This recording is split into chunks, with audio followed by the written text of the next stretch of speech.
Dr. Ganguly, your voice is muted.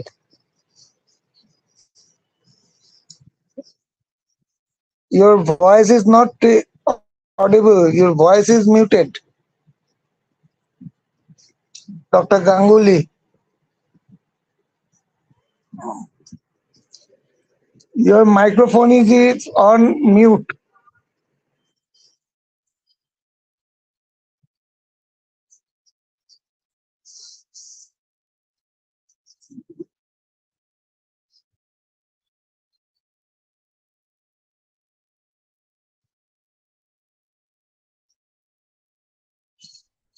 Hello.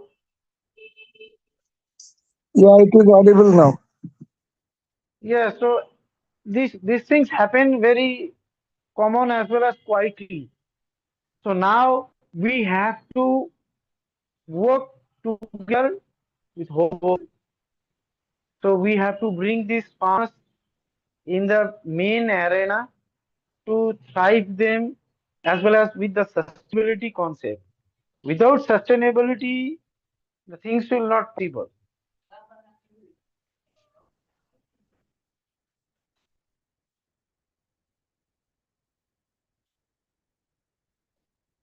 Once again, happy International Tea Day to everyone. So I'm looking if is there anyone to speak regarding this International Tea Day especially, so they can give some their insight.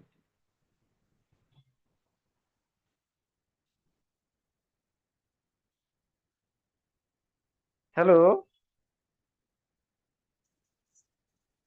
I think it will be better if you follow the schedule.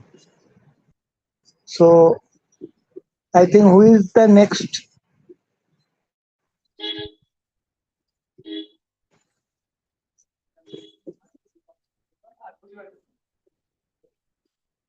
Here the chief guest, Dr. Vivek sir, he will be not be available immediate at this moment. He will be available on 2:30 p.m.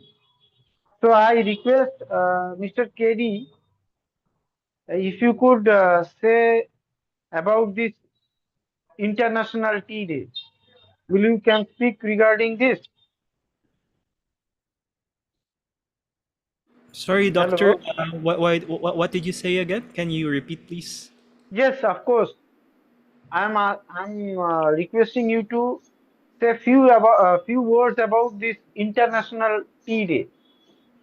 Oh, okay. So it's actually a very nice opportunity to share practices. I think aside from because for, like us in the Philippines, we don't produce tea yet, but it would be nice to integrate the culture, and I hope that. For those countries who don't have yet a very strong tea culture, maybe there's something that we can also share with them in terms of our practice now in the Philippines, doctor. Yeah. But happy International Tea Day, everyone. It's nice to be here again and connect with all of you. Yeah, nice. Thank you for your insight. So I Thank would you. like to request here our software technology from that Mr. Rudra Ghatak is offering us to use their platform. So I want to request him to say a few words about this International Tea Day. What we are culturing in India or else in the West Bengal, he can insight that. Yeah, hi, hello. Am I audible? Yes, you are audible to everyone. Okay, so hello everybody, uh, Hello, and happy heartiest International wishes Tea on Day. this International Tea Day. Yes, heartiest wishes on this International Tea Day. So definitely, India is one of the major producer of tea, as we know. Uh, so naturally, globally, being one of the largest producer, just beneath China, uh, about this tea industry, and it has been imperative that from hundreds of years the Indian tea has been taking international diaspora with much more respect. So it has been very looked upon, highly upon, as the Indian tea to be uh, one of the most important aspect in the global trade, in the terms of global revenue as well as the quality. So definitely, in this day, today, as we stand here on this in the 2026, the best part is that this industry or the tea plantation overall is still a relevant one. So naturally, whatever the cultivation style that has been happening throughout, or whatever the ideas that has been taken care of in the matter of tea cultivation, that has also been changing throughout the ages. So previously, whatever the cultivation ideas that we had, and the way it was operated, so we have changed, or we have moved ahead of its time in terms of how exactly the cultivations, or ushering into the modern technologies that has been playing a very important role into this entire part of the uh, tea industry. So the tea industry is evolving definitely. It is providing a sustainable cultivation practice that we always talk about, and most importantly, the digital transformation. And it's more important that with the as the tea cultivation is taking a major role, it is also important that we also be environmentally responsible towards the natural essence of the tea cultivation that has always been. So I'll just like to make a small presentation. I'll just try to share a small presentation if it's possible. I'll just, if you can give me a time, just a moment.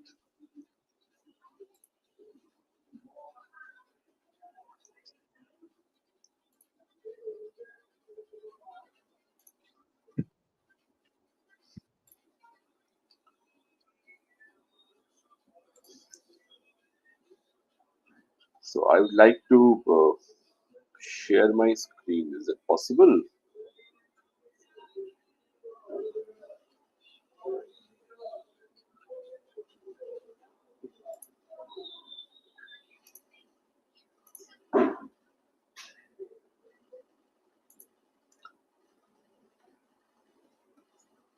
I think I don't have the host privileges to share my screen.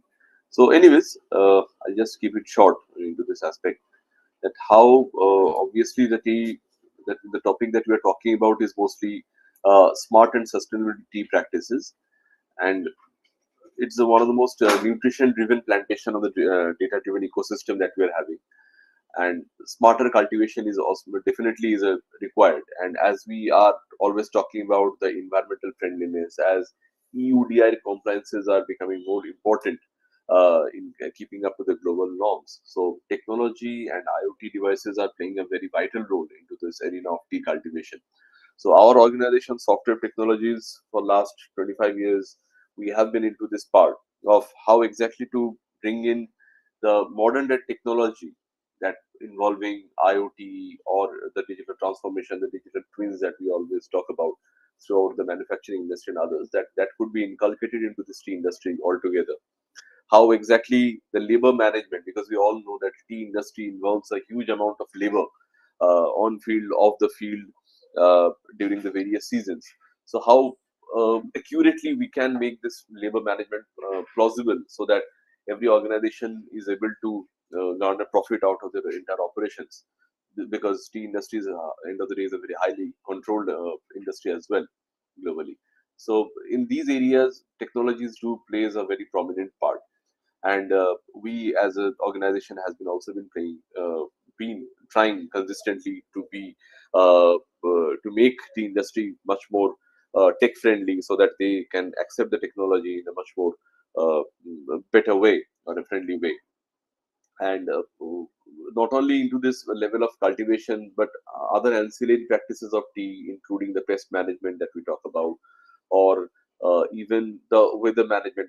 Well, we can't manage the weather, but at least if you can predict the weather well, and we can make our necessary arrangements throughout, regarding the humidity mapping or the cultivation mapping. So that actually helps.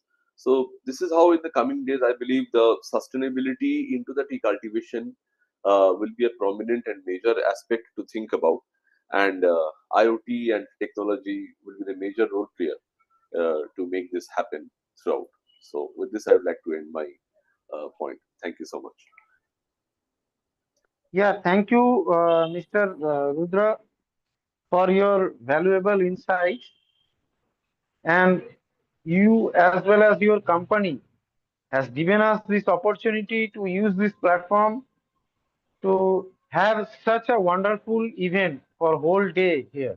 Once again, thank you. So I would like to request here our one more speaker, Mr. Siddheswar Kumar Mishra. He can also give insight of regarding of International Tea Day. So please, Mr. Mishra, can you insight regarding of International Tea Day? Hello, hello,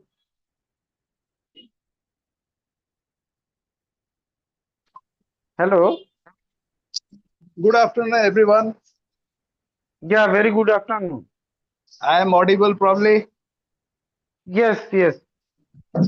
Uh, I would like to congratulate each and everyone who is involved into tea and tea industry on this auspicious occasion of International Tea Day. So we are all here to celebrate Tea Day with the vision that we will be moving much ahead and much ahead to the betterment of everyone, whether it is a tea worker, tea staff, tea industry as a whole. So definitely we will move ahead and we will be uh, going ahead with the today's program about International Tea Day. Thank you for the time being, and I will definitely join.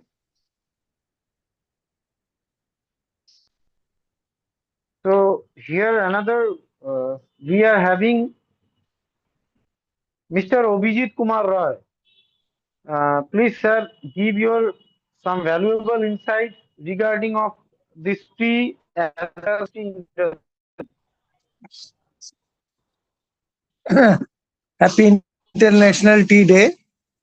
So, first of all, we should be very proud to understand that tea is now a international phenomenon and very um part of the elite culture of the privileged most people. This is where the tea was, and now it is again going to reclaim its position. That's why today we are celebrating International Tea Day. The most beautiful part, which in a comparative context we can say, tea is compared with coffee to be very precise. Coffee is and was never anyone's culture, and coffee is not a elite thing. Coffee is just super hyped to create convenience in the commercial environment because coffee is easy to make. It is mixed and it is ready. Tea is brewed. If you, it needs time, it needs patience, it needs love, it needs experience. So this makes tea a elite status in the beverage industry. So we must be happy that we are in the elite club of beverage industry. Thank you, and once again, happy International Tea Day. Thank you, sir. And we are very, and as well as we are fortunate that you are accepted our invitation to be a part of this. So here another one. She's a doctor. She's joined from Egypt. They are working. So I would like to request Dr. Rehab Ismail give some few of your insights regarding this International Tea Day. Hello, hello everyone. Hello. And Yeah, thank you. I wish for all happy National Day. I need to introduce about our company. We are Egyptian company. We export herbs for tea companies worldwide to make herbal tea. So that we interesting in tea day and wish for all happy National Day.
Hello. Yes, are you listening? Yeah, yeah. Okay. I repeat again, we are Egyptian company, 3M Herbs. We export herbs for tea companies worldwide. So that we interesting in tea National Day and wish for all happy day for tea. Thank you. Yeah, it's our pleasure that you have accepted our this link invitation and you joined as a audience. Thank you. I hope here some from I don't know. She's from I hope Thailand. So can you please share something regarding of International Tea Day? Hello, Monique Pereda. Hello.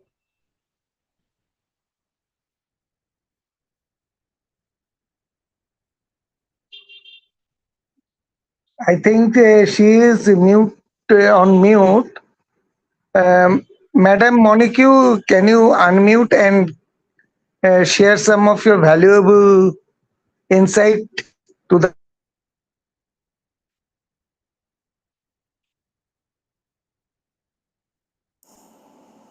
Hello, good afternoon. Can you hear me? Yes, we are hearing you. Uh, Good afternoon. I'm Monique from Matamomen. So I am here today because I'm from the Philippines. So Oh, I saw the post of AST Philippines. So I want to learn today. Thank you so much.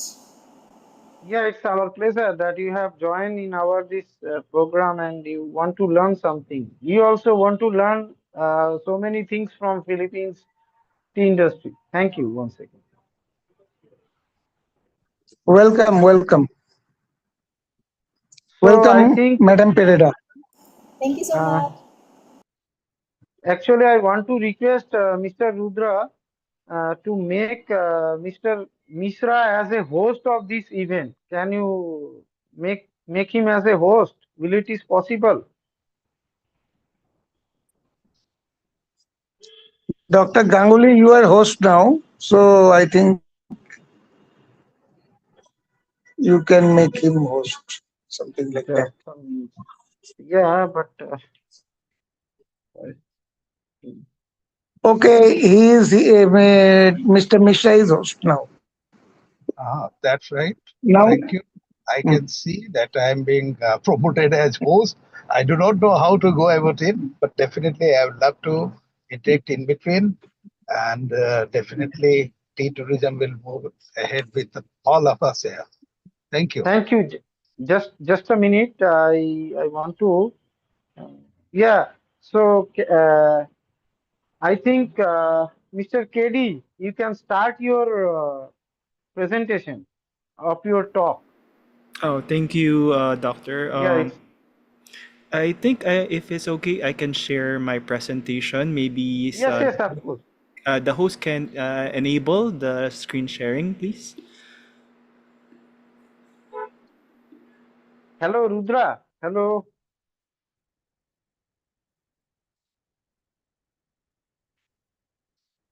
Hello. Yes, I think the screen sharing is currently disabled, so maybe the host can enable this feature. So I can start with my segment while waiting for the other speakers to enter.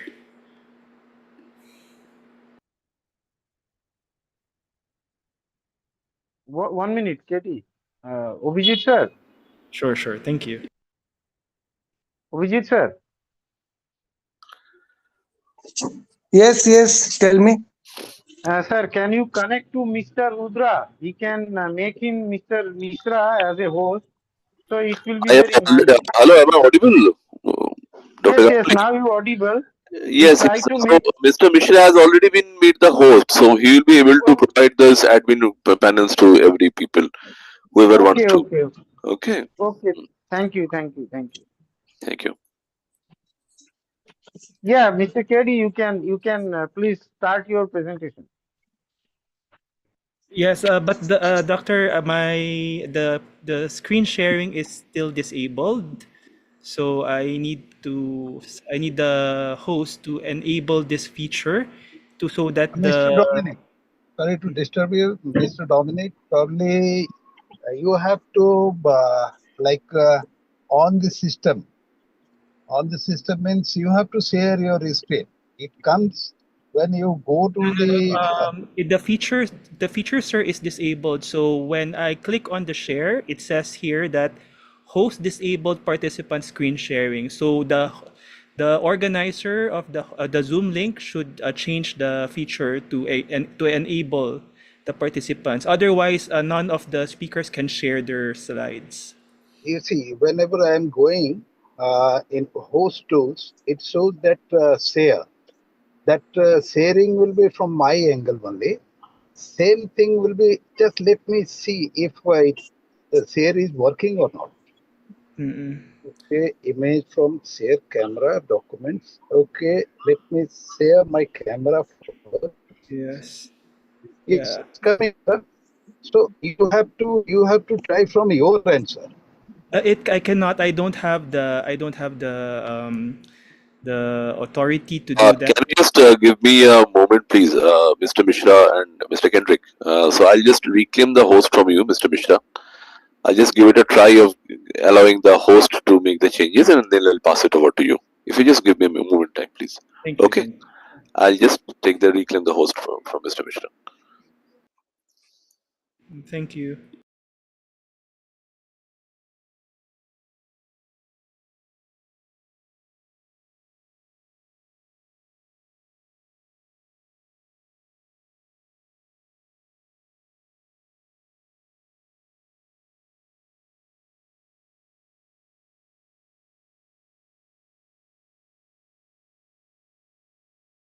Mr. Kendrick, can you just give it a try, please, regarding sharing?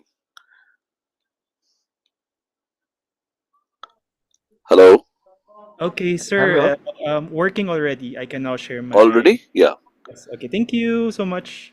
Thank you. Thank you. Okay, Mr. I will hand over the hosting purpose to you now. Over to you.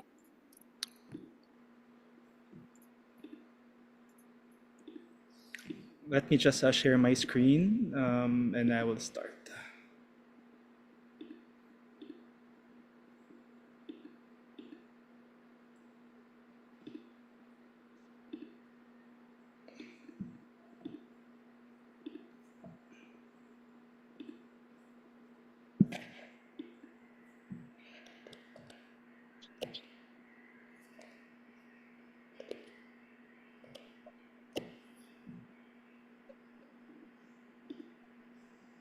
Okay. Now let me just share this, and oh, there you go. Can you see now my slides, my presentation? Yes, it is. Okay, sure. Thank you so much. Again, good afternoon. I am KDU from the Philippines. I'm the founder of Tito KD and also the current head of the Asian School of Tea Philippines. So, in Asian School of Tea Philippines originated from India. So, when I brought back the school to the Philippines, our aim is to actually educate people regarding tea and the tea culture so that there's awareness because Philippines is predominantly a coffee nation. And later in our slide, we will share more how we are able to at least introduce the tea culture, or I would say resurrect the tea culture in the Philippines. So we'll just go backtrack a bit of history, why the tea culture in the Philippines is not very strong. And this is also the same direction I shared with the Chinatown Museum when they invited me to talk about the tea culture. So last year, when I was invited to this webinar summit, I mentioned about the emerging culture in the the emerging tea culture in the Philippines. So I'm happy to say that this is like a progress report on how the direction is going now. And eventually, we hope that there will be more traction moving forward. So my theme or my title for today's talk is about the cultural integration. This is the emergence of tea culture in the Philippines. To backtrack a little, I would like to also share with you a bit of history about the Philippines.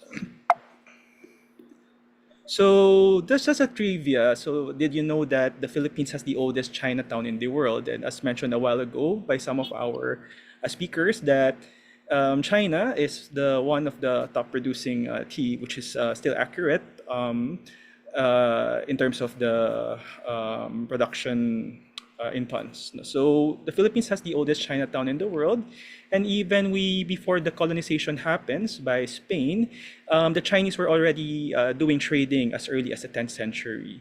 So they've been visiting some of the islands here and then doing trading in the Philippines, but there was no mention of tea. Primarily, it's always about silk and porcelain. But we have to also compare this side by side in parallel with what's happening or the current tea format during the 10th century in China.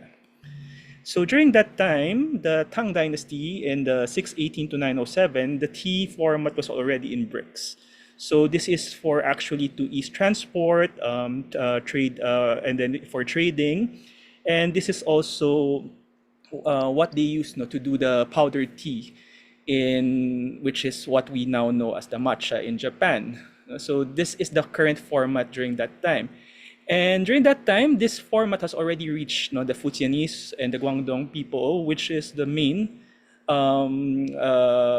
let's say, the main people who entered the Philippines for trading. However, in the 1500s, that's when the Spain arrived in the Philippines, and they have established what we call now as the Chinatown. We call it Binondo. So if you happen to be in the Philippines, you can always visit this, and it's where the concentration of the Filipino Chinese is. So during that time, we again have to move back a bit or backtrack a bit and understand what's the current tea format during that time in China. So during that time, it was the Ming Dynasty, and it's also said to be the um, birth of modern tea. So this is the tea format here are already the loose leaf or what we know in in India as the Orthodox tea. So this is already the format they are introducing. So that being said, the big question is why the tea culture did not flourish in the Philippines. So we talk about culture, and it's needless to say that the Chinese culture in the Philippines is no longer simply an introduced culture. Why do I say introduced culture? It's also because that the height or the popular culture of matcha entered in many culture or many countries. So it's very different with the tea in the Philippines because during that time, it's no longer an introduced culture but a deeply integrated and hybridized part of the Philippine society. And the big question that is always asked when I give this talk is that why did it not flourish? So, despite the presence of the Chinese traders in the Philippines before the Spanish colonization, it never flourished. So why? What really happened? So the answer to that is because has been a continuous discussion also with my fellow with my historian friends and those who are into the tea culture in the Philippines. It's because during that time the Chinese held limited power and influence, and in addition to that, the repeated location of the Parian is where the Chinese district were during the Spanish time, and this is due to the fires and the fears of uprising and colonial policies meant to protect the Spanish walled city. This disrupted the culture building. So every time there's fire or uprising, the whole district went on missing.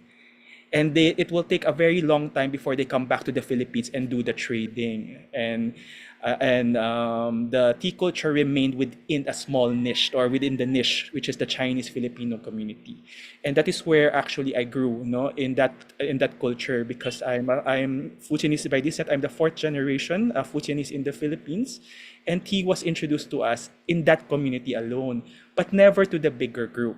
So that being said. The popular beverages in the Philippines became cacao, of course, coffee. We have a very strong coffee culture in the Philippines, and the soda.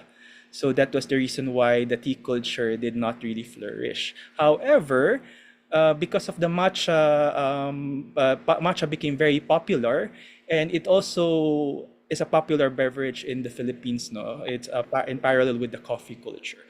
And that being said, now that the market is starting to mature and understand more about tea, they started to look for a different format. So what now after matcha? What will happen next? What can we still enjoy that is still aligned with the tea culture? So that being said, what happens now? So over the years, so when Asian School of Tea Philippines became very active in educating Filipinos about tea, and there has been a bit of a movement. We call it the globalization. So what is the globalization? Something global. So since tea is not a producer of tea yet, the Camellia sinensis, and if we have a farm somewhere in the south, but it's not yet standard and it's very small in terms of production, so it's not popular amongst the Filipinos. So tea is still considered an imported good rather than locally produced. So something global, a product, and we try to localize it. So what really happened was even the Asian School of Tea Philippines, we tried to recreate the motive and the feel to make it more closer to the Filipinos. So this one we presented to the India school, and they have approved of it. So we have made use of the local motifs of our tribes and something familiar to the Filipino people. Next is, of course, various expressions and integration. So on the leftmost part, this is a picture of like a chado practice, but it's more called the matcha sa banig. This is actually a project of Monique, Madame Monique, to try to integrate the Japanese way of tea to Filipino culture by using the weave, the weave because we don't have tatami here, and also some of the expressions that can be used in that practice. So other pictures here on the left to right. So this is just one of those integration like gong fucha, making use of our indigenous pottery, um, The table runner is weave. The tea cloth is also weaved by our indigenous tribes. No? And this is also from Matcha Moments. This is Monique pairing different delicacies, no, with matcha. So the first picture is matcha and ube makapuno. Ube is starting to also gain popularity. It's from the Philippines, and matcha paired with our tamarind candy. So other expression form that we have observed is that blending or infusing tea with our local herbs or berries. So the first picture here at the bottom is the local Filipino berry infused with Yunnan red tea. And we have infused also Japanese tea with mango. We have very good mangoes in the Philippines and the Japanese sencha.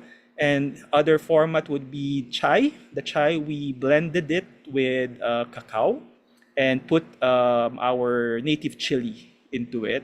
And lastly, some very creative cafes, they have also infused their practice or integrate their practice with matcha hojicha and put it like biko, that's our sticky rice delicacy, and also the champorado, which is our like Filipino chocolate, what's say congee.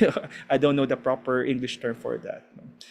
And of course, we have modern tea rooms like these are also our students in the school. Harvest Tea Room, they have already infused their Darjeeling selection into various expressions like orange and the pandan mango. And their latte have very different, they have their different expressions when it comes to their chai latte collection. Of course, Bar Flora, they're a contemporary expressions. They are infusing various teas for like tea kuanin, tahong pao, sencha into make it into cocktails. No? So these are all some of their works. So these are just example of what's happening now in the Philippines while we don't have yet agriculture-wise. We're trying to get into that segment. Hopefully in the next presentation next year, we'll be able to present more development on the agriculture side or the cultivation side of tea. So to end my segment, just would like to share this. Through education, awareness, and localization, tea culture in the Philippines is gradually emerging by integrating tea into local culture in ways that feel more familiar and accessible to Filipinos. And this paved the way for tea to become not just as a foreign practice, but a living tradition that Filipinos may eventually embrace as their own. So that this closing segment, I hope that eventually through efforts of various tea practitioners in our country, the tea culture will eventually become strong, and this will pave the way to more Filipinos drinking tea and localizing their practice. So that would be all. Thank you again, sir, for the very wonderful opportunity to be able to share the Filipina tea culture. Thank you so much, everyone. So it's great that we have hear you about your Filipino tea culture, which is connected to the China as well. So I would like to request each and everyone uh, to don't ask right now the question. We will be discussed in the latter part of after presentation for everyone. So we want first speaking talk of the speakers. So now I would like to request Dr. Vivek Datta sir from MIT University. He is a professor and head of the travel and tourism department, and he basically based from Assam, from Dibrugarh. So, sir, please, I would like to request you to express your talk, and you are our chief guest for this today event. So, please insight some of International Tea Day importance. Thank you so much, sir. Am I Yes, audible? my pleasure. Yes, you are audible to everyone. Yeah. So thank you so much, sir, for inviting me for this insightful talk.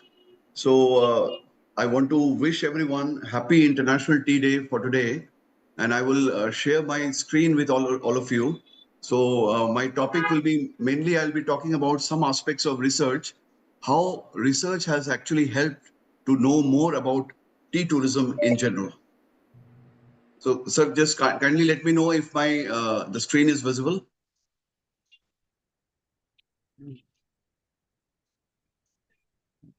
No, sir, it is not visible. Now it is visible, sir. Vivek, sir. Yeah, it's visible, right? Okay. Yes, yes. Okay. Okay.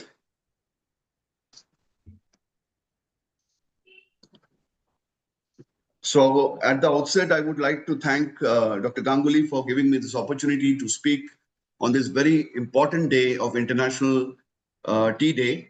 So I would just start with my talk on basically by touching on this aspect of research in tea tourism, a stakeholder's perspective.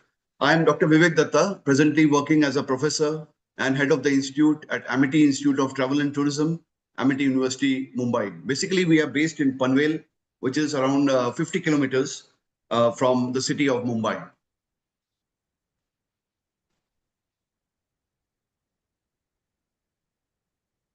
So is the second slide visible?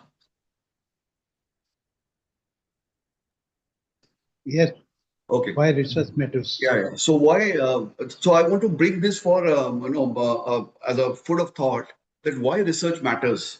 Because research, as we all know, it's a systematic, objective, and organized process to study a particular problem that needs a solution, and that research is only conducted when we have a problem in hand. But over the period of time, we have seen that the volume of research output is immense across specific domains, and it has increased by nearly 47%, almost 50% rise we are seeing between 2016 and 2023.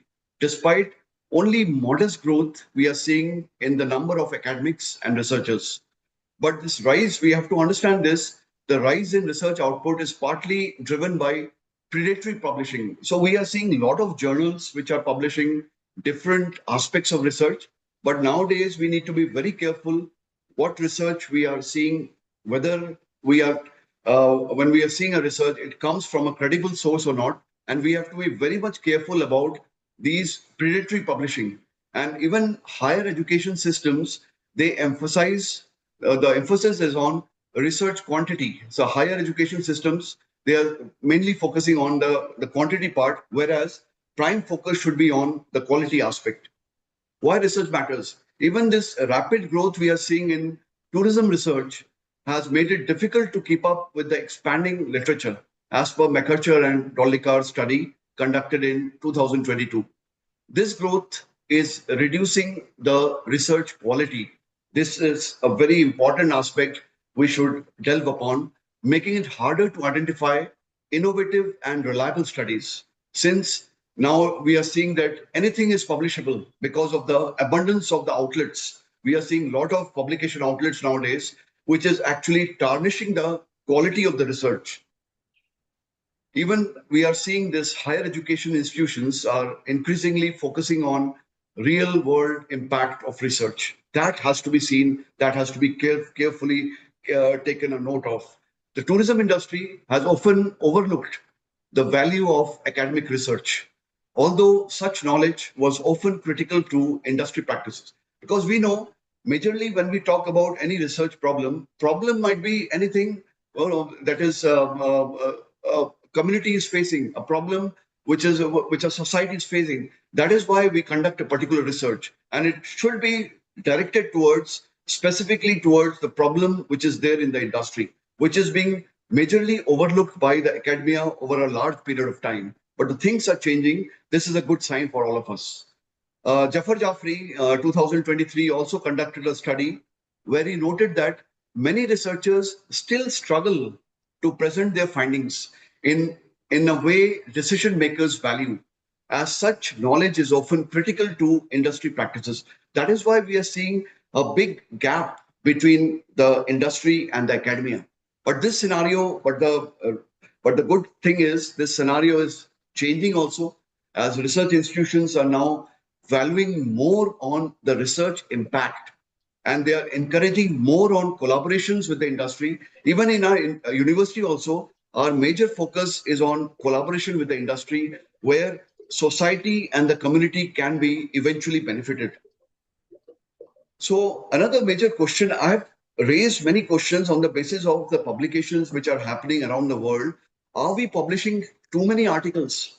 So much of publications are there. Which one to trust, which not to trust? That has become a very difficult matter for many of the academicians. Even the industry also might be thinking, why are we publishing too many articles? How many truly offer new knowledge? How many offer new ideas and even inspire us? Because in whenever we do research, we are actually advancing knowledge. We are coming up with some new ideas. But how many of these we have also pondered upon? How many of these 10,752 articles present a new idea, advance new knowledge, or even they are trying to fill a genuine research gap? How many inspire many of us? That is also a question to ponder upon. Another major thing is, how can future tourism researchers be encouraged to make meaningful contribution and solve key challenges in the area of interdisciplinary research? Now I'll just take this discussion further. Why tea tourism matters? Tea, as you all know, many of you are working also in this area, is made from Camellia sinensis plant and is closely linked to culture, art, traditions, and cuisine. And the data suggests that after water, tea is world's most consumed beverage with diverse global traditions. We have also noted that major tea producers include China, India, Kenya, and Sri Lanka. Tea tourism, a lot of researchers we have seen, even we are taking the help of scholarly sources also. Tea tourism is a niche form of, it's a, am I audible?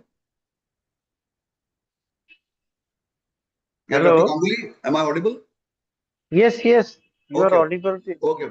So tea tourism, as we all know, is a niche form of tourism that combines tea culture, heritage, rural livelihoods, and immersive experiences such as tea tasting, plantations, we visiting the tea plantations, and cultural activities. As per the researches conducted by Jolliffe 2007 and 2022.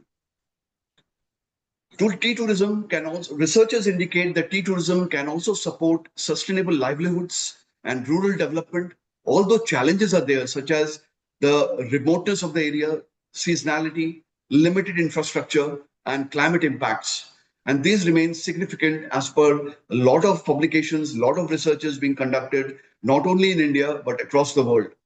Tea tourism is a niche form of tourism centered on the history, culture, and consumption of tea as per Jolliffe 2007.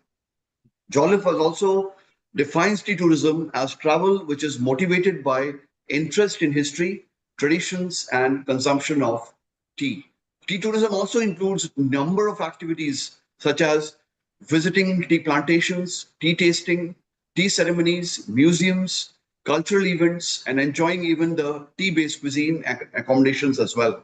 As per the researches conducted by Jolliffe 2007, Jolliffe and Aslam 2009, Cheng et al. 2010.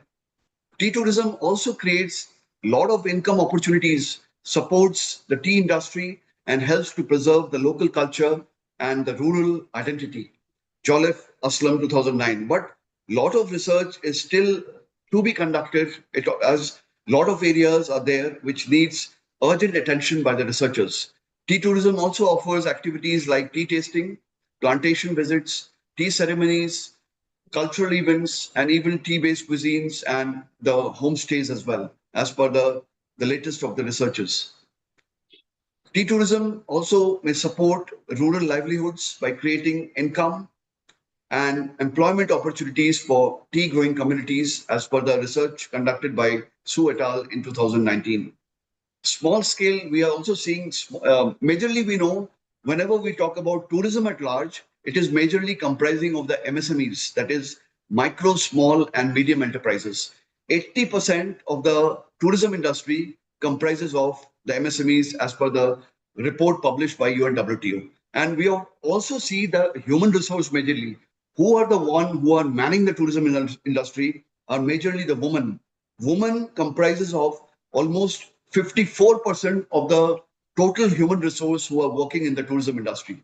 So major concern for us that we are part of the MSMEs. And we have also seen that small scale tea tourism can help preserve the local traditions, local heritage, and tea farming practices as per the research conducted by Jolliffe and Nakashima in 2020. But there are immense challenges, there are hurdles, there are bottlenecks in tea tourism, which include seasonality, remote locations, limited infrastructure, and climate based impacts on tea production, as per the study conducted by Khanal and Mishra in 2014. Remote tea destinations often face a lot of challenges in attracting tourists, making marketing and partnership important for tea tourism development, as per the study conducted by Jolliffe and Pibunran Groj in 2020. Even from my state, from where I hail, I'm basically from Upper Assam.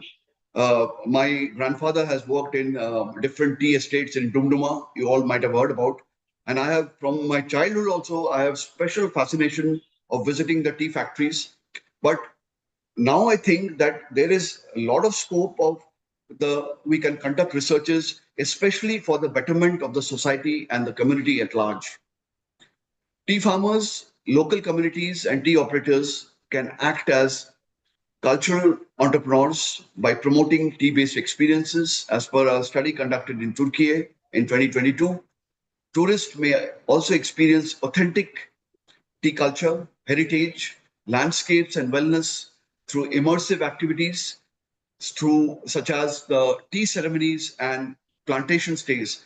I also want to share with you my short stay in China for a short period. I was in Shaoyang University in Hunan province in south central China, where I saw this culture being so much prevalent in China that everybody takes it as a ceremony, and they are so much fascinated and connected to the tea culture in China. So this is a special thing which I noted when during my particular teaching assignment in Shaoyang University in the Hunan province. Tea tourism can also expand rural incomes, create new markets, and also increase the awareness of the local tea products and traditions. Activities such as tea picking, processing, tasting, and cultural experiences attract visitors seeking creative and authentic tourism experiences. So my role as an academician also, we are, and in our university also, we are submitting various research projects to ICSSR, where we are trying to connect tea and tourism so that we are able to highlight India as a major tea tourism destination. And in that particular direction, the Tea Board of India is doing a commendable work, which works under the Ministry of Commerce and Industry and supports primarily tea-based research and development through institutions in Darjeeling, West Bengal, Assam, and South India, which will help to strengthen the Indian tea industry. So tea research, at the end, I would like to emphasize upon tea research focuses on sustainable tea production, improved tea varieties, pest management, automation, tea quality, product diversification, and climate change adaptation. So, in that regard, I would like to end my talk on this particular note. Thank you so much, Dr. Ganguly, for giving me an opportunity to speak on this very important day of the International Tea Day. Thank you so much. Yeah, it's a great pleasure to me. You have accepted my invitation from our tea society, and we really enjoyed your talk. So here, so many people who are working with tea tourism as well as tourism, and they want to promote tea tourism as their main focus. So I would like to request all of you, near in future, we can make a big collaborations with MIT University. Sir already has mentioned me that, so we can work on that. We will be discussing later on these things. Thank you, sir, once again, and thank you Thank you so much. everyone to listen him. Yeah, Thank you so much, sir. yeah.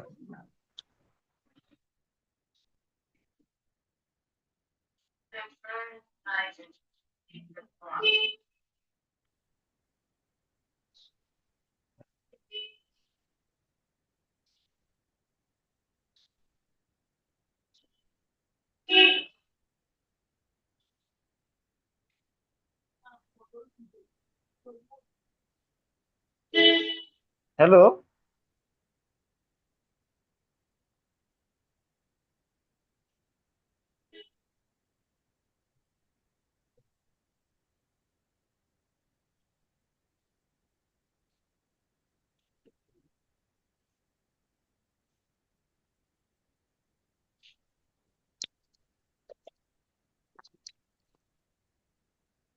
So,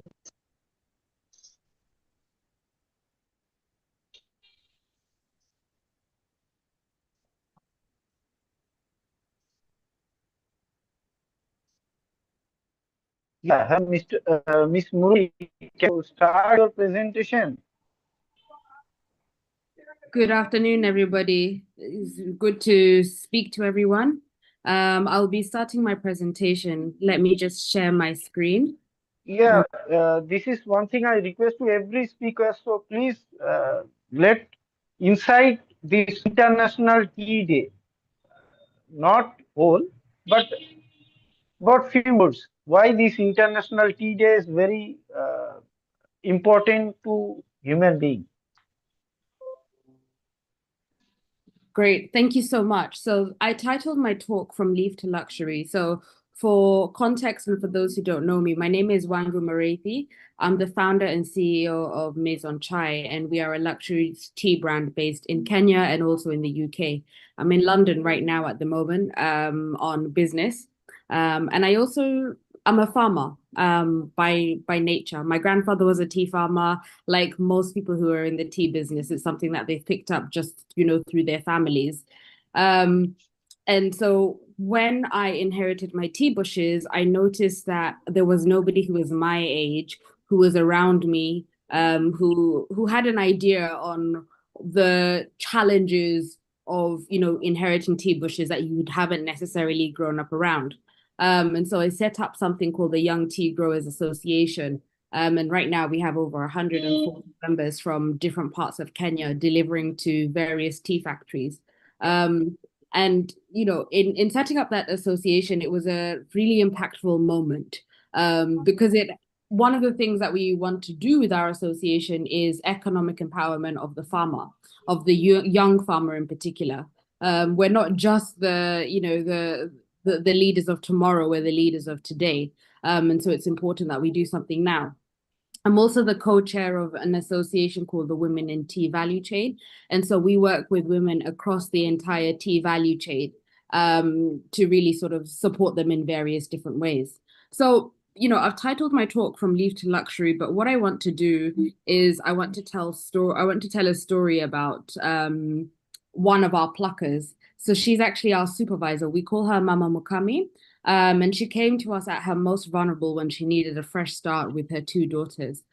We provided education bursaries for her daughters, and the most recent was a certificate in caregiving for her youngest daughter. One of the things the reason why she's so important to us is because she single-handedly manages our largest farm.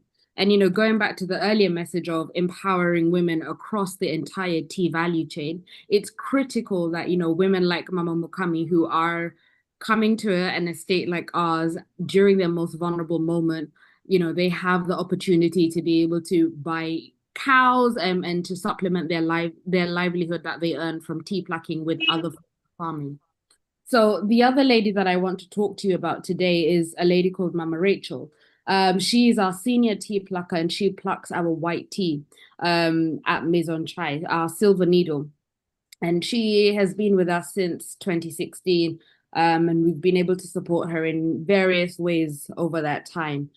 She's now solely responsible for plucking our white tea. And, for those of us who are familiar with it, it's a very labor-intensive process. It's just the bud of the Camellia sinensis bush. And you can imagine that, for her to reach a kilo, it takes her quite a bit of time. So we're always grateful when people buy our silver needle from our silver needle, because they're actually drinking something that has been produced by her hands, and she's the one who earned the majority of this. So, really within the tea sector in Kenya, I want to focus largely around women, because that's mostly my area of focus. In particular, in Kenya, we have two main regions, tea growing regions. There's the east of the Rift Valley, which is where my family are from, and west of the Rift Valley, which is on the other side. So places like Kericho, Nandi, which many people outside of Kenya may be familiar with. So, the reality is 70% of farm labor is done by women. But yet, especially west of the Rift Valley, only less than 5% of those women own that land. And that makes up, over 80% or 8% rather of the global value. And Kenya earns, from a 12 billion pound chain. So the reason why this is really important is because the tea that Kenya is known for producing is CTC. We do a really good PF1, we do a really good BP1. Lots of countries around the world buy it, and they love it and they add it. But the reality is that most of these countries who are buying our PF1s and our BP1s, they're usually buying it at really low prices. And then because of the way that the supply chains are structured, the women who are doing the plucking, who are doing the weeding, who are doing, the application of the fertilizer, they're not seeing the majority of those incomes. And so there's a massive disparity within the tea supply chain across the world, particularly in Kenya. So I like to talk about, last year when I was in London and I did a bit of mystery shopping. I went to really, how can I describe them? I went to Harrods, Liberty, and a few other specialty, I wouldn't call them specialty tea shops, but I want to call them just large department stores that, would typically house all of the finest things in the world. It's really disappointing to see only one Kenyan tea being sold, but yet when you walk into the supermarket, you always find Kenyan tea, and it's not necessarily labeled as Kenyan tea. And so, the parting shot here is that Kenya produces 20% of the world's tea, but yet captures only 2% of this. It's an untapped economic opportunity, and women are at the center of it. And this is why with Maison Chai, we started producing our own silver needle. And I've come to London specifically just to be able to look for buyers for this particular silver needle tea that we sell, because it's all about ensuring that the women who are producing this are the women who are benefiting from it most. So these are just some pictures of the shelves that I was looking at, when I was in London last year. I'm sure I'll be able to give you a different opinion in a few weeks. So, when we talk about the entire tea chain, one of the things that's really important is to work with the right people. It's important to work with organizations who are already on the ground doing the work and not necessarily planning to. With women in tea value chain, we've trained over 1,000 women across East and West Rift Valley. We've been able to provide women with, sanitation, dignity programs, and so on and so forth. But really, the main thing is that we've been able to work with women on both sides of the Rift Valley and offered them a new way of earning money. And this is through the silver needle production, the white tea. So taking something that, is just a leaf, just a bud. I remember when I was talking to my aunt-in-law who plucks for us in Kericho, and I was explaining to her what I needed.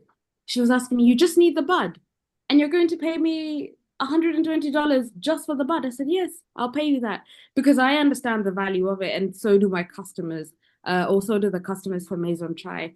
And it's, the message for this is not that every single tea farmer should start plucking or should start producing silver needle white tea, but really the conversation is around what other things can we do to increase the wages of the farmer within the tea supply chain? What other things can we do? And even when you look at the Young Tea Growers Association, one of the really, we've been self-funded for, since the inception of it. And we are young farmers supplying to KTDA factories, multinationals and independents, but yet we've managed to do, a few trips to the various different estates. In Kericho, we've got to Maranga. Sorry? Oh, we've also been able to provide our farmers with our members with masterclasses on water efficient irrigation and climate smart practices. You know, in many countries, particularly in Kenya, tea farming is something that's associated with, you know, the older generation and not necessarily something that's cool or sexy. But, you know, given the massive unemployment rates, people are having to start being a little bit creative. And for those who are fortunate enough to inherit, you know, a series of tea bushes, you know, it's about how do we make sure that this gift you've been given by your family is something that's able to give you a livelihood? How do we convert that leaf from, you know, just a humble leaf into some sort of, you know, into something that will give you livelihood, but more than that, will give the customer great pleasure and great joy. So here are just some pictures of us. I always think it's nice to show pictures of the people that we're talking about and the way and the things that we have been able to achieve. Right now, some of our members are at Mamulti factory in Kericho, you know, celebrating International Tea Day. You know, it's one of the things I like to do is I like to tell people my story. There are not many Kenyan tea brands in the luxury space. So there's Mavaiga Tea Company, there's Sturmy, and then there's us, and then there's also Drink Tea and Co. And you know, the reason why I founded it was because I'm a third generation farmer. I realized that it's not right that I'll go for afternoon tea and then not be able to drink my tea or tea from my home country, but then at the same time even the tea that I am drinking from, say, some of the other tea growing countries, it's not necessarily benefiting the farmer in any shape or form. It's you know, it's so far removed from the people, from the women who are plucking it, because it's mostly women who pluck tea around the world. I watched Kenyan tea leave our farm in bulk sacks, and I watched it leave the factory as well. You know, I watched the CTC being produced and traveling back to Europe, and then it comes back and it's got somebody else's name on the tin, but there's no history, there's no idea. And so that was when I said Maison Chai is going to be my answer, a luxury brand that keeps the origin story and the value in Kenyan hands. We work alongside the auction, but not necessarily as a buyer, just because we're doing different teas. And all of our products are fully traceable to the women who grow it. So last year we were able to be the, you know, co-sponsor for the annual Kenya Society luncheon in London, and that put us in a place that we really wanted to be. And so I'm really grateful to Biswant for this, but I also wanted to share that, you know, it's time for Kenya's Darjeeling moment. You know, in Kenya, we really look at Darjeeling, we look at Assam as, you know, incredible terroirs in neighboring India. And we're always just so proud. And so we always think that, you know, maybe it's our time for people to associate Kenyan tea with luxury and origin branded and, you know, traceable, artisanal, and premium. So I'm actually coming to the end of my talk. And I just wanted to say that the future is brewing, and every woman who tends the tea should also benefit from it. So you can actually order our teas online from our website, which is here, and we have worldwide delivery available. And so the reason why we have the Women in Tea Value Chain Association logo is because Maison Chai directly supports all sales from Maison Chai support the activities of Women in Tea Value Chain Association, as well as the Young Tea Growers Association. Biswant and the team, thank you so much for this platform to be able to share the stories of, you know, Kenyan women doing things and the importance of looking at the entire tea value chain. I would like to yield the mic back to the host. Thank you. Thank you, Ms. Muruti, that we have enjoyed your talk. So in future we can work together and we can a lot from your respectful journey. We can bring something new for the society. Thank you once again. And now I would like to request Mr. Kimdal is here. He's from Monsoon Tea.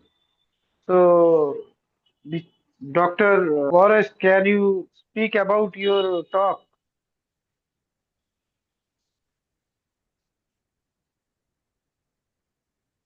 Are you talking to me? Yes, yes. So Okay, please, okay. Hello. yeah, nice to meet you. Hello. So please, Yeah, it's a bit, yeah. insight about this International Tea Day. Can you say a few things about International Tea Day? Well, I'm gonna, yeah, it's yeah, happy International Tea Day, and I'm going to talk a little bit about what we do at Monsoon Tea here in Thailand, and about our tea growing with biodiversity, and how we measure the biodiversity. Is that okay? Yeah, of course, of course. Okay, then I'm gonna try to share. I'm not technology. I'm not so good in technology, so hopefully I can find now to share my my slides. Let me see. Does it come up? Do you see it or not? Can Yeah, you it see is it? not. No, no, Not it is yet. not. Not it, not it. You cannot, no? Oh, they told me to just do that. Let me see if I try again. Share. Yani yolda güzel göstermişsin. Ağzınıza sağlık. So let me see. Can you see it now or not? No. Yeah, it is. It is. Yes, It is visible. Can you see the presentation or not? right, sir. Yes. We can see it. You see me or you see pictures? Both are. Everything is there. Can You you see can- the pictures or not? Yes, No, Monsoon we Tea don't. Company, the first slide, yes, you can see. Okay, cool, fantastic. So, anyway, I'm Kenneth Rimdahl, and I'm from Sweden. I've been working with tea since 1994, but before I worked in Spain in a tea company called Tea Shop, and we have more than 100 tea shops in Spain and Latin America. But about 12 years ago, I came to Thailand, and I noticed that Thailand had tea growing inside the forest, not in this monocrop tea plantation that I was used to buy tea from. So I stayed here in Thailand and I started Monsoon Tea Company, which worked with something what we called forest-friendly tea. That is tea that grows together with the biodiversity in harmony with the forest here in northern Thailand. So first I would like to say a little bit about how we do it. We sell tea. We want to sell as much tea as we can. So we can buy as much tea as possible from the farmers that grows the tea together with biodiversity. So the more tea we sell, the more we buy, the more money the farmers make, and the more willing they are to protect the forest and the biodiversity instead of cutting it down. So, and how do we sell? We do it through our own shop. So here you can see a bunch of shops we have in Thailand, in Bangkok and Chiang Mai. We also work a lot with hotels, top restaurants, and also famous fashion companies like Prada, Louis Vuitton, make tea for them, and so on. So we have our sales through our own shop, and we also sell online and on wholesale to other companies, and sometimes they sell it in other brand names than our own brand names. But for us, it's very important that the more tea we sell, the more forest we can protect, because the more tea we sell, the more we buy, and the more money the farmers make to protect forest. So as you can see here on this picture, you see tea growing together with the forest. So this is how normally our tea plantations look like, full of trees, full of other bushes, other trees and insects, and a full biodiversity. And we only work today with Camellia sinensis assamica, which is a native tea to Thailand that's been growing here from the beginning. We also have wild tea, completely wild tea with trees that the oldest tea is 2,800 years old. And that's another kind of species of tea, but that we work a little bit with. We have one series of jungle tea, we call it, but normally we work with Camellia sinensis assamica growing like this. So anyway, today I would like to come to the point of how we have developed this to be able to measure the biodiversity. So 2 years ago, we got a grant from this GSMA, and we got a bunch of money, quite a lot of money, and we took this money to develop a traceability system and a measurement system to measure biodiversity. So we went to Asia Institute of Technology in Bangkok to develop the traceability and the measurement system. So the first thing we did was that we developed an app for our farmers. Here I am together with the farmers teaching them how to use the app. So all our farmers, when they pick the tea, they use this app so we can see where the tea come from. And as we see exactly where it's picked, so we know the exact location of where the tea is picked. No? And then we have mapped up the area. So this is one of the areas we work with. And as you can see in this area, some areas have rich biodiversity and some areas are cut down. So the first year when we work with these people, we try to work with everyone, even the people who have cut down the areas that doesn't have rich biodiversity. Is the C that you can see C locations, but also you see the A location with very rich biodiversity. But we want to give everybody a chance to be able to sell tea to us. So the first year we will give everybody the chance. Buyurun So we hocam. start to put. Merhabalar Pardon? hocam. Pardon? Okay. So we start to put these instruments in each of these areas to listen to the sound of the area. So we can listen to the sound through this little machine here. And then the AI is analyzing the sound and gives us the statistics on what insect and what birds and what the sounds are coming from. So in this way, we can create a biodiversity scoring system there where the farmers will get bonus as they increase the biodiversity. So as I told you, the first year, we're letting everybody, even if they have cut down a lot of the forest, be able to sell the tea to us. And then when we have done the scoring, we go to them and say, you have to replant this amount of forest or of other plants and do this. And if they do that, they will the next year get a bonus by increasing the biodiversity. So our biodiversity doesn't have to be perfect. It's just what we try to do is to increase biodiversity. So even if you have an area where they cut down all the forest, but if you do the actions to increase other plants and so on in that area, you will get bonus and you will go up from step 1 to finally, after many, many years, maybe to step number 6. No? So in this way, the farmers are so happy to really, because they're looking for this bonus. We are going to pay the first bonus this year in June, and all the farmers in the communities are like completely waiting for it and are so excited. And they are doing everything to not cut away any trees. They're trying already with the people who cut before, trying to put new plants in and asking us how can they do to increase the biodiversity so that they can get the bonus next year.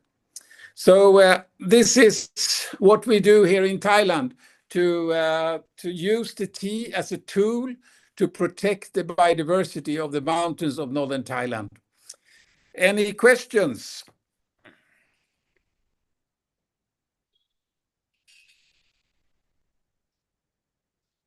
Hello? Hello. Yes, any questions?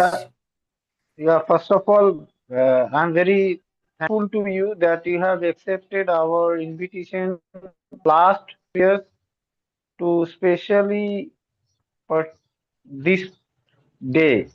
And you always encourage me with different of your knowledge, your sharing thoughts. I'm really thoughtful that. So please, anyone ask to any question regarding this forest friendly tea, people can ask, but it should not be very lengthy of the question.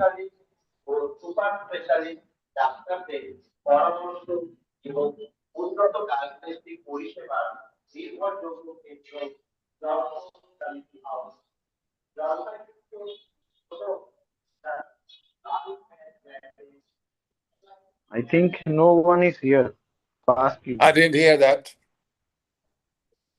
Kenneth sir, good afternoon from India. Good afternoon. Hi, this is Siddheshwar, and I am working professionally in tourism industry, sir. And we are into tea tourism, sir. The base thing, you have shown that encouragement to the community, which in return, they are not cutting the tree. Even if they are cutting any tree, they are replanting it with the another replantation and everything. My question rises, since you have told that it is done within the jungle arena and everything is there, so how do you take control of the pest? How do I take control of what? Pest and diseases. Because jungle is basically full of spiders and mosquitoes. Yeah, that is Uh, fantastic. The more insects that we have, the less we don't have any pests. Because first of all, we're working with a kind of almost wild species called Camellia sinensis assamica, which is a much stronger plant because it's closer to the non-domestic plant like Camellia sinensis. So it's a stronger plant. But the more insects there is, the more protected is the plant. Because if there is an insect that likes to eat on the tea, there's always another insect eating that insect. So we don't need any kind of pesticides. We don't need any kind of fertilizers because the leaves from the other tree and the root system from the other trees that grows around the tea gives back nutrition to the soil. We don't need any irrigation system because the Camellia sinensis assamica, the original one, not the domesticated version, have very deep roots. So it always finds water. And also the areas are more shaded with other trees and so on. So less water is vaporized during the hot season. So we never had any problem with watering or anything like that. We never had any problem with any pesticides. We had one problem once when we were exporting some tea and they checked and there was a trace of pesticides, and that was because in the transportation they didn't pack it right and we passed the orange farm where they use pesticides. But we never had any kind of not even trace of pesticides in our tea when they be shipped to America or Europe and so on. Okay, that's great thing. We have come across, we have new ideas to implement especially in small tea grower segment. Definitely would love to try your thing. But again, thing is that whether this practice will remain the productivity as same as utilizing the chemical or No, not? no, not same productivity, because as you can see on my pictures that you saw before, we have like one plant growing there, and then 1 meter from the plant is the next plant, and so on. So you always have to take, how would you say, a couple of steps before you pick the other plant, and so that makes the productivity lower. Also, when it grows in shade, it maybe not grow in the same speed as in sun. But that is, we pay more for the tea than others. So we also have a higher price to our customers. So it's our customers who pay the price for this non-productive way. But it's important. We don't want to be totally productive, but for us is the first thing we need is to protect and increase biodiversity. That's our main thing. Then that costs a little bit more, but then we put that on the price to the customers, so they have to pay for it. And not the Okay. farmers. We pay the farmers well, so they have the interest to work with us. No, so other people, because we don't want to own our own plantation. We want to work with different communities, and to keep that they want to work with us, we have to pay them more than others. But this is also the price that our consumer have to pay. That's how we sold this. And we are right now coming up to quite big volumes, but of course not like volumes like Twinings or something like that, but quite big volumes. And we still have a lot. We can increase a lot more. And we also started to actually work with a normal tea plantation with sinensis with very bad soil. And here we are starting to, for next year, starting to put biodiversity corridors and things like that to increase the amount of insects in the plantation and the amount of biodiversity. So we can also start, okay, then we maybe take away 30% of the tea, but we put the price 30% higher, so the farmer get the same amount of money, working 30% less for 30% more biodiversity, and everybody win-win. Okay, thank you. It's a win-win situation for everyone. its producers, and the biodiversity as well. Thank you. Thank you for Thank you. giving such a But lovely of insight course, this about is a tea. niche product. We cannot go to the big tea bag market for the supermarket all around the world. We are working on a niche segment, and that's why we can also put another price. But we can show why we have another price, and then people are willing to pay more for it. Okay, thank you, sir. Thank We'd you. love to get your more insight on this productivity system, and definitely Yeah, I'll be in touch with you, sir. yeah. Thank you. You can get my name and you can send a message to me or something. Okay. Yes, Any other definitely. Thank you. questions? Thank you. Yes, Thank you. actually. Hi, Kenneth. Hi. Really great talk, actually. Very interesting. A couple questions. I wanted to know, you said that you're working with a Samaka variety, Yes. the traditional one, not the new domesticated one. Do you think that the model that you're talking about could work on the domesticated version? That's the first question. And then the second question that I wanted to ask is, in terms of expanding your model and way of working, would you be interested in working with other tea producing countries? Yes. So we would love to. We're trying to get, I would especially love to start, because for me, I have a dream of doing this in a normal sinensis plantation by adding, first of all, maybe corridors, as I told you before. I think this is possible to do with the sinensis. I haven't really tried it. We will start. We were going to try it in one plantation, but then the owner, he passed away, and the family, we're waiting if we can do it again and so on. But I really want to try it out, because I got this theory that I think it would work absolutely fine. And I also see now there are some in other, not in tea, but in other monocrop things, that just to put a line of flowers in a normal plantation, increase the amount of insects and take away the need of pesticides. So I'm pretty sure that it's possible to work with normal plantations as well. I'm pretty sure. And I'm very interested to develop this, because now we have our system. It took a long time, it cost a lot of money to create this AI system and the system. We would like to go in and do it in many different projects. I'm invited to Nepal, Bhutan, and Laos to maybe start to work with this system. Great, thank you. I'll reach out to you separately as Yeah, well. please do. Please do.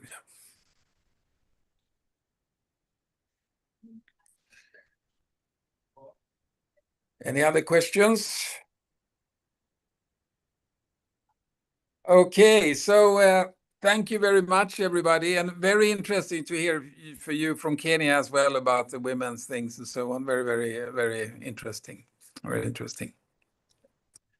So happy International Tea Day, guys. Yeah, And same to enjoy the you. rest of the day. Yeah. So what is the next talk? Yeah, the next talker is Mr. Siddharth Mitra. Are you here? Hello. Hello, hey, hi. Yeah, hi. Yeah, you just Hello. talk about few insights of your International Tea Day. Then you talk about your talk. Right. Hi, thank you so much. Thank you. Happy International Tea Day to everyone. My network is very patchy. There's a thunderstorm here, so I'm connected through my network. I don't have a presentation. I will be talking about my story. I'm a second generation tea planter from an area called Duars. It's a collective. Um, it's around 100 kilometers from Darjeeling. We don't have a GI tag yet, but yeah, I mean, big corporates do purchase our tea a lot from the auctions. Uh, so my father has been in the tea industry for many years. Tea estates, and I've seen the tea industry evolve. Now I've been over time, while after his retirement, when he started his own small tea farm. Uh, Over time, I used to, when I started getting involved.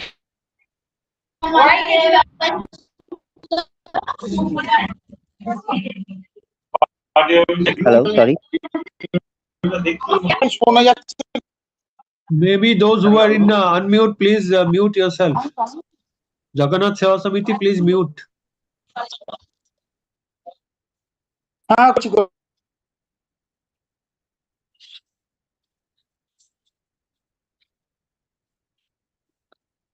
Hello, yes. So, one of the major things that I noticed over time, that our chemical cost was very high. Yes, we are getting that output. Main concern was, what did people do? Because tea industry is a very, very old industry. Now, so in my research, I came across a lot of natural farming techniques, our ancient Indian system.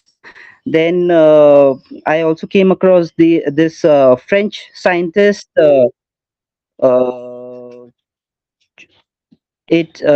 who had documented this theory in the 1980s, called the tropobiosis theory, which basically says that if you if you inject chemicals into the plant, uh, amino acids, it gets deposited in the leaves, which attracts the sucking pest. So the so what I'm trying to say here is, what I figured out is, the it's the more chemicals that you use, it tends to attract pests. And the natural system, when the plant is used to a natural farming system, it does not have any excess amino acid in its sap, so it does not tend to attract any extra pests or anything. So we were following the chemical system for a long time. So 2017 we switched to a natural system, and in our it was almost halved, and we had to revert back to a chemical system again. But then I didn't give up, and kept on going, slowly integrating the natural system. And now for the last 6 years we have been completely chemical free. We have been making our own hand rolled tea, and we've been getting very good reviews for our tea. And that's we're trying. And so what I'm trying to say here is, small tea growers these days, uh, in the areas around me and all that, they are still following the same chemical system. And yes, they are getting good flushes, but then they are also getting completely devastated by helopeltis or looper attacks and all that. They come to me and ask me, what have you sprayed for looper? What have you done for helopeltis? I always tell them, please come and check our garden. There's no looper, there's no helopeltis. Even if there's helopeltis, there's hardly anything, and it's under control. So my I've been trying to uh, educate the small tea growers of our region that we need to switch to a natural system. In fact, previously the previous speaker, sir, he mentioned, they don't use any chemicals. And there was a question also, okay, how do you get the output? So to I just want to add that the output may reduce initially if you switch from the chemical to a natural system, but over time it actually it is balanced, and it you actually get a good produce. So it's a wrong notion that you need to follow a chemical system, and uh, the like the plants are believe that pumping in of chemicals. That's not the case actually.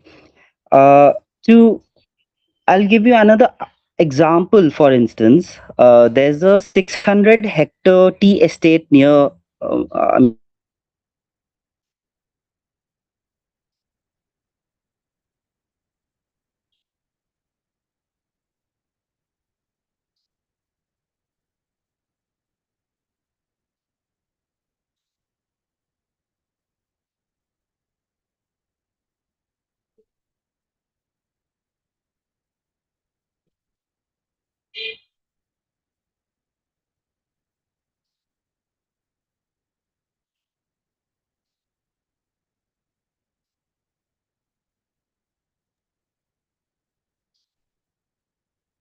got disconnected.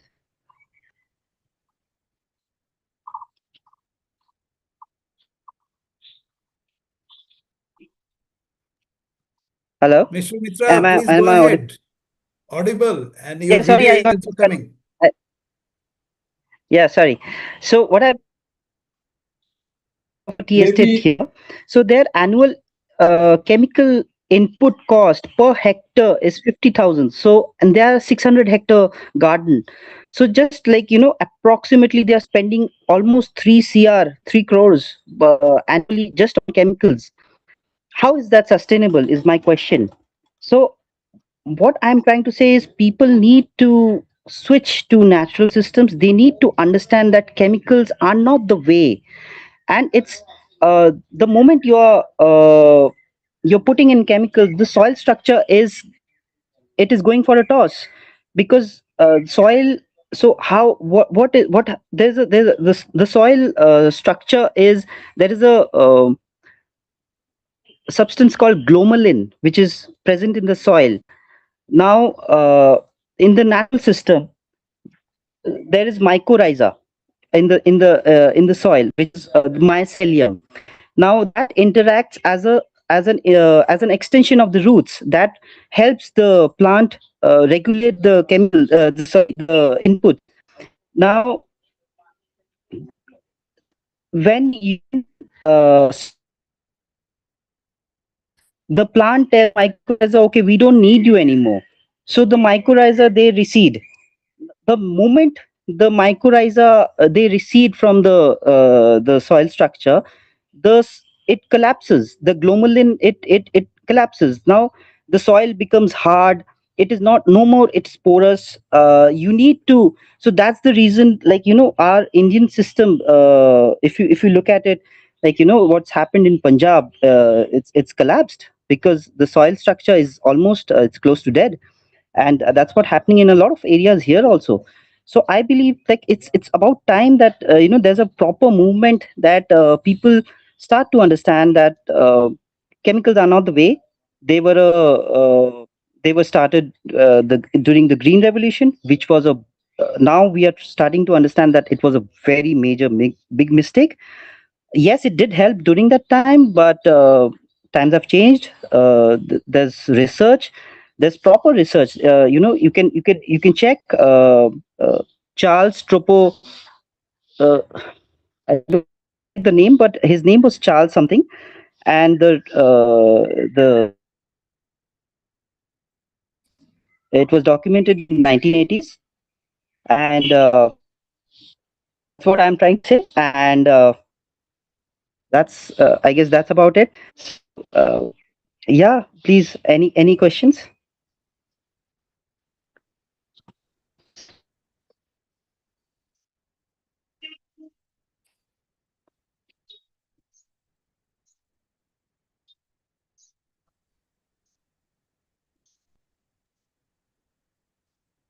Mr. So Dr. Mitra, Vishwanath, thank you. so I guess you Yes. can move on to the next speaker then. Yeah. Yeah. Okay. Okay. Can I ask Yeah. a I hope. question, please? Yeah. Of course. Of course. Okay. So,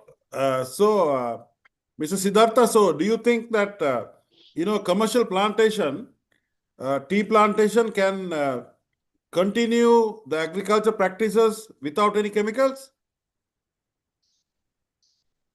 I believe it can, sir. There are gardens who have converted into natural systems, and there are use cases.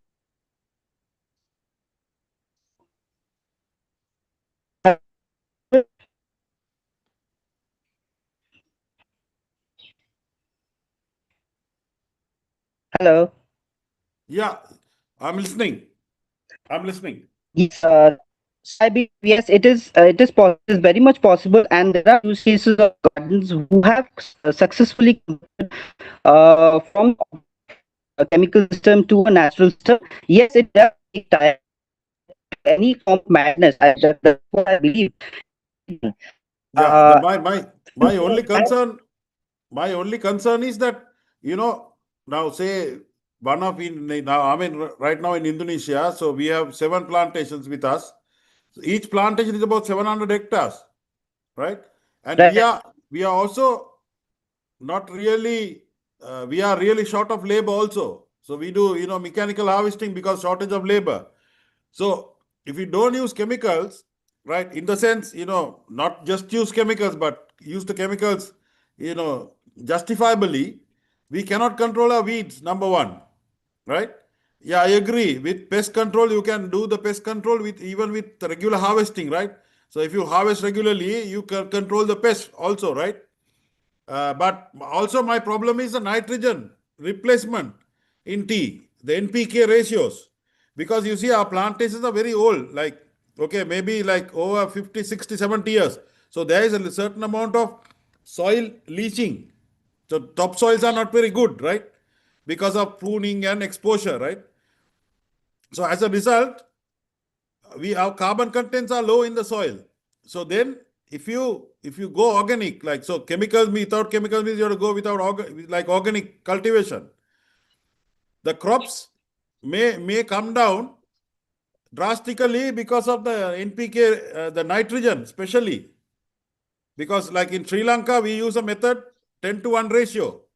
So every 100 kilos we harvest black tea, we put 10 kilos of nitrogen, like NPK. So this is my concern. You know, I'm all for organic. It's the best way to go. But is it practicable? And is it commercially viable? This is my question. In a large scale So plantation. there are multiple going on. First, at some point of time, you have to take because yes, there will be reduction in the probably the first year your output would get reduced because the plants are used to a chemical system. Now plants are also living. They also uh, they used to a certain system. Suddenly you take away that system, so they'll be in a shock. So that results in the production going down. But in today's time, what I'm trying to say is there are uh, you know cultures, mycorrhizal cultures, which actually nitrogen with the soil, with the roots. I mean, attached to the roots, the mycorrhiza, there are so mycelium is fungal.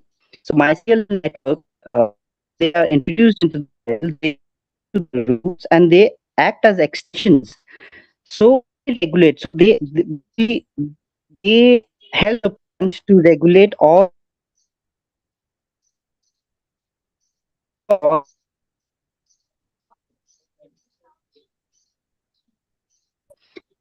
applying them. Probably you can convert into a completely natural system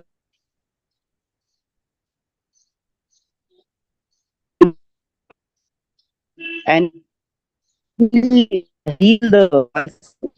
So even today, it, at least but the product can reach to the almost the in 18 to 20 months. There are material which once in the system, the air, can even search for.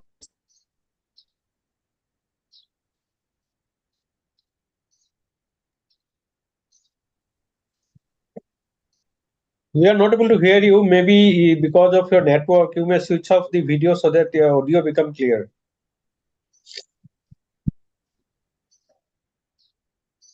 Yeah. Hi, Arthur sir. Good afternoon. Good afternoon.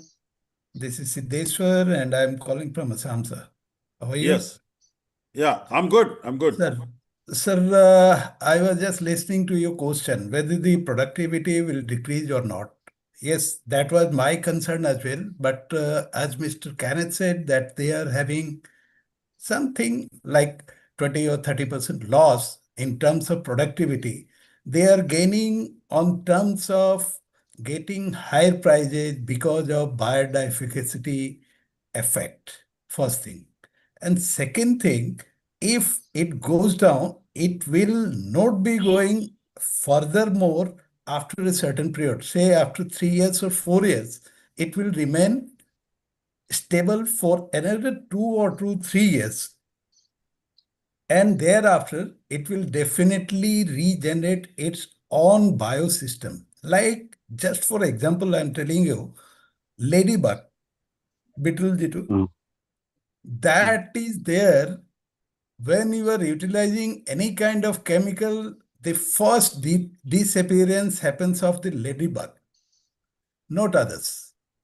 To control other things, if ladybug can help and the price you can increase by say 10%, 15% in due course of time, and if end consumer is getting good, healthier drink at the best possible price, that way we can try something, first thing. And second thing, if we are going to like discard the agrochemicals, then the cost of agrochemicals will also reduce. In terms, it will again increase your like financial structure. Like Mr. Mitra was telling that it is around 3 crores per 600 acres of garden. So that's 3 crores in Indian value we are talking about. So that is also meting out the losses incurred due to our less productivity.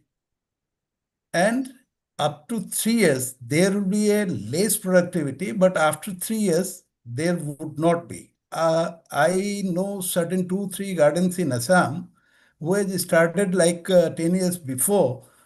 They have converted 10 to 30% each year, making their garden bio gardens.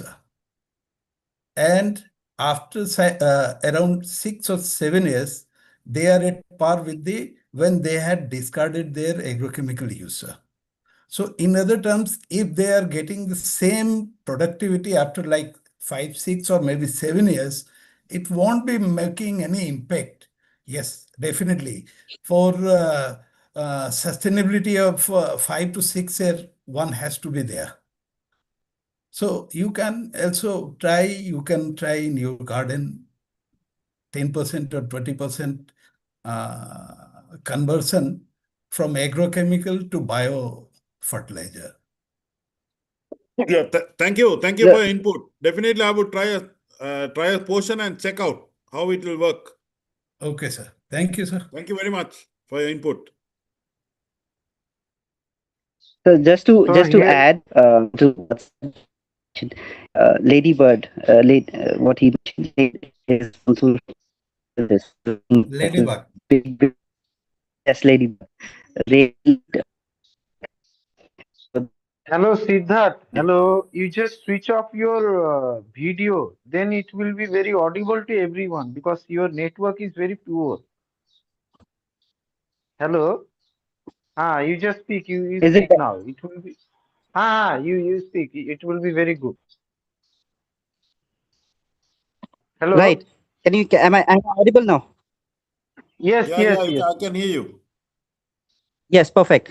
So I just wanted to say, sir, yes, like Ladybug. I was talking about Ladybug, which the previous sir he also mentioned. The moment you add chemicals first thing that disappears is ladybug. Now, ladybug is responsible for eating helopeltis, which is a major pest in tea plantations. Where does helopeltis come from? Helopeltis is a sucking pest. It is attracted to the extra amino acids which is built up in the leaves.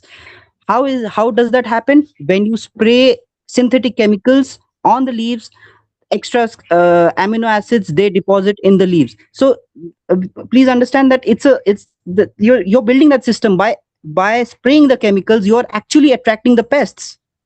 So the moment you stop chemicals, yes, of course, it will take some time. But in today's age and time, in 2026, there are things, like I said, there are mycorrhizal cultures available. There are bacterial cultures, nitrogen fixing bacteria, which is available. There are phosphate fixing bacteria. There are phosphorus fixing bacteria, which is available in the market. You can get them from the market and you can start spraying them, and you will definitely see a result within the next 18 to 20 months, not 5 to 6 years as in the olden times. Now the research it is much more advanced. So I believe, it's about time that people who have been working with the chemical system, industrial agriculture, that's what we call it, industrial agriculture. We need to industrial it is also going across. Like Mr. Kenneth, he mentioned, like it's such a beautiful system there. Biodiversity is actually helping them. So it's not about like the forest. No, not about that. Pests only attack when like amino acids, and you need to understand the system. Why are they attacking the leaves? Because there is a sweet amino acid available, freely available in the leaves. That is, so the moment you add chemicals, you're attracting pests. That has, so this it is, this theory is also called tropobiosis. Please read up. It was documented in the 1980s. Now more and more people, if they switch to the natural systems, it will help our earth's biodiversity reverse. Because what has happened in our area, like I have seen my father in operate in big huge tea estates over time, and they have been spraying all these. Now I'm also a beekeeper. I'm aware, like all these gardens, like they are spraying monocrotophos and all that. Like glyphosate is banned, but glyphosate is available in the ground level. You go to the shop, it is available. They're spraying glyphosate. It's destroying the biodiversity. Bees are ceasing to exist. Wow, their population is dwindling. Why? Because you're spraying these things, and this is a monoculture thing. Yeah, huge tea estates, 600, 700 hectares, 1,000 hectares, they're spraying chemicals. So where will the bees go? Of course, that's why it's declining. So this has to be, over time, people have to understand that you have to go back to the natural system to sustain. Otherwise, it will not be sustainable over time. So, right. That's about it from my side. Amino Right. acid is not always utilized for productivity. Okay. I did not. I'm not spraying amino acids, sir. What I meant is when you're spraying chemicals like synthetic, it builds up amino acids in your leaves, in the sap, which attracts the pests. Okay, there are so many factors, not only amino acid or whatever you have asked about or told about this chemicals. It is not need of the hour. It is necessity of the hour. But at the same time, we have to look into aspect how we can like reduce the chemical intake of the plant. That is always being practiced and propagated by the TRA in Jorhat. I belong to this Jorhat place. That the judicious use of chemicals, sir. Whenever we are talking about the unjudicious use of chemical, that is basically done by both the party, but especially by the small tea growers to get the more productivity by any means. And that is one of the reason why the quality is decreasing. Once quality is decreased, you will not be getting the right price. So we have to move from this corner to another side, but we need some time. As Arthur said, that it will definitely reduce the productivity, but at the same time, how long? 2 years, 3 years. As you have also mentioned that 18 to 20 months, we have to bear the cost. 18 to 20 months, it means 2 seasons. We have to look into that aspect as well. The costing of our tea is increasing day by day. So we have to get the in-between way to pass on the productivity as well as our conversion from agrochemical, synthetic agrochemical to biopesticides, which will figure out in 2 to 3 years, and it will give the best result for the betterment of environment, betterment of biodiversity, betterment of human health as well. True that. Thank True you, that, sir. I agree.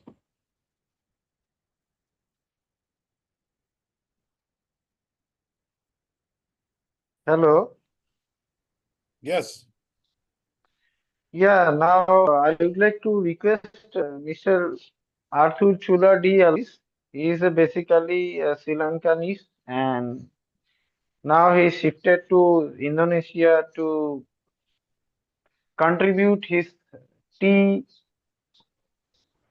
expertise to Sosro Tea Industry and Sosro Tea Company. So I would like to request Mr. Chula say few insights about International Tea Day, as well as speak about what you are doing in the Sosro tea. Okay. So first of all, good evening and happy International Day to everybody. Okay. Yeah, happy International Tea Day. Thank you, Bish. Thank you, Dr. Bish. So I think tea is a beverage loved by all of us. I think I'm already 40 years in the tea industry. I'm sure many of you, I can see some people here who are also a very long time in the tea industry. So I started my career as a tea planter. So I was in the tea plantations for 21 years. Then I was in the tea export company as a factory manager, then general manager, and also director. So I have worked with brands like Twinings, Unilever, Itoen. Those were clients. So I was running the factories.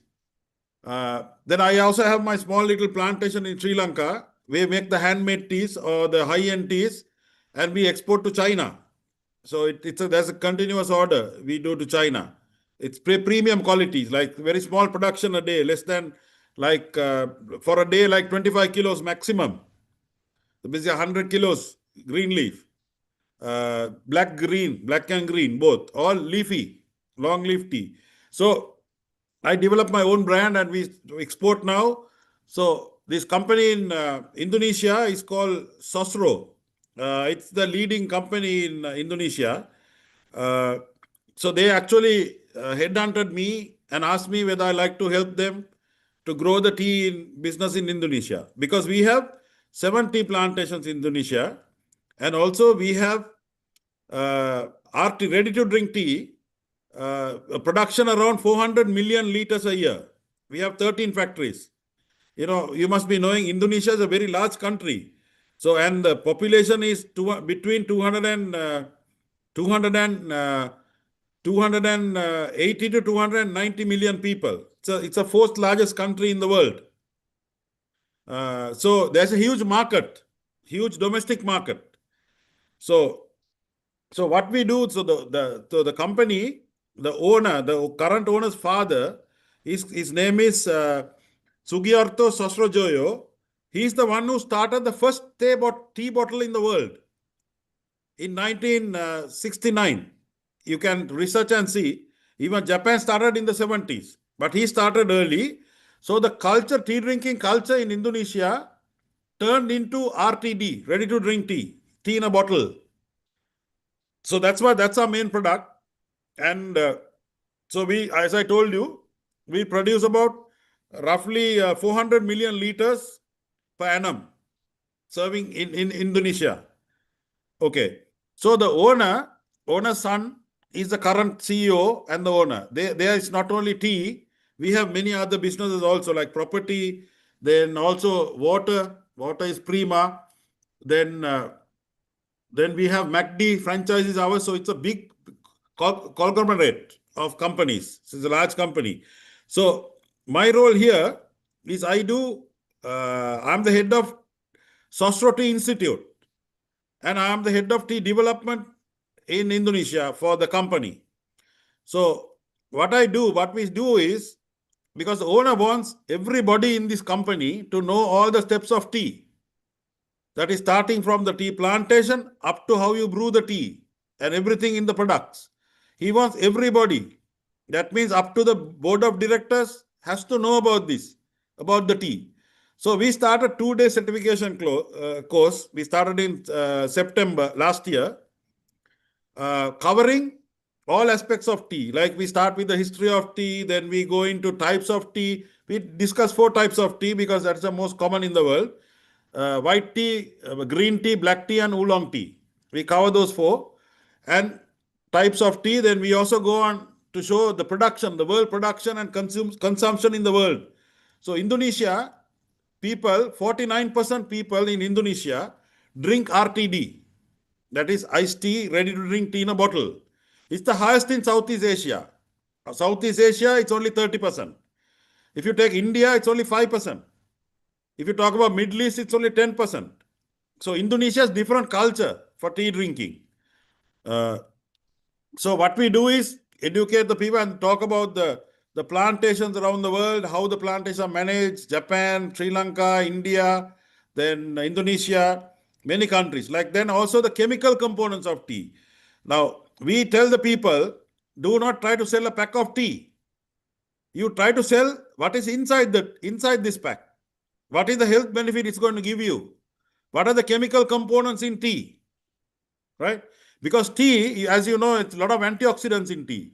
So many people don't know what is antioxidant, what is the health benefit it can give you. Right? So we teach all that to people, including the last step is tea brewing. So our classes is based on 60% theory, 40% activity-based classes. Because otherwise, these are all adults. We don't want anybody to fall asleep during our classes. So we get them up and, have activity-based classes. So it's very successful. So now we have finished the head office, like 300 staff. Now we are going into various parts of Indonesia, educating them. So what we hope to do is the salespeople can go to the customers and tell them, look, this is the product. This is our product. This is how we make it. This is the health benefit for you. Right? So this is our main aim. So today, International Day, we launched Sosroti Universe. And so the main topic is tea is good. For this year, our topic is tea is good. So all the company logo, everything is tea is good. So this is my role. Also, I visit the plantations and advise them, okay, what to do, what not to do.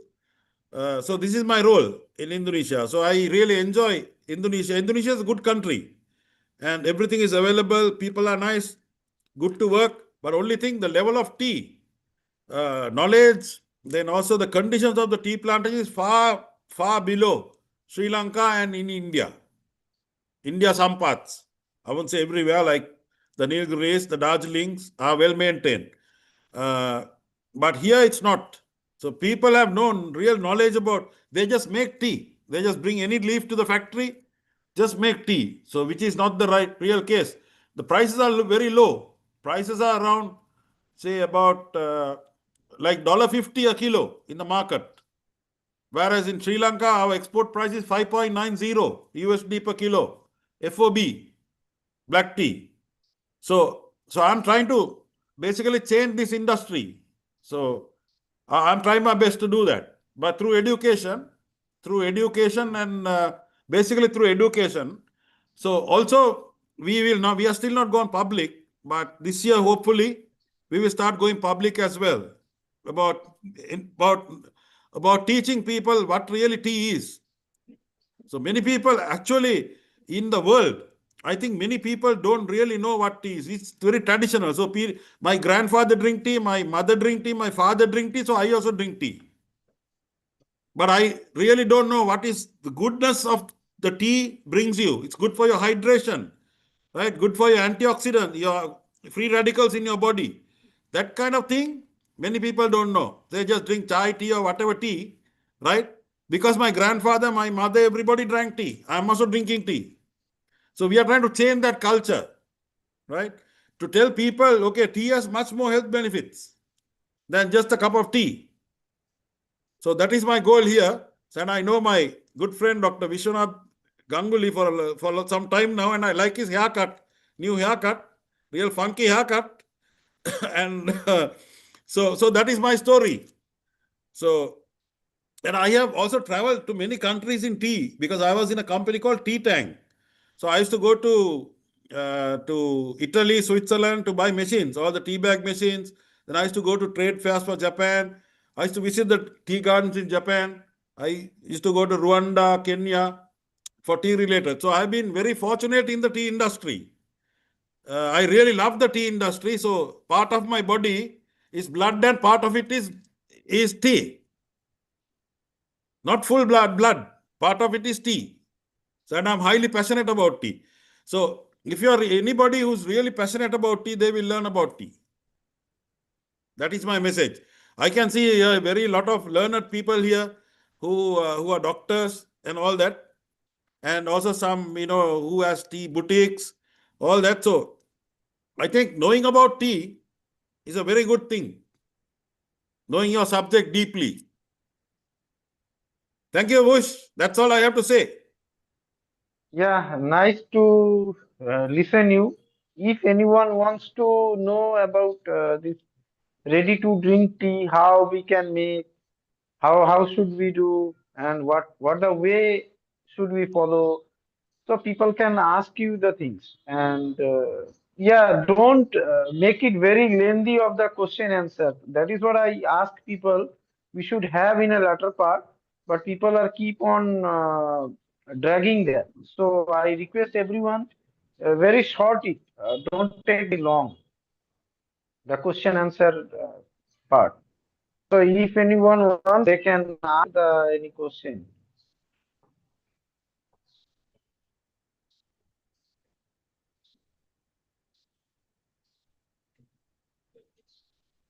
Hello. Yeah, I'm listening. I No think one no has one is. questions, Pa. No one has questions so far. That means Okay, I'm very okay. clear. I'm very happy. Thank you, thank you. Uh,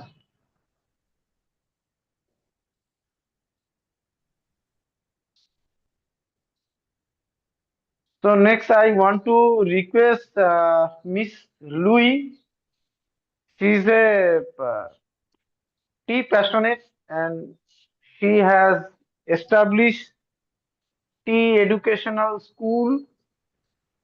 She is basically from China. Very Right good. now, she settled down at Germany. She is also agriculturist. She did her MSc from Germany in horticulture. So now I would like to request Miss Louis to deliver your talk, and please give some insights of today, why this day is very special to the whole world. So if Louis Madam is here, I would like to request you to please speak about. Yes, I'm here. Could you see my presentation? I just shared. Yes, we can see. Yeah. Okay. Okay, great. So very happy to be here to present because I'm working with a lot of different projects with China and Europe based on tea culture and education.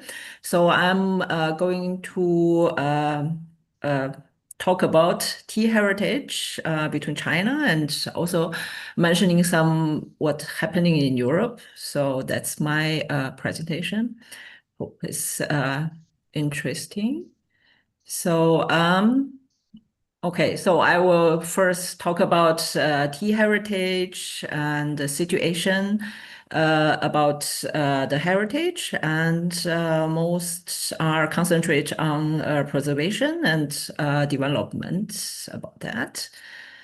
So first, I think everyone probably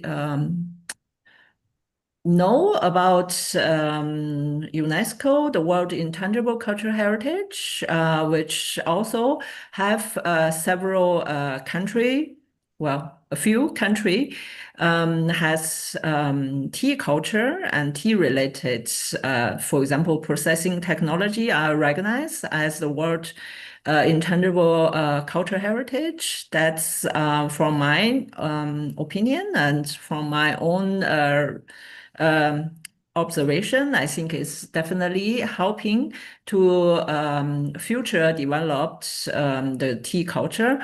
So that's quite important and positive aspect for tea culture development. For example, in 2022, there are 39 traditional Chinese tea processing technology and 5 associate social practice in China has been listed, and as also as the Turkish tea culture also this I think is the same year also have been listed. So they both definitely helping people, international people, to recognize the tea culture in different countries. And then, for example, in China, there are in total 23 provinces, and the tea culture have listed from 15 provinces. So that's a big success for tea culture in China. It's recognized. So I will also talk about make it this thing. Okay, so people could see that. So I will also introduce one new institute. It's called European Tea Culture Institute. Was founded in 2025. It registers in Berlin. So in the last 2 weeks, I have been visiting their European Tea Culture Conference, which is very interesting. It's definitely talk about like promoting research education on European tea culture. So in this conference, they are planning to organize every year or every 2 years. So this year is organized in the North Germany, which also have very special tea culture. And what I want to mention is this: in this conference, there's one lady is from the German Minister of Foreign Affairs, also focusing on helping the German heritage to apply for the UNESCO heritage. So she introduced that the East Frisia tea culture have been listed in 2016 as the German UNESCO Commission are included into the intangible cultural heritage. But since it's already passing 10 years, I just asked the lady why it's still listed in the German list. It's not really in the UNESCO list. And she said because this tea culture is quite small area in Germany, and there are 300 different cultural heritage in Germany are applying for the UNESCO list. So it's a lot of work. So since 10 years, is nothing happening. It's quite sad to say so. But it's definitely since 2016, the tea culture. For example, you see the photo, that's the tea museum. The local tea museum used to be the hometown museum. And since it's listed in 2016, the government started to give funding support also by the local association, and the museum definitely developed in the 10 years. They expand. First, they have only the old city hall, the building, and then they start to rebuild the next 3 buildings together. So they expand quite well, also develop quite well. But now they are also the former tea museum director has also make a presentation about in the future they want to cooperate with Denmark, with Netherlands together to apply the UNESCO list maybe in the future to have more attention, internationally attention for the East Frisia tea culture. So that's a very interesting part about that. So about the situation, the inheritance, last year I'm also joined, very honored, also joined the same meeting that I'm talk about tea education, how in the history that tea education have been developed. If you are interested, definitely could find a YouTube video last year, my presentation, that you could know a little bit about how the develop of the tea education in the whole history. So I will not talk more about that. Definitely tea processing, tea planting is definitely related to agriculture education. So about the current situation, I would say you could see from the chart, the current situation is quite positive. I definitely think the tea culture in the international scale is very active, and the local people are still enjoying tea culture in their daily life.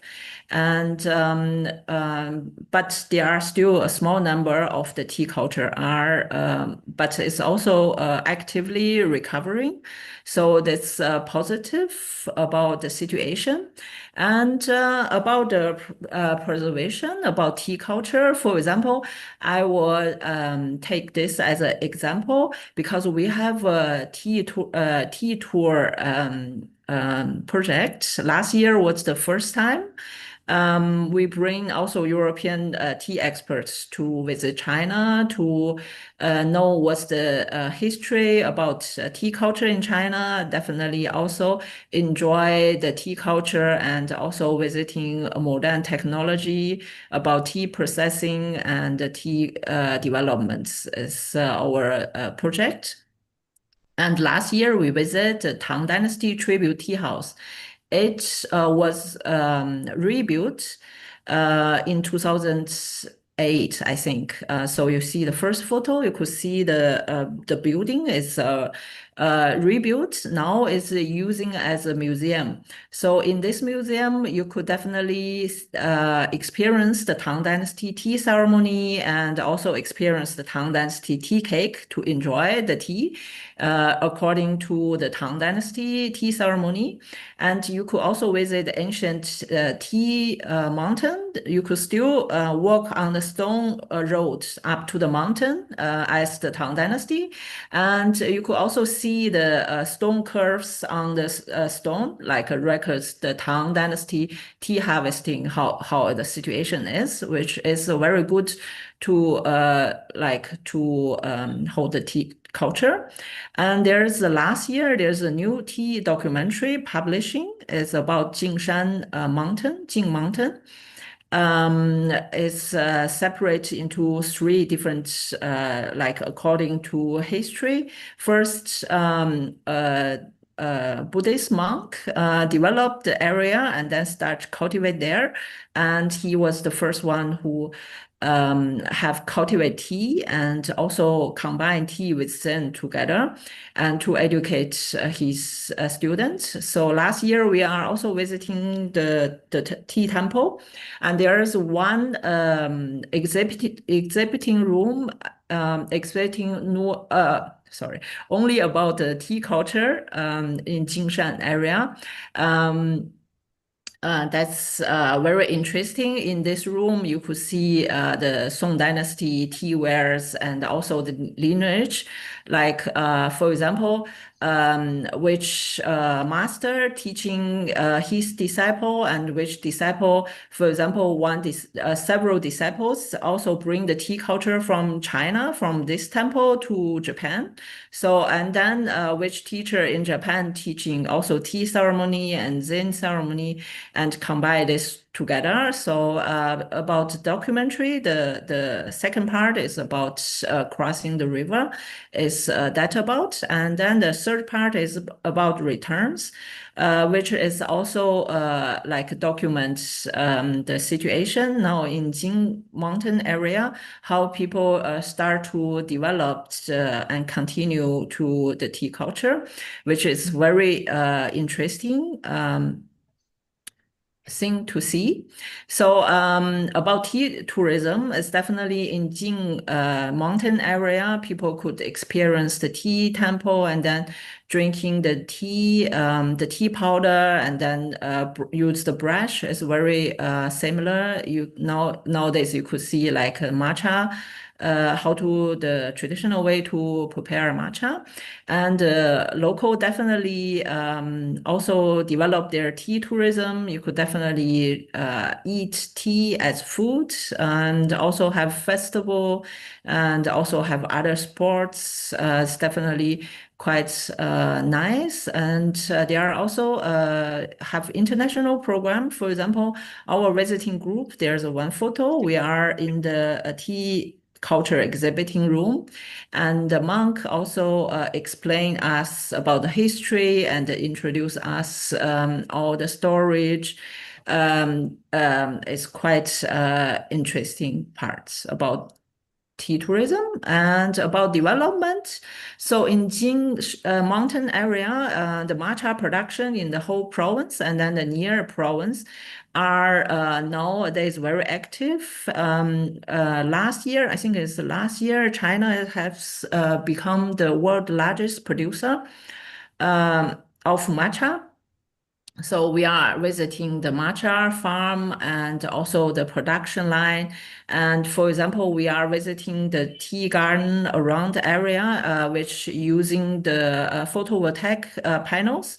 You could see from this photo is definitely have really positive effects from the farmers. They say they the shade, the tea plants also help them to keep the humidity, and which also helping the growing of the tea harvesting. And we also visiting the AI controlled nursery tea plantation.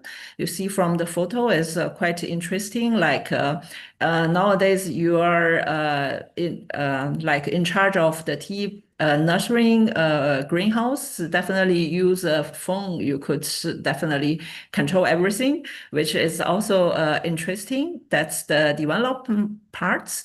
The other one I'm also quite interested to represent is definitely last year about October, I think around October.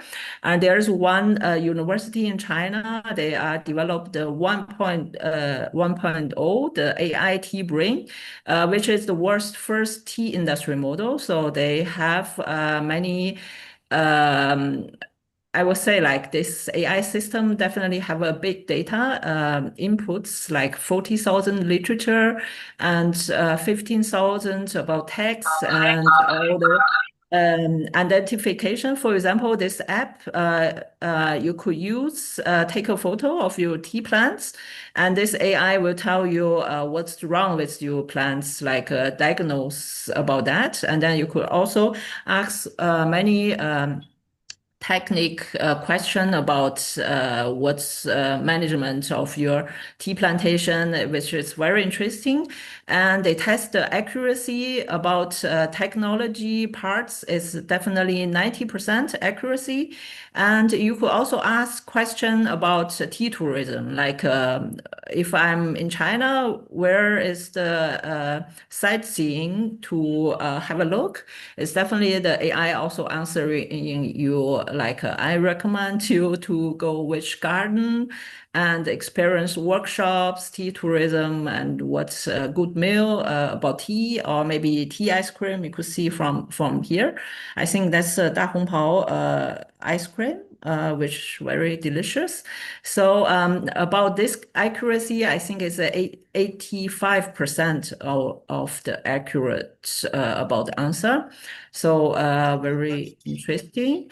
For example, in Jing Mountain area, they also developed a new machine. It's called matcha machine, which is definitely have three different models, like the normal matcha model, like they give you the really good matcha from the machine, and also they give you also the Song Dynasty style of matcha, and there's another one is more lighter. Also, you could use this machine for a personalized mode.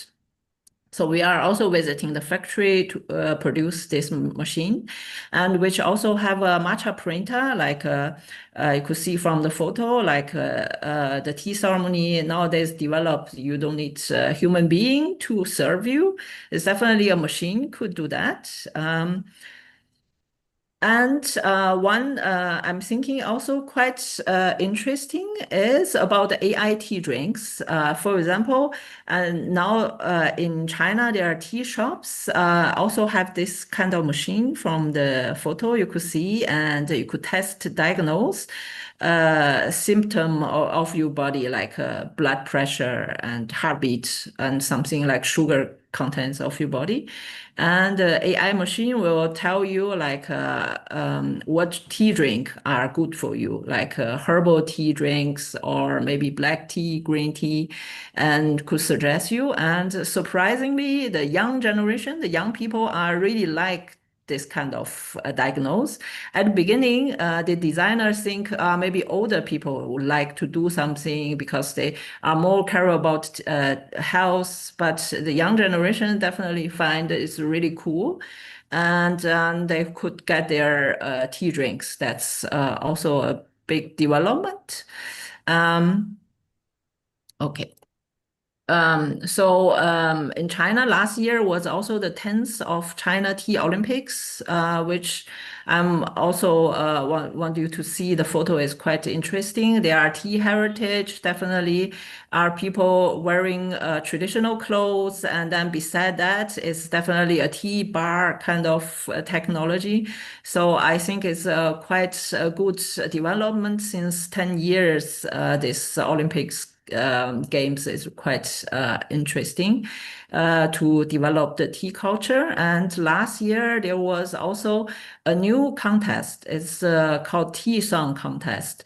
So for this contest, there are 15 provinces involved in this, and there are 58 different songs from different area from China are joining this contest. For example, you see the harvesting, people singing song. Is from the records. The tea song is also as long history as the tea production, and the tea processing people also singing song, and then even enjoying the tea. There are also tea songs which are quite good to preserve this kind of intangible cultural heritage. And then there are also new developments. There are 3 students from tea major from Yunnan Agriculture University. They have they organize a band, like they sing the traditional song, and then they also write their new song, and they use pop music and even rap about the tea song. So that's from the tea culture is very interesting parts from development. That's all what I'm observation, and I'm also interested and also focusing more on building bridges between China and also Europe, because I'm also located in Germany. So that's also work with different association and institutes. So if you are interested to cooperate, definitely also welcome to contact me. And then that's our project in Germany. And we are trying to build a tea culture, like combine China and Germany together. So that's our ambition. I hope it will work out. If you are interested to cooperate or communicate, definitely welcome to contact me. That's the end of my presentation. So happy International Tea Day. If you have any question, feel free to write me email or ask directly. So that's all. It's a very thing we have hear from you the heritage of Chinese tea culture, how Yes. it it was developed previously, now how it is growing up. So it's a really a passionable thing for us to India as well as younger generation within the India as well as the world. We can learn a lot from Chinese tea people, how tea is a very important part of their life. So I wish you always in the great success, and I hope from our people they can collaborate with you for future projects and all. So hope to bring a good projects as a internationally. Yes, that's really honor to work with you, and it's definitely about the conference. The meeting of today is definitely building up a relationship with each other, and then definitely build up international tea culture. What we promoting. That's really good news. Thank you. Yeah, it's our pleasure. Can I ask a question, Ms. Liu? Yes, sure. Yes. Yes. China is the birthplace of tea. From Shangnong, tea leaf fell onto that's a mythos, right? And then now that's Yeah. how tea. So half of the tea land in the world of 5 million hectares is half of it is in China. So I know China is very advanced in their tea technology because it's 5,000 years old now. So it's a great thing you're doing by bridging, China with Germany, with Europe. It's fantastic. We're so happy to hear this. And also, China is a highly developed country. I visited China 2, 3 years ago. I was in the Kunming exhibition. And so the AI tea serving would be a really interesting something for us because I just read it. It reads the blood pressure, and your mood, all that to serve you the right tea. So definitely, I will be in touch with you to asking for more details about this, and then it's really fantastic to know what you're doing. So happy to hear this. So happy to see this, and thank you for your presentation. Thank you so Okay. much. Thank you. Thank you. I'm very honored to share my knowledge and my observation. I definitely agree with you that in China, is tea industry developed very well, and then tea culture also promoting quite well. And every time when I'm visiting, it's definitely surprised me. Especially last year, we organized the first time international tea groups to visiting, and the local people in China, like the tea industry, they are very happy about that to share more knowledge and cooperate with different countries. Definitely, will welcome you very much about your visit. It's definitely, welcome to visit. Thank you so much. Thank you. Can I ask a question, please? Sure. Yeah. Yeah. Dr. Ganguly, am I audible? Yes, yes, Yeah. yes, sir. Yeah. I was also listening the presentation from China. Really, it's very interesting and important in many aspects. As far as tea research is concerned, uh, can you share that I was told that a large number of tea research institutes and uh, universities are working on tea. Perhaps they are working on their own, maybe government funding. How industry and research institutes or academic institutes are working together? Can you throw some light on that? So there are several tea institutes, like I think if I remember right, it's 17th 17. Yeah, I think so. 17 or 18th, because China is huge and different province definitely produce different tea. So different, I think it's quite necessary to have different institutes to focusing on study their local, like how to processing and how to planting. The environment, the climate is also different. So I think it's quite necessary. And there are two tea reservation garden, like to protect the tea cultivars in China. One is, I think, is in Hangzhou, Zhejiang province, and the other one is in Yunnan. So they preserve different cultivars. It's definitely recommend you to visit. You could see different cultivars. Last year we also visiting there are really nice to have a look. Yeah, I definitely recommend you to visit several times in China because it's huge. Every time you could only observe several province, but it's definitely worth to visit. Yeah, recommend you. Thank you very much. And I'm wondering, this platform I must mention here is a very large international platform, and thanks to Dr. Vishwanath Ganguly for his keen interest and strong desire, and it's a great initiatives. I have been attending this forum on International Tea Day every year. We all should respond to him and contribute in such a way so that whatever we are sharing or presenting, uh, let that be jotted down together, maybe in the form of a proceedings or in the form of a document sort of thing. That can be a very good international document, I should say. uh, having received the opinions and suggestions from all of you, and you are all experienced, and each of you are very eminent in your own field. So I was discussing with Dr. Ganguly few days before that if he can take some initiative to collect your presentation, or maybe in the form of a abstract, something like that. I mean, nothing sort of, if something is not shareable, you don't share it. But what is important is that we should share something which is of common interest for mutual benefit. Okay. So that's my suggestion to Dr. Ganguly and to all of you. Thank you very much. Thank you.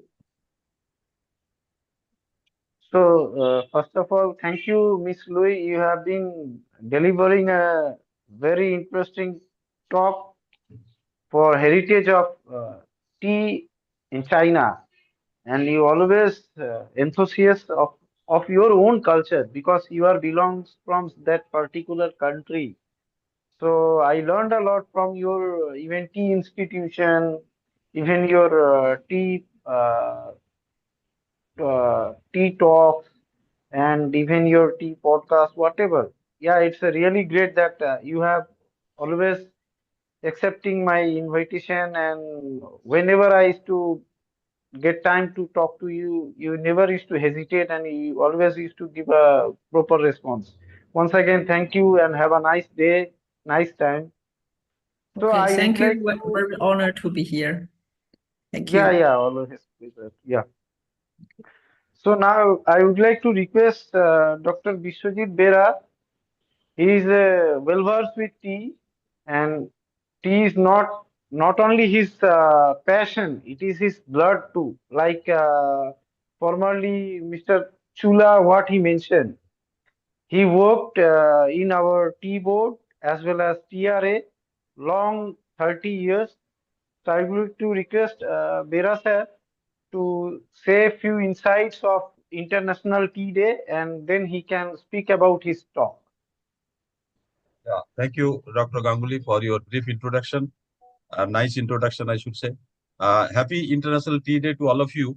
Uh, I was looking and watching some other events today. Many different places, people are, celebrating. Like in Tea Board, I have seen something elsewhere also. They are celebrating sometimes in tea companies, tea associations, means all stakeholders, tea stakeholders, they are uh, somewhere or other observing and celebrating. Uh, as this year message is, I think, sustainability and the stakeholders. Is not it? Uh, Keeping that in mind, I thought let me share something with you with my experience of working in tea for 30 years. I mean, as mentioned by Vishwanath, I worked as a scientist in Toklai Tea Research Institute for long 15 years before I joined Tea Board as a director research, and I retired from Tea Board after 15 years. Presently, I am involved in one molecular biology laboratory in Calcutta. They are also doing some research on tea, Darjeeling tea flavor analysis, Assam tea genetic diversity study. So I am partly involved there. We have also a celebration today itself, 6 to 8 p.m. Some speakers will be there. So you all know the importance of tea globally uh, from many different angle, cultural side. I am basically a technical person, so I would like to speak something or share something from my technical background. You know, these days we all discuss and talk about climate resilience tea plantation. Climatic variables, temperature, erratic rainfall, these all are happening all over the world. Not only it is only for tea, but other agricultural crops. We all are aware of it. What I'm trying to tell you is that since the inception of tea research more than 100 years before, whatever good agricultural practices have been we have been practicing, or scientists used to uh, give to the tea planters as guidelines or recommendation. More or less, same things uh, are going on. But with regard to climate change, I think time has come to revise something uh, in compliance with the requirement of the tea industry and how the tea plants uh, can best survive under the uh, uh, different climatic conditions, mainly the temperature and the rainfall, erratic rainfall. There was a intergovernmental group of FAO. When I was working in Tea Board as a director research, I was coordinating that group where four or five, four countries were involved: India, China, Sri Lanka, and Kenya. So they are everybody shared their country's experience with regard to diverse climatic conditions, how the tea plants are responding, and what is their effect on yield, quality, and other agroclimatically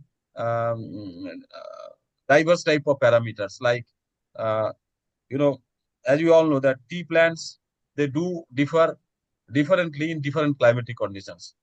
So diverse climatic conditions, they have good adaptability. In the advent of latest molecular biological techniques, or you can say frontier areas of science and technology, scientists are also devising uh, to develop superior tea cultivar based on genetics, molecular genetics. We used to select tea cultivar based on mostly phenotypic characters, means the characters which are visually noticeable. Uh, the work I started 30 years before as an assistant botanist in Toklai Tea Export Station. That time I was looking only for tea morphological characters, tea anatomical characters, and uh, conventional breeding, selection, hybridization, followed by long-term trial, etc., etc. And conventional breeding has been contributing immensely to the tea industry, developing superior tea cultivar. But nowadays, intervention of molecular biology or biotechnological techniques, they are also very useful, particularly the molecular marker, DNA-based molecular marker. Then genome sequencing. India has contributed in the recent past. There was a tea genome sequencing project wherein there are 4 institutes involved working together in an integrated manner as a coordinated project. CSR laboratory, ICR laboratory, Toklai Tea Research, Upashi, Tea Board, NTRF, like that. So there we did the sequencing part, and in 2024 we have developed first Indian tea cultivar TV1, the Assam variety. We have developed a tea genome sequencing paper. But before that, China has already published, and since they have been doing it since 2017 onwards, they have a big contribution, I must say. Having said that, our research institutes are also nowadays they are very well equipped with the advanced requirement of equipments, and scientists are also well trained, technically very sound. But as far as funding is concerned, perhaps we need to think now it is apart from government funding, Tea Board, National Tea Research Foundation, industry should come out with their own funding, at least 50%, if not more. Then there should be a fund crisis like that. As far as tea quality is concerned, that is also going to become a very serious issue. I can give you one example like Darjeeling tea. We all know that Darjeeling tea is very famous for its unique aroma and flavor. But I am told that these days the flavor we used to get earlier days is not coming because of climate change and the effect on that. Now we have to have a challenge how to overcome that, how to retain the quality, or maybe to some extent enhance the quality. So what are the quality regulating genes or genetic markers involved? At the same time, the biochemical pathways involved in those areas. There lies the importance of manufacturing and tea processing. So all the scientists need to work together, plant physiologist, biotechnologist, tea research engineer, tea tester, all and all. That is what my suggestion is. And more importantly, the tea planters have to deliver something these days. I mean, they have to be involved also, understanding the latest scientific advancement and how to implement those in the practical field. So, precision farming and participating agriculture. These are the two things we used to advocate. The scientists need to work with the planters, and planters need to understand. Scientists need to understand the problem of the planters, and planters also have to be well equipped how to implement or execute those scientific guidelines in the field. As far as quality is concerned, pesticide is a major issue. It has been a problem earlier also. Now there are a large number of chemicals available, but unless we do not have proper MRL from national regulatory body like Food Safety Standard Authority of India, and sometimes it is a major issue when we export tea to outside countries. Then we need to comply with the MRLs and pesticides regulations of the importing countries like European country or wherever we used to send our tea. My last suggestion and request would be that whatever we do, scientists, we need to understand the problem of the planters first before we do something, and we have to assure that the benefits of research and the output of the research is going to benefit to the industry. With these few words, I must thank you, the organizer, Dr. Ganguly, and once more I request all of you to please respond to Dr. Ganguly whenever he asks something from you, so that a policy paper can be prepared and developed with the inputs of all of you, and everybody will be acknowledged to that. And that will be the best paper, and based on that, we can proceed further, whether it's a collaborative research project or whatever it is. With this, I stop now here. Thank you all very much for your kind patience hearing. First of all, that you always encourage me from my younger age, and you are very well versed with my father also. So I'm very thankful that I'm fortunate in some program they become a very good of people. So you always giving me very good insights and very good inputs regarding tea as well as tea industry. So I always thank to the like-minded people like you to always encouraging me in a different way for tea. So I will try my level best to bring this industry how best we can bring the collaborations and all by with the help of our this international tea family WhatsApp group. So I will try to build that such platform where we can have a different country people with different directions of the projects. Like here already we have seen that Mr. Kenny, he is doing a very marvelous job in tea industry. He is a only tea trader. Once upon a time, he run a tea cafe, small tea cafe. Now he growing his tea business like a giant.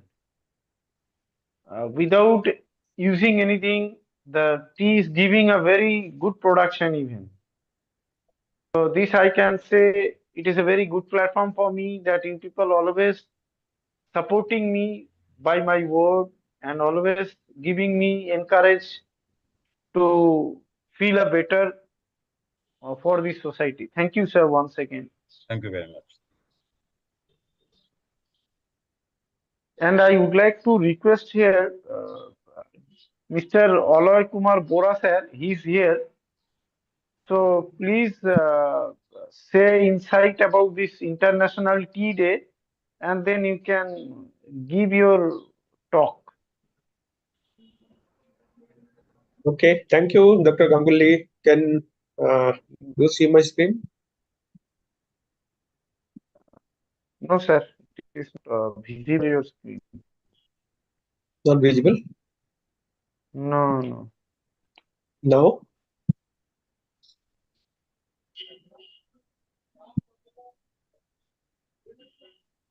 Is it visible now? Yeah, it is okay. Again, once It again, is thank you, visible. Dr. Ganguly, for organizing this webinar, international webinar. Wish everybody a happy International Tea Day. It's a great day for all of us. All of us are associated with tea industry or the tea value chain. So some or the other, we love tea. And let me put a disclaimer: I'm neither a tea expert nor I'm an agriculture expert. I'm not an expert in that sense. So, however, I have decided to talk on a topic that unless we have a very resilient tea production, especially for small tea growers, and I think earlier presentation also there was some discussion on small tea growers. And as you know, next to China, India is the second largest tea producers in the world, and 80% of the tea India produces comes from Assam and West Bengal. So about 50% tea produced by Assam and nearly 30%, 25 to 30% produced by West Bengal. And currently in both the state, more than 51% of the tea is produced by very, very small tea growers. Those who are not familiar with the definition of small tea growers, the government has defined those who are cultivating tea up to 10 hectares of the land are called small tea growers. But it's not true that all tea growers are having 10 hectares. Maybe 30% of 40% will have more than 10 hectares, but most of them, less than 50%, will have less than 5 hectares, 6 hectares, 3 hectares. And so they are definitely facing a problem. Earlier speaker have already highlighted about tea price, about pesticides, and things like that. So I would like to introduce my organization. We are ECO. We are a not-for-profit organization working in India nearly for 18 years now through a very gender and socially inclusive, innovative, and participatory approach. We work with entrepreneurs. We work with producers, institutions, community-based institutions, women's group, children, youth, government, private sector, and you name it. We are all there for innovative thinking, strategic collaboration, and of course bringing a change in the society. Our vision is just inclusive and equitable society. We feel that designing and implementing innovative ideas and solutions can help community-based organization for inclusive and high impact growth in the society. And two key principles, development principles we follow is that sustainable livelihood and of course securing dignity and justice for all. In terms of our thematic area, we work in agriculture value chain, which is sustainable livelihood, clean energy, food and nutrition, responsible business, education and gender inclusion, and skill is cross-cutting. In terms of SDG, as you can see, we work with 1, 2, 4, 5, 7, 8, 12, and 14 and 17 now, which is working together. Even though our work is pan-India, currently we are focusing mostly in the northeastern state and part of Andhra Pradesh and Tamil Nadu in the south. Delhi and Rajasthan in the north, and east Bihar and Orissa. So far, in the last 18 years, in terms of our outreach, we have been able to reach more than 200,000 rural households, and there is some changes in their life. I would not say that everything is because of our work, but we very closely worked with various stakeholders and brought sustainable livelihood for them. And currently, last about 2 years, we have been working with more than 12,000 farmers. Out of the 10,000 women are women farmers, and they have their collectives. We have reached to more than now 40,000 adolescent girls with STEM education, science, technology, engineering, and maths. We have more than 2,000 micro entrepreneurs supported under various programs. And currently, we are also working nearly 99 big tea gardens in Assam for climate smart initiatives. My topic today is why agroforestry would suit tea cultivation. I think this is very important because tea, as you all know, and I am not an expert, but it's an story plant. So it requires, microclimate condition, reducing heat stress, conserving soil moisture, and increasing humidity. One of the speakers from Duars already highlighted that how excessive pesticides and chemicals have spoiled the soil fertility. So I think if we go for agroforestry model, it will definitely reduce soil erosion and the slope. It will require lower fertilizer, additional income because in Assam we have now found that small tea growers are struggling to get profit by selling tea leaf. So unless they actually have some additional income, they do not see a future in next 5 to 10 years. It will also improve biodiversity and pest balance, which was already discussed some time back. And of course, climate resilient against heat and irregular rainfall. Climate conditions also, this point was discussed a while ago. And the research from the tea growing regions in India and Sri Lanka have shown that tea systems can improve long-term sustainability and quality while diversifying farmers' income. Now, again, those agroforestry is nothing but more of a land use planning. It can actually work very well for small tea growers because tea is necessarily, they need good natural conditions, biologically active soils. And one of the issues that has happened because of excessive fertilizer and chemical use is the soil fertility has gone down. So somebody, again, we talked about in different presentations earlier, that how to increase the production. They are using excessive chemical. Maybe in the short run they are gaining, but in the long run, it is not helping the industry or the tea growers at all. So a good agroforestry system combined with tea bushes, shade, timber trees, fruit crops, spices, fodder, it can bring nitrogen and fixing species to improve income stability and farm resilience. Now, of course, we have started a pilot project in Assam with 1,000 small tea growers. We plan to cover 10,000 small tea growers in next 3 years. And again, as I said, we are working with Assam Agroforestry Development Board. We are working with Small Tea Growers Association, Producer Group. We are working with Tea Research Institute, universities together to see that how this agroforestry model can be integrated with their current model of tea growing. So first is that tree system, it gives them shade for the tree. I don't want to go into the too much detail, it's already there.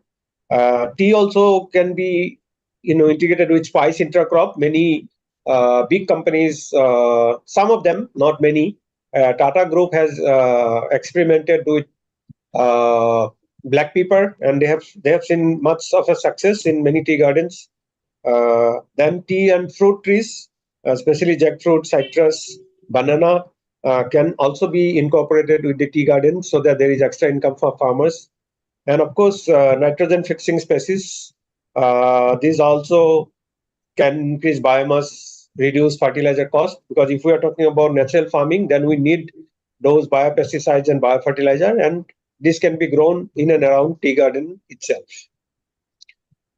Tea-based agroforestry system can integrate, as I said already, earlier point. So this is more of a repetition, but I wanted to highlight.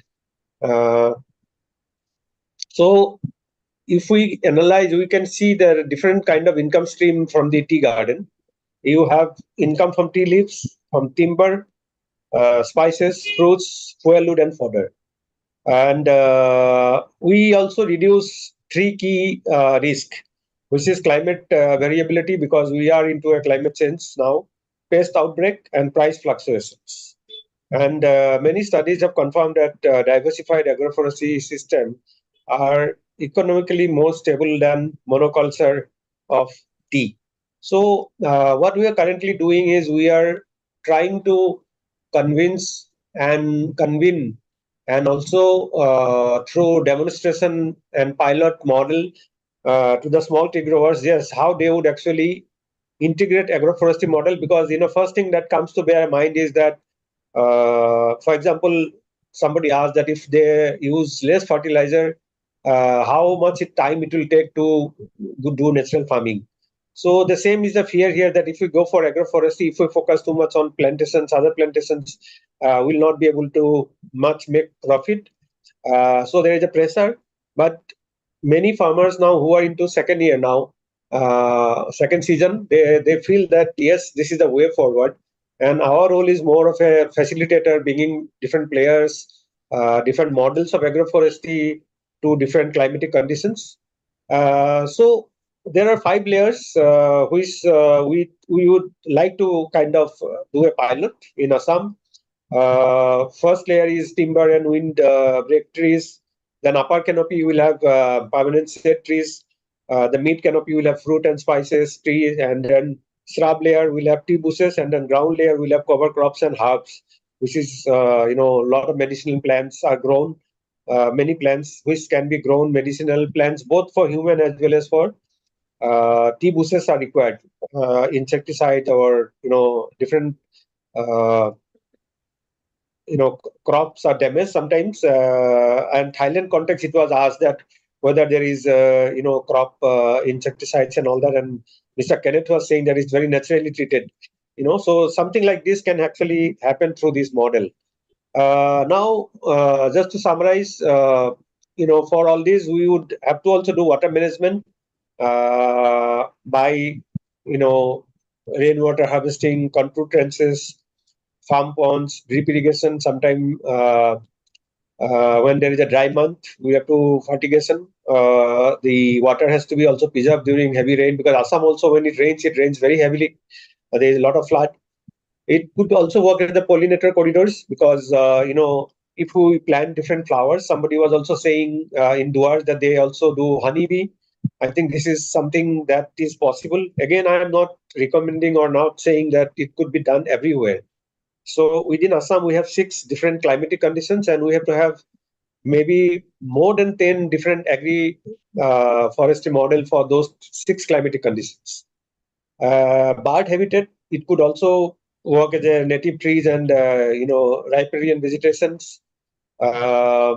We have somebody, I think, from Jorhat who is into tea tourism. So when actually these things are integrated, it could be a good opportunity for tourists to also go and see how these are integrated. And of course, integrated livestock. Because in Assam again, a lot of people, we have non-veg, so there is a lot of demand for goat and piggery and fishery. So these can be also integrated with our tea gardens. And of course, multi-strata systems are significantly more climate resilient than monoculture of tea plantations. It can also work as a carbon in trees and soil, reduce heat stress, improve drought tolerance, and it can offers the erratic rainfall, which are the need of the hour now. So thank you so much. I don't want to take much time because we are already 1 hour behind the schedule.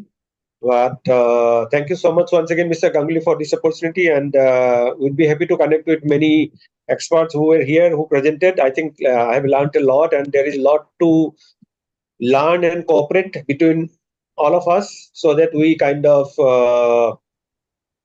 see that this tea industry, which is so many years old, can thrive and it can probably boost the economy, not only local economy, national economy, and international economy. And that's only possible if we work together. So with that note, thank you once again, and I end my presentation here. Thank you so much. Yeah, it's a really pleasure that Mr. Bora sir, you have accepted my invitation when we met first. Then we had a very few months friendship. So in that you just accepted and we made a very good friend over. So I'm very thankful that you have delivered a very good talk regarding tea industry, which can be aligned with uh, agroforestry systems that can be included different models like foods, spices, then non-foods and non-spices crops also. So which can be gives the extra income to the this teeny farmer. So I'm very thankful. So okay, I would like to request now Mr. Indranil Chakraborty. The brother has studied his BTech as well as MTech from Vidhandra Krishi Vishwavidyalaya. So where he studied regarding this irrigations and so on. He's a specialist in irrigation and he founded this Teakberry Private Limited, which is located at Kolkata. So I would like to request Dada to speak about your talk and with why this International Tea Day is very special to you. Why, how can we sustain this tea industry in a very broader manner? So you can be give your thought. Thank you, Dr. Bishwanath Ganguly. Am I audible? Dr. Ganguly, am I Yes, audible? Yeah. yes, you are Thank of you, course Dr. audible. Thank you, Dr. Ganguly, for this wonderful opportunity. And really, I was listening all of them, and this is a diversified people are there with different expertise, and this interaction. It's a lot for me personally. A lot of gain we are doing with knowing the technologies, the plantation practices that people are doing across globe.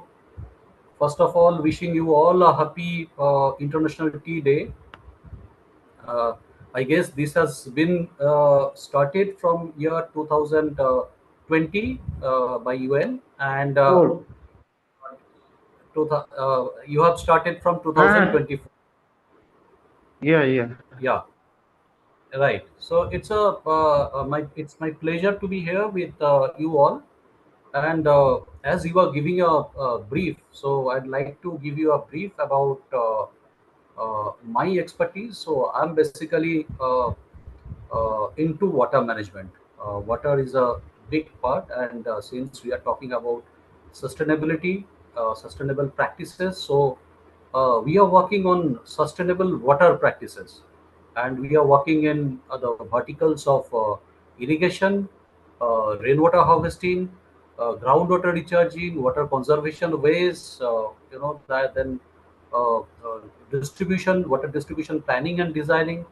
Uh, we are also working in the mining area for the dust pollution control system with a minimum water, how it can be designed. But we are mostly in project design. We are into consultancy, project designing consultancy. So today, since it's a International Tea Day and we are concentrating on tea, so today my small brief note, it will be delivered precisely on tea and particularly irrigation system, how we are doing and how we are designing and how it is getting improved from the traditional method to the smart systems. So I'd like to share a small presentation. Uh,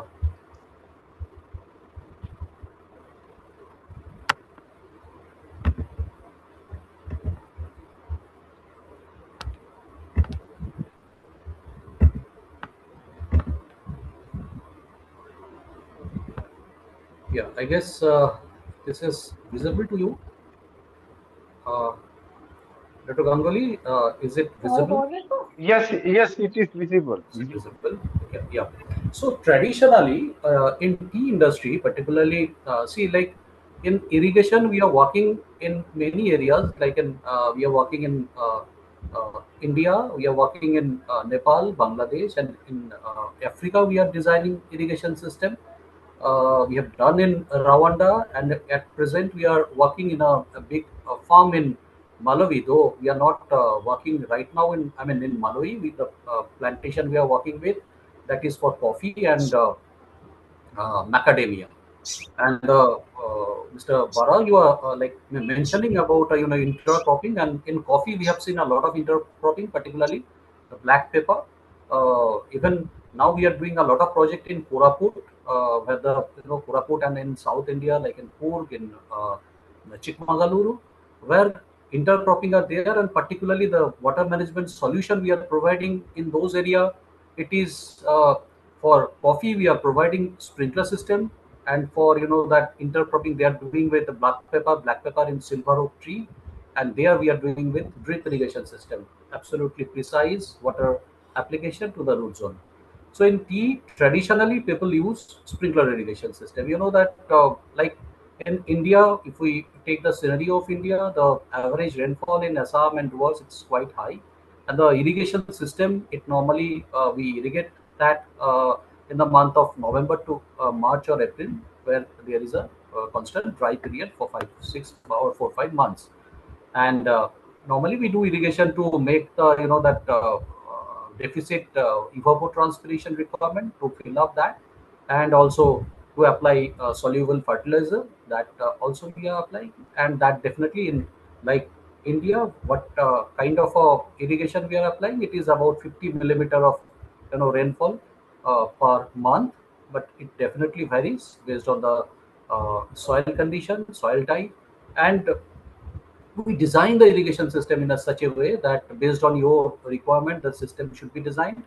And gradually, initially the tea plantation, they were using earlier with all portable kind of a sprinkler system, while all the pipeline you can shift from one place to another and irrigate. But gradually the manpower cost is becoming higher, and gradually the industry is moving from that practice of portable, where you have a huge manpower requirement, to semi-permanent, where we are putting the main line underground and only the lateral line we are shifting. So that way we are irrigating in the sprinklers through sprinkler system. Now we are talking about sustainability. Now, one area I'd like to highlight here, and I'd like to mention that with a proper irrigation system, we have seen definitely the productivity, the yield, it goes, and it grows quite a significant percentage, the yield part particularly. Now that is one part. The second and the one more important part is how much expense you are incurring during your irrigation. So one is water. Water has become is it is becoming scarce, and we are everywhere we are taking precaution to utilize water efficiently. And definitely in tea also it is not a different, and we are applying water efficiently there. And still with a sprinkler irrigation, when you are applying sprinkler, what we have seen, the calculation shows that the power cost while running a irrigation system, it's about it's for like I've shown a calculation, I'm not going into detail, but if we compare with the production cost, so power cost will be about 5 to 6%. So it's a huge cost we are incurring because of November, December, January, February, March. So 5 months of irrigation continuously we are doing. And like for example of a 500 hectares garden, maybe the electricity consumption, the power, the motor we are using is about to that 300 hectares, and that is running 20 hours a day, about 30 days in a month. So you can imagine 150 days we are running irrigation system in India, and the power cost is huge, and that is coming to about 5 to 6% of the total production cost. And also the water consumption, it is uh, growing. And that with modern concept, what we are suggesting gradually that to go from sprinkler irrigation to drip irrigation. Now, why drip irrigation? Like drip irrigation, it will definitely improve the water consumption, the power consumption. It will help in reducing power consumption. it will precisely give you water to the root zone, but more importantly, it will improve fertigation efficiency. See, like we are talking about a soil health, fertilizer, whatever we are applying, that is degrading the soil condition. So once you are applying the, with a drip, with the fertigation you are doing, you are reducing the total fertilizer consumption and applying, reduced quantity to the soil. So it is improving soil health. It is improving the cost parameter, because instead of once you are applying to the directly to the root zone, that is definitely going to save you a lot. And uh, in brief, I'd like to highlight here that, see, like from sprinkler we are going to drip, but what now we are suggesting to tea planters, that in India still mostly the irrigation is a, assumption based game. Like, from we start irrigation in a certain month based on our experience, and then we run the system. Now, meanwhile, the rainfall is coming, it is going. So based on our assumption, we are stopping the irrigation system. Again, we are restarting the irrigation system, but really we are not measuring mostly in the soil moisture condition. So now with a drip system, what we are incorporating soil moisture sensors. And recently we have done one project in India, in a like in Doers, which is about a 100 hectares drip irrigation we have designed with a complete soil moisture sensor system. Okay, And good afternoon. it is giving, whenever the soil moisture is getting depleted, it is giving you alert that irrigation system it should be immediately start. And we are maintaining a proper moisture system. So with this uh, incorporation of smart sensor, what we are doing, we are applying water, we are applying fertilizer. Even now we are monitoring NPK with sensors and all, so we can monitor the whatever the requirement is there. Based on the actual requirement we are applying it, and we are optimizing the water, we are optimizing the power cost, and also the productivity. Definitely we are helping to grow. So this is a one area which now we are working in the project where we are designing it. And I'd like to highlight that in all plantation, particularly we have planters from all over world. Uh, so I'd like to, yeah, just a minute, yeah. So here we have planters all over the world, and I'd like to highlight that with a sustainable approach, not only we can save water, also we can save power, and most importantly we are improving the yield of tea. So since the time is short, and we are running already late a little bit, so I think that I'll not take much time. I thought that let us give you a that insight of water management, how it is progressing in tea industry and other plantation industry. I'm available, in this group created by Dr. Ganguly.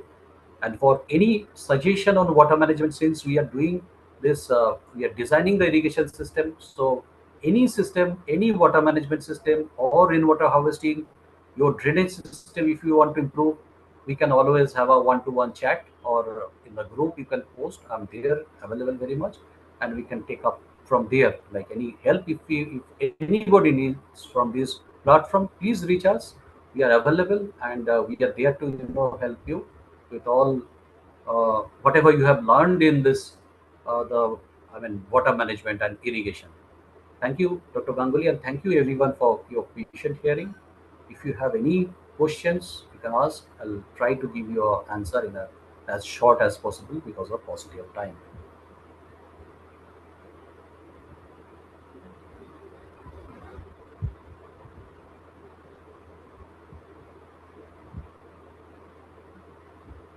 Hello, is there anyone who can ask the question?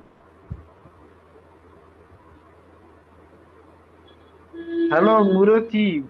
What do you want to know from him? Once upon a time, you are very interest of this irrigation, precise irrigation. So you can ask him. I think she has left. Okay, if you have anyone, if you feel that anything needs to be, that interact, I'm available. So always we can have a interaction through the our this group, or you can get my number from Dr. Ganguly. I'm available anytime. Thank you so much. Thank you, everyone. Yeah, it's pleasure to be this forum. So now I would like to request Mr. Mishra ji, whether you were here or you left the for few minutes. Hello. Hi, Mr. Ganguly. I was supposed to take a break of 20 minutes, but you are talking about 2 minutes. Anyway, it's all right. Yes, tell me. So you I can. don't have any So question with Dada, me. no. Sorry. If is there any question we can ask, or else we can go for your presentation. That's what I'm thinking of, because we always already running a late time. Right. I don't have any question with Mr. Indranil Chakrabarti. So, Dada, we can finish your talk. So, Mr. Misra ji, so you can start your talk with your International Tea Day. Why this Tea Day is very important to the us, and what you are doing. Basically, I want to say about Mr. Misra ji. He is from Assam and discover Assam Discovery. It is a tour and travel company, and he's a recognized tour and travel government of Assam as well government of India. With his arena, he's bringing different country people to the Assam to take over the tea plantation in the Assam, from Korea, from Japan, from China, from UK, USA, other nations. So I don't want to make much lengther of his brief and all. He can brief by himself. Okay, Mr. Misra ji, you can deliver your brief and you can talk about what you are thinking of.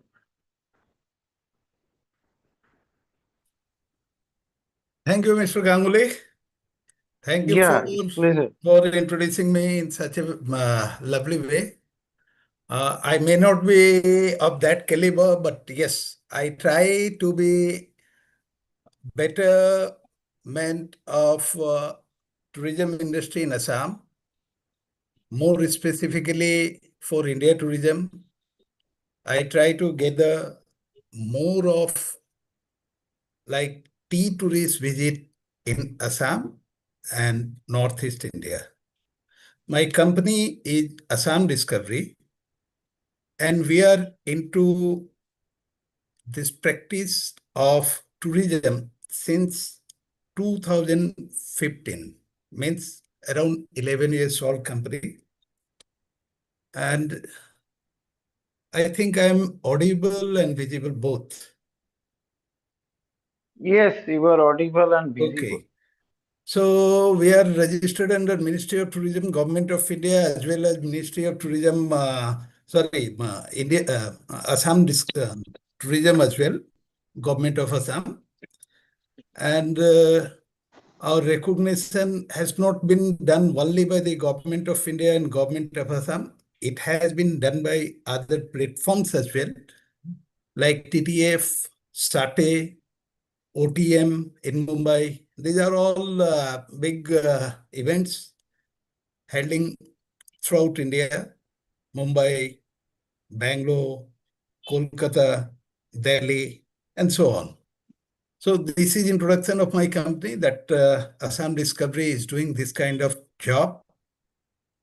And on this auspicious occasion of International Tea Day, we would like to congratulate everyone, whoever is included into tea arena, whether he is a tea lover, she is a tea lover, or he or she may be a tea grower. And to those as well who have not been associated with the tea tourism, tea industry, and tea lover, because they are the more prospect than us, because already we are in. Only thing is that we need to bring more people into the arena of tea, whether it is production, participation, or loving. And I would like to thank Mr. Biswanath Ganguly for giving me this opportunity to say a few words about tea, tea tourism, and its impact in borrowing tea community through economic development. I have a presentation related to this. I'd like to present it before August gathering.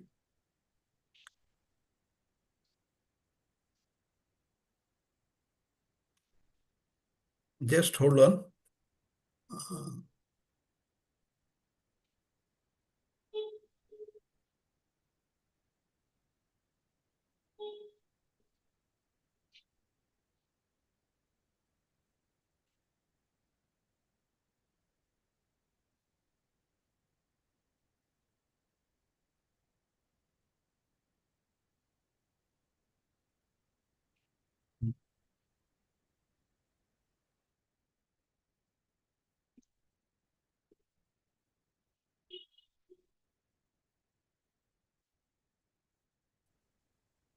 I think I'm not able to make it, but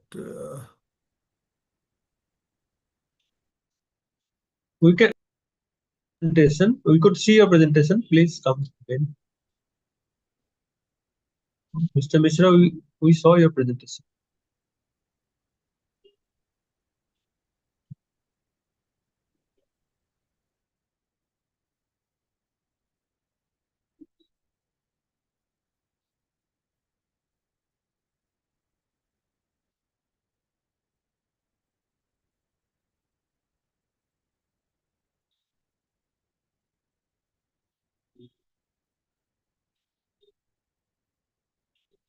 sorry, I got disconnected trying to share this presentation.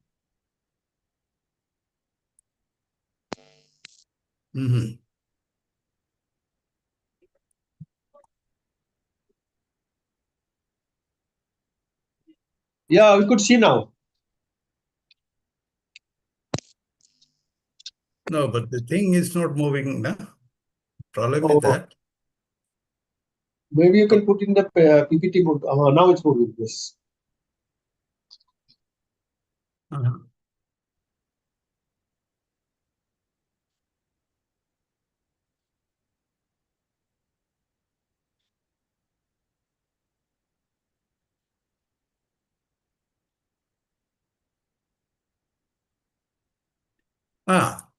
Probably it is visible now.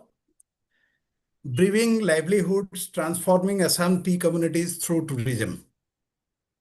You know, when we talk about the community, we must know that community is holding everyone, whether it is an investor, it is a worker, it is a capital, or it is an interest. So today we'll be talking about the labor and the investment. Whenever we call labor, that needs investment to run the industry, to get the profit and get the livelihood. So in Assam,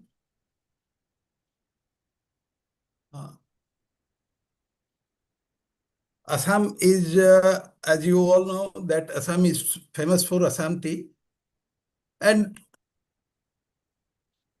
home to the world famous Assam tea industry. 200 years of Assam tea has already been taken place in 2023, because 1823 was the year when Robert Bruce started the commercial production of tea.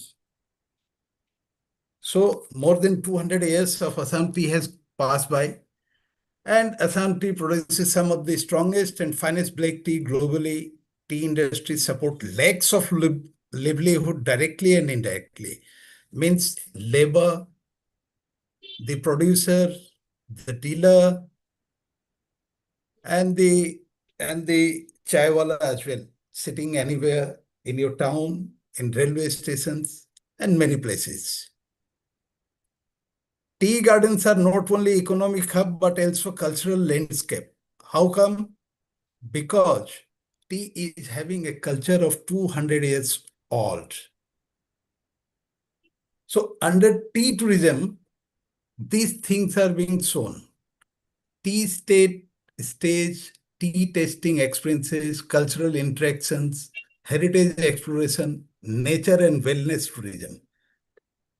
Here, nature and wellness tourism, when we talk about nature and wellness tourism, it is nothing doing something like Kerala is doing for yoga and wellness tourism. Our tourism is, wellness tourism is something different. Having a cup of tea amid sitting in the tea state, by your tea stay is the wellness which you won't be finding anywhere else.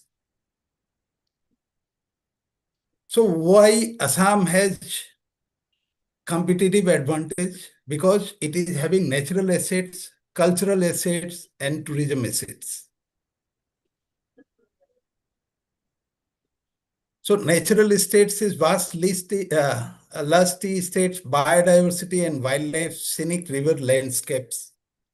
Cultural assets, we are having tea tribe communities, folk music and dances, Assamese cuisine and traditions. Tourism assets, we are having Kaziranga National Park, Guwahati, Majuli, Northeast Circuit as a whole. Majuli, you must be knowing that it is the only river district in India.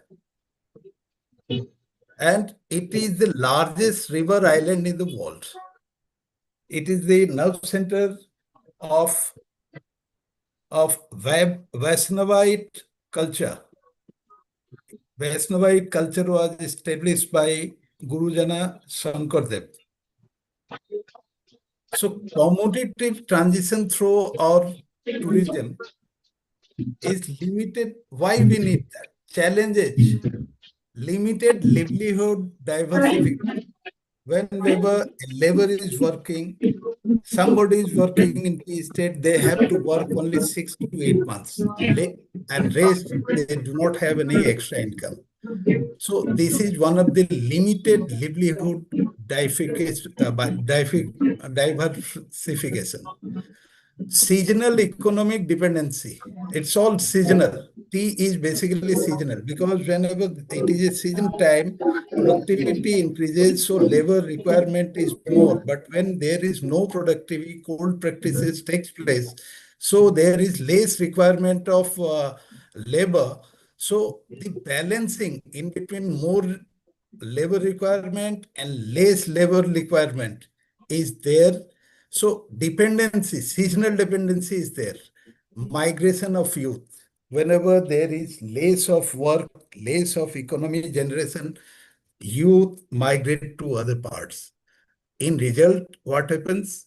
The economy and the labor force both reduces during the productivity months of the season, tea season. Limited exposure to tourism economy. Whenever we talk about tourism, labor or the workforce in a tea garden, they are not having any exposure to tourism. So it is having limited exposure. Infrastructure gap is there. Infrastructure, when we talk about infrastructure gap, it's huge. And probably it will be taking much more time to list the infrastructure gap. Some of them, rather I should say one of them, is taking tourists to a well-developed area to experience the tea tourism, especially during tea plucking and tea tasting as well. Because spring takes place, we cannot take our tourists to the spraying area. Plucking is going on, so we cannot take all the person to the plucking area, so it can be disturbed. So infrastructure has to be there. This is a gap in between tea tourism and infrastructure.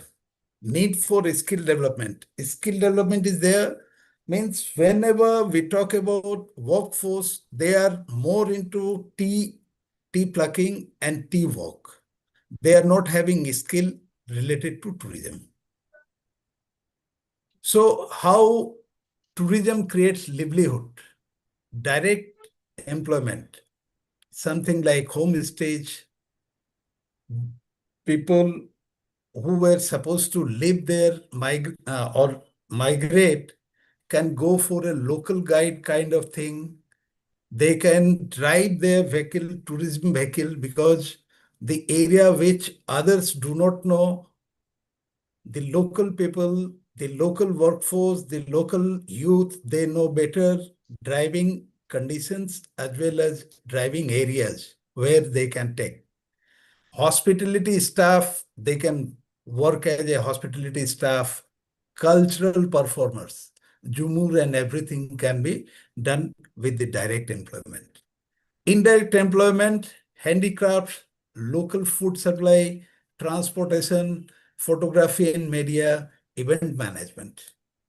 Women employment, self-help group, local entrepreneurship, handmade product sale. You see, whenever we talk about sustainability, these things has to be taken into consideration. So experiential tourism opportunity, what Assam has got. Heritage tea bungalow, certain bungalows are there which are more than 120 years old, like Chameli Mem Saab in Jorat. Probably it is said in the first tea estate, Sinawara tea estate, set up by one of the nobleman, Maniram Dewan. It was the first tea estate by an Assamese nobleman. Tea trails and walks. Tea tasting workshop, we can do that. Cultural immersion, Jumur, Bihu, then Karbi dances, traditional cuisine, folklore, stories, wellness tourism. As I told that wellness is not only related with this Kerala style of wellness, but ours is something different. Sitting in a quiet, calm and cool area, sipping a cup of tea without having any disturbance among the chirping of the birds. This is wellness in tea estates. It is also responsible for sustainable and responsible tourism. Tourism must benefit communities. Sustainable practices like eco-friendly stage, waste management, reduce, reuse, recycle, and recompost. Whatever is there inside a tea estate, it can be reduced, it can be reused, it can be recycled and recomposed. Preservation of tea heritage, conserving tea estates, bungalows and traditions. Community participation, involving local communities in planning and decision making. Something like, if we are going to organize a Jhumur dance, that community participation is there. So local community and their decision will be the better decision instead of our decision, sir. So how it can contribute towards responsible tourism goals? It will preserve culture, protect environment, ensure fair income distribution, promote local ownership. Tourism should empower communities, not replace them, because replacing will not yield the results. How our Assam discovery is emphasizing and delivering it, sir. Assam Discovery promotes authentic tea tourism experiences, immerses in the heritage of Assam tea gardens, community-based tourism, empowering local communities and creating livelihood by involving them into different things, different work. Inbound foreign tourism. We, as Mr. Ganguly has already told, that yes, we conduct that kind of tours. So inbound foreign tourism will get you better prospect, better economy, and sharing better economy with the people around our tourism. Tea and gold tourism. Assam is known for tea, not only for tea, but also for golf. I'm happy to say that Jorhat Gymkhana Club, it has been established in 1876. It is one of the rarest heritage building it is having, clubhouse, Gymkhana Club, which was established in 1876, and it is the third golf course in the world. The first was one probably in Scotland. Second was RCTC, and third one was in Jorhat, sir. Customized Northeast India journey. We customize journey according to need of the tourist, keeping in mind that nothing being disturbed, either the workforce or work in tea state. So Assam Discovery promotes that kind of tour itinerary which do not disturb any segment. So expertise includes tea state experience, luxury and experiential travel, cultural tourism, wildlife and heritage circuit. As you might be knowing that yes, Kaziranga is only 90 kilometers from Jorhat, and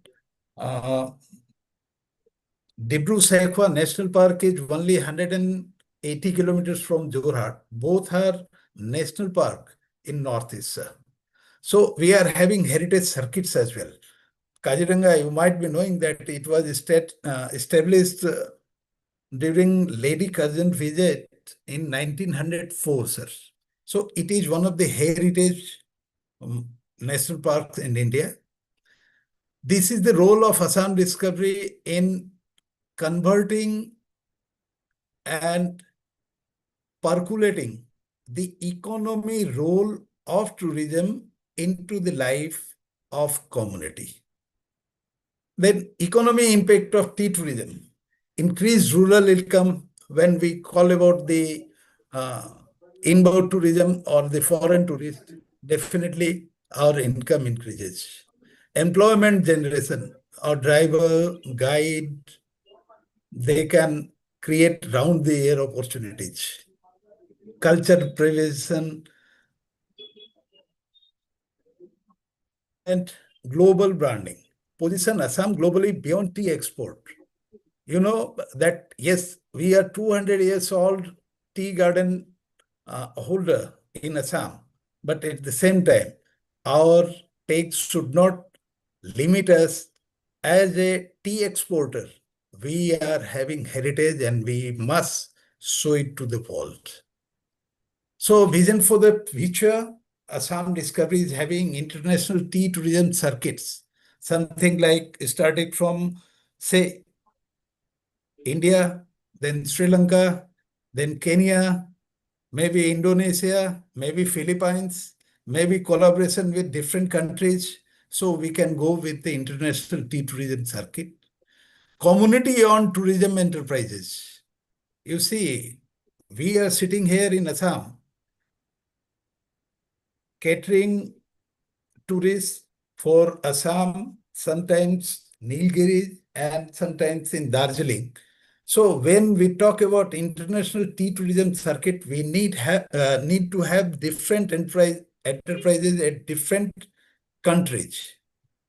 So community-owned tourism enterprises should be there onto different countries for expediting the tea tourism in different countries. Skill training centers, which of course cannot be done. Excuse me, Mr. Ji. Hello. Yes, sir. Can you short it of your talk, because we want to make it fast, this talk. So many speakers are in the line. Okay. Uh-huh. So these are the vision of the future, and tea is not just a beverage in Assam, it is culture, heritage, identity, and livelihood.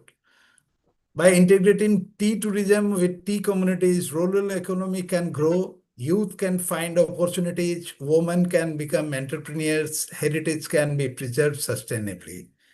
Thank you, Mr. Ganguly, for giving me the opportunity and presenting my things to a wide international uh, um, spectators. And thank you, everyone, for patiently hearing me. Thank you. Now, this is my Yes, end. yeah, it's a very pleasure.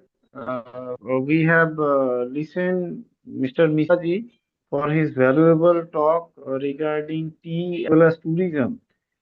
So I don't make a delay. I want to make it very sequence.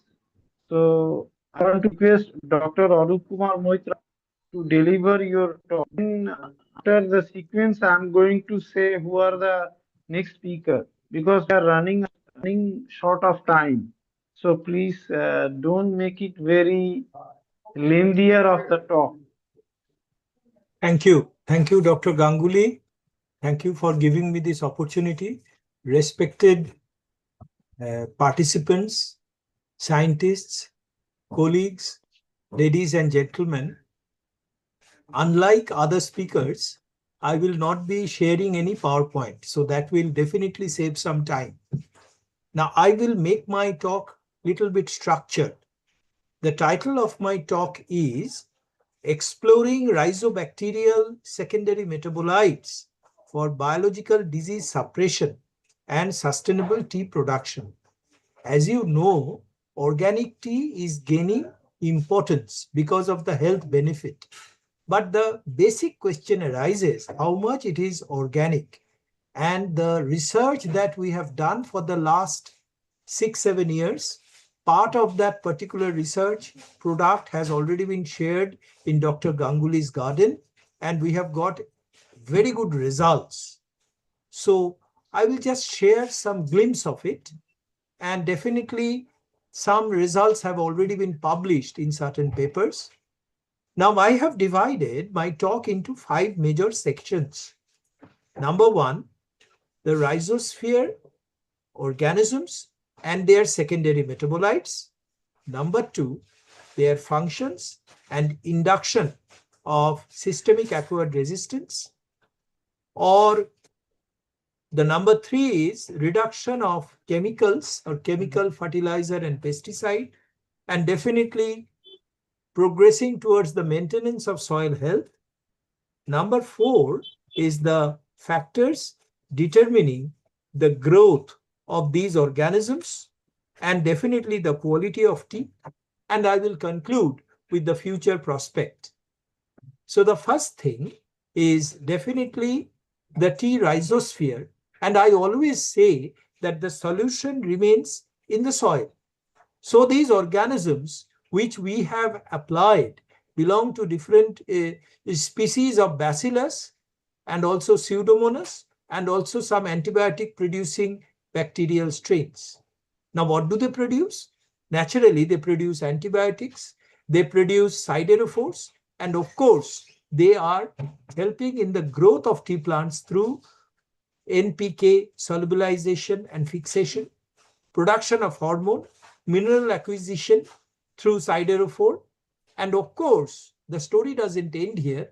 They produce series of volatile compounds for the holistic protection of the tea leaves through insects. So thereby we say it is a mixture which is providing not only the solution to the soil, but also to the production in the entire tea plant.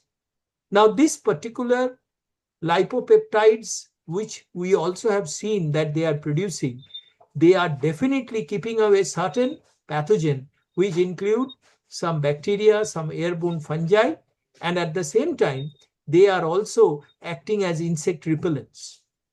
So this is definitely giving a definite success against the diseases like blister blight or root rot, which is quite obvious. And at the same time, coming to the second or third part, which is actually the reduction of chemical fertilizer and pesticide, which you know it has reached to the saturation level, and definitely by the application of this mixture, they will reduce the use of chemical fungicide or pesticide and also the chemical fertilizers. I always say it is a mixed match, not entirely organic. You will say if we mix it with chemical, then definitely we can reduce it by 50%, which is remarkable, so that we also do not compromise with the production. Thirdly, the metabolites that they are producing, they are also keeping the soil productive for a longer period of time. As you can see that if we add some low-cost compost and add these bacteria, it becomes an endless source of nutrients to the tree plants, both old and new. And at the same time, we become sure of this eco-friendly microbial consortia, which is adding to the productivity of the soil. So definitely the soil health is protected for a longer period of time. Coming to the next part, which is the factors responsible for the growth of these organisms. Now, the organisms that we have selected, they are quite stubborn, and at the same time, they are quite robust. So, obviously, these bioformulations have been designed in such a way that even if they are applied as soil drenching compounds or they are applied to the leaves till runoff, they will be growing there, and at the same time, their ability to produce biofilm will adhere to the soil and will serve the soil for a longer period of time. And if we understand the factors that they are growing, these factors are quite, the same as tea plants growing in that condition. So obviously, the soil pH, which is slightly acidic, maybe in the range of 5.5. The soil moisture, because of the drainage system, moisture can be maintained easily. Because of the temperature, as because we get those organisms from that particular area only, so naturally they will easily actually can tolerate the temperature and can tolerate the higher or lower temperature shock. And lastly, whether their maintenance, what we have added to the soil, if we do the particular soil genomic study or metabolomic study, definitely they will not only give the different organisms growing there, but also will give us the novel bioactive compounds. And here, what we can do is, by understanding the different compounds produced in the bacteria and by understanding the T rhizosphere metabolome, we can very well understand what type of bacteria has added what compound, and in the long run, how much productive they will become. And lastly, as I was telling you, the future prospect is enormous, because this particular rhizobacterial association will not only produce quality tea, but it will also help in the maintenance of health, and also it will give a long-term sustainable tea production, which is good for us, and at the same time, not only for our health, but also for our business point of view. So that was my small suggestion. Through rhizospheric modification, I can actually change the scenario and also reduce the chemical pesticide or the menace of chemical pesticide and fertilizer in tea industry. Thank you very much for giving me this opportunity. I will be very happy if there is any question, I can answer those questions. Over to Dr. Ganguly.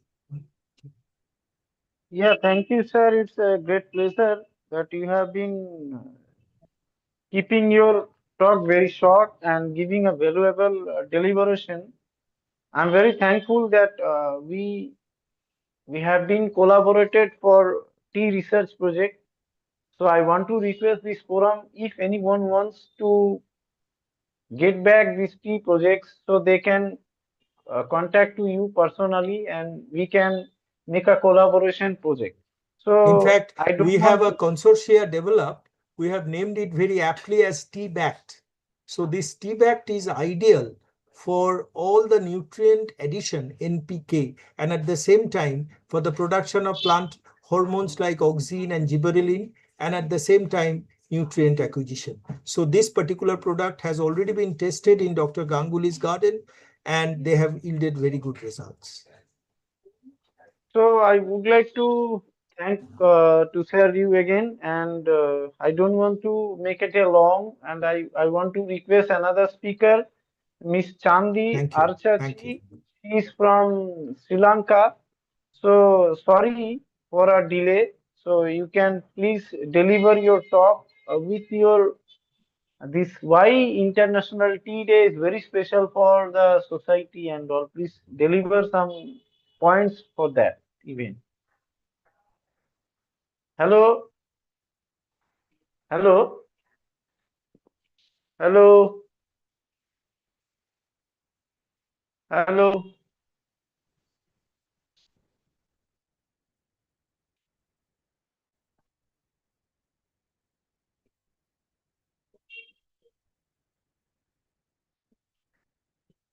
Hello.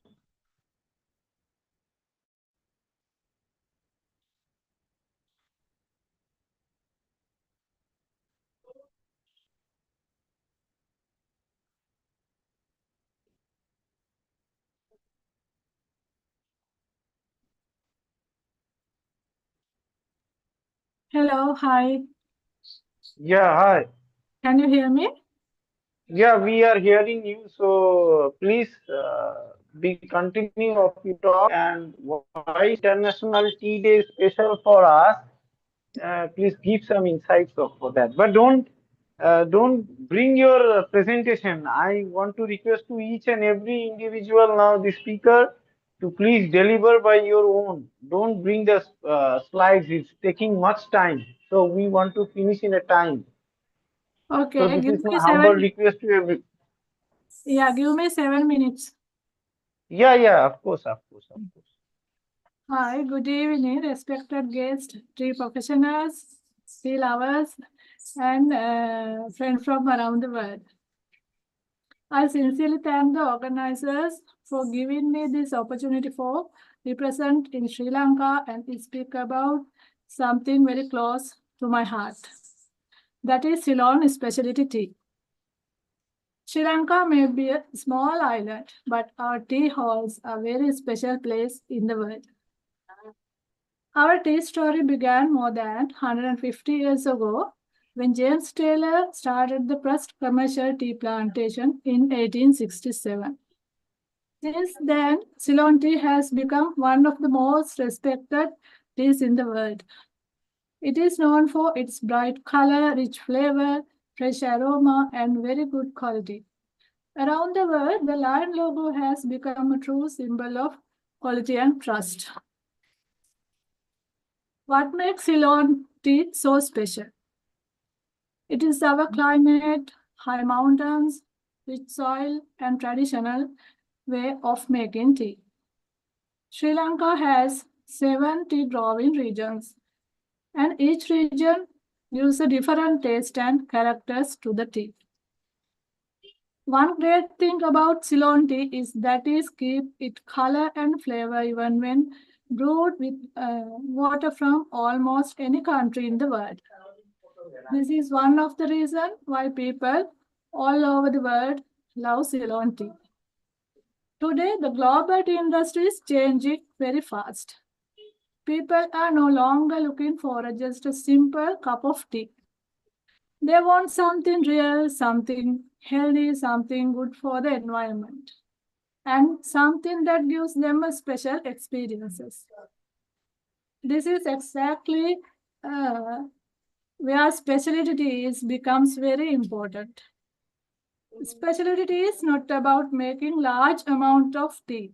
It's about making tea with care, skills, and love. It is produced in small amounts with a strong focus on quality. Every step is carefully done from picking the leaves to drying, rolling, and finish the tea. Because of this hard work and attention, specialty teas have unique flavors and beautiful aromas that tell a story. Every batch has a story. Every cup becomes a special experience. Specialty tea also help create more value for tea growers. Instead of only selling fresh tea leaves or plain tea, small growers can make premium tea and sell them in international market at better price. It also encourages new ideas in the tea industry.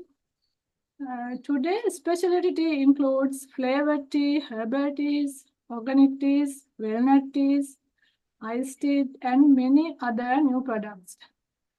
Tea is no longer only a drink. Tea has become a very way of life, a health product and premium experience. Sri Lanka has a very good potential in all these areas. Using high quality Ceylon tea, we can build strong brand that can compete in market over the world. Specialty tea also bring real benefits to small tea growers, women, young people, and family businesses in rural areas. For the countries, means more export income, more tourism, better recognition around the world, and growth in rural communities. Tea tourism is also become a very important part of this journey. Visitors can walk through tea gardens, watch how to it made by hands, enjoy tea tasting session, and learn about the history and culture behind Ceylon tea. This creates not only economics benefits, but also beautiful and unforgettable experiences for people from all over the world. Today, Sri Lankan specialty teas is getting the international attention it deserves. Our teas have won international awards, and Sri Lanka's tea industry has even achieved a Guinness World Record. This shows the world the quality, hard work, and skills behind the Ceylon tea. As a specialty tea maker and trainer, I strongly believe that the future Sri Lankan tea depends not only the how much we produce, but on the quality, creativity, care for the environment, and the experiences we create. We must encourage the next generation to see tea not only as farming, but as a craft, a business, a tourism products, and part of the world culture. Because tea is more than a drink. Tea is heritage, tea is craftsmanship, tea is experience, and tea is connection.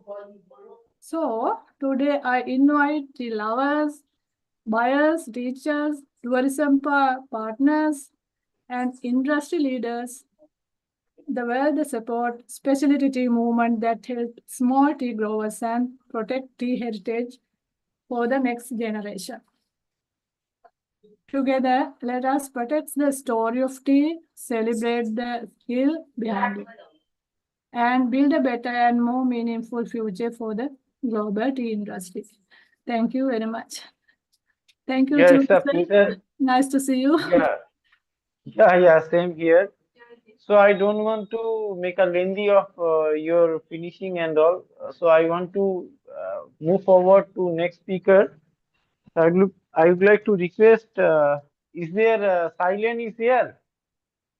Silent Fukan. Yes, I'm here. मतलब you can deliver your talk. हाँ हाँ, लेकिन मेरा एक problem है, मैं तो हिंदी में बोलना पड़ेगा मुझे। हाँ तुम बोलो बोलो, we will deliver that, we will deliver, don't worry, you don't worry. Okay okay, thank you.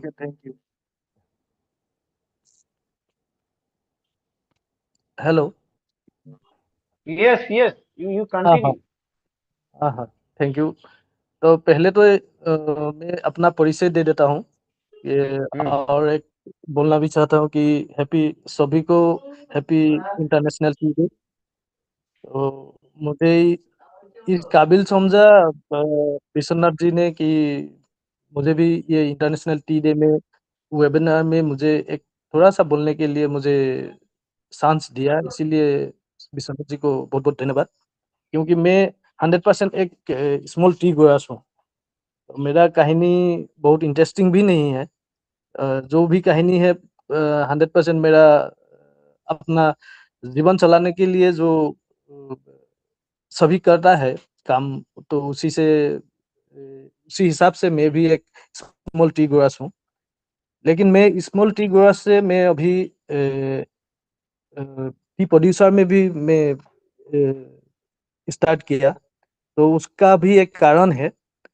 तो उससे पहले मैं बताऊं कि मैं डिब्रूगढ़ डिस्ट्रिक्ट का हूँ, लातुमनी टिंगखांग बोलता है मेरा जगह। तो उसका क्या है, मैं क्यों टी मैन्युफैक्चरिंग में आया तो मैं इसीलिए आया क्योंकि 2007-8 में हम लोग असम में एक बहुत बड़ा एक प्राइस ड्रॉप हुआ था, स्मॉल मतलब ग्रीन लिप्स का। तो हम लोग पहले तो चाय नहीं बनाता था, मैं हम लोग पिताजी ने मेरा चाय बागान स्टार्ट किया था, तो उसका जो ग्रीन लिप बिक्री करके हम लोग घर घर चलाता था। लेकिन 7-8 में एक ऐसा क्राइसिस आया, पत्ती का रेट का इतना डाउन हो गया, 2 रुपया देने से भी उसका कोई वैल्यू नहीं रहता था, ऐसा हो गया था। 2 रुपया में देने से भी पत्ती लेके नहीं जाता था फैक्ट्री। तो उसी टाइम पर एक दिमाग में ये आया कि कुछ करना पड़ेगा। तो उसी टाइम पर ये चाय बनाने का हम लोग का जैसा छोटा छोटा बागान का जो स्मॉल टी ग्रोअर्स है, वो हम लोग भी चाय बना सकता है, ऐसे एक ट्रेंड हम लोग का आसाम में स्टार्ट हुआ। तो वो ट्रेंड को देख के ही मन में एक ये आया कि हम भी कोशिश कर सकता हूँ। तो वो कोशिश में मैं लग गया।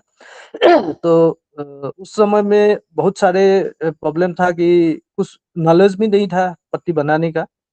तो उस हिसाब से हम लोग का पत्ती कैसे बनाता है, क्या होता है, उसका ऊपर में ऑर्गेनिक जो पत्ती, तो हम लोग बागान तो हम लोग केमिकल दे के ही चलाता था। लेकिन उसको कन्वर्ट करना पड़ा हम लोगों को। तो कन्वर्ट जब किया तो उस समय मिस इन्फॉर्मेशन आया कि कन्वर्ट करने के लिए 6-7 साल रुकना पड़ेगा। तो ऐसा मिसकंसेप्शन भी आया। तो इसी हिसाब से मैं जो स्टार्ट किया तो 5 इयर्स में पूरा बागान को छोड़ दिया। तो ऐसे में छोड़ दिया तो मेरा फाइनेंशियल बहुत ज़्यादा इफेक्ट आ गया फाइनेंशियल ये में, घर चलाना प्रॉब्लम हो गया। तो धीरे धीरे मैं सीख भी रहा था। तो मैं धीरे से मालूम पड़ा कि हम मतलब कितना दिन रुकेंगे। तो रुक रुक के मेरा जब पेशेंट खत्म हो गया तो मैं चाय बनाने शुरू किया। तो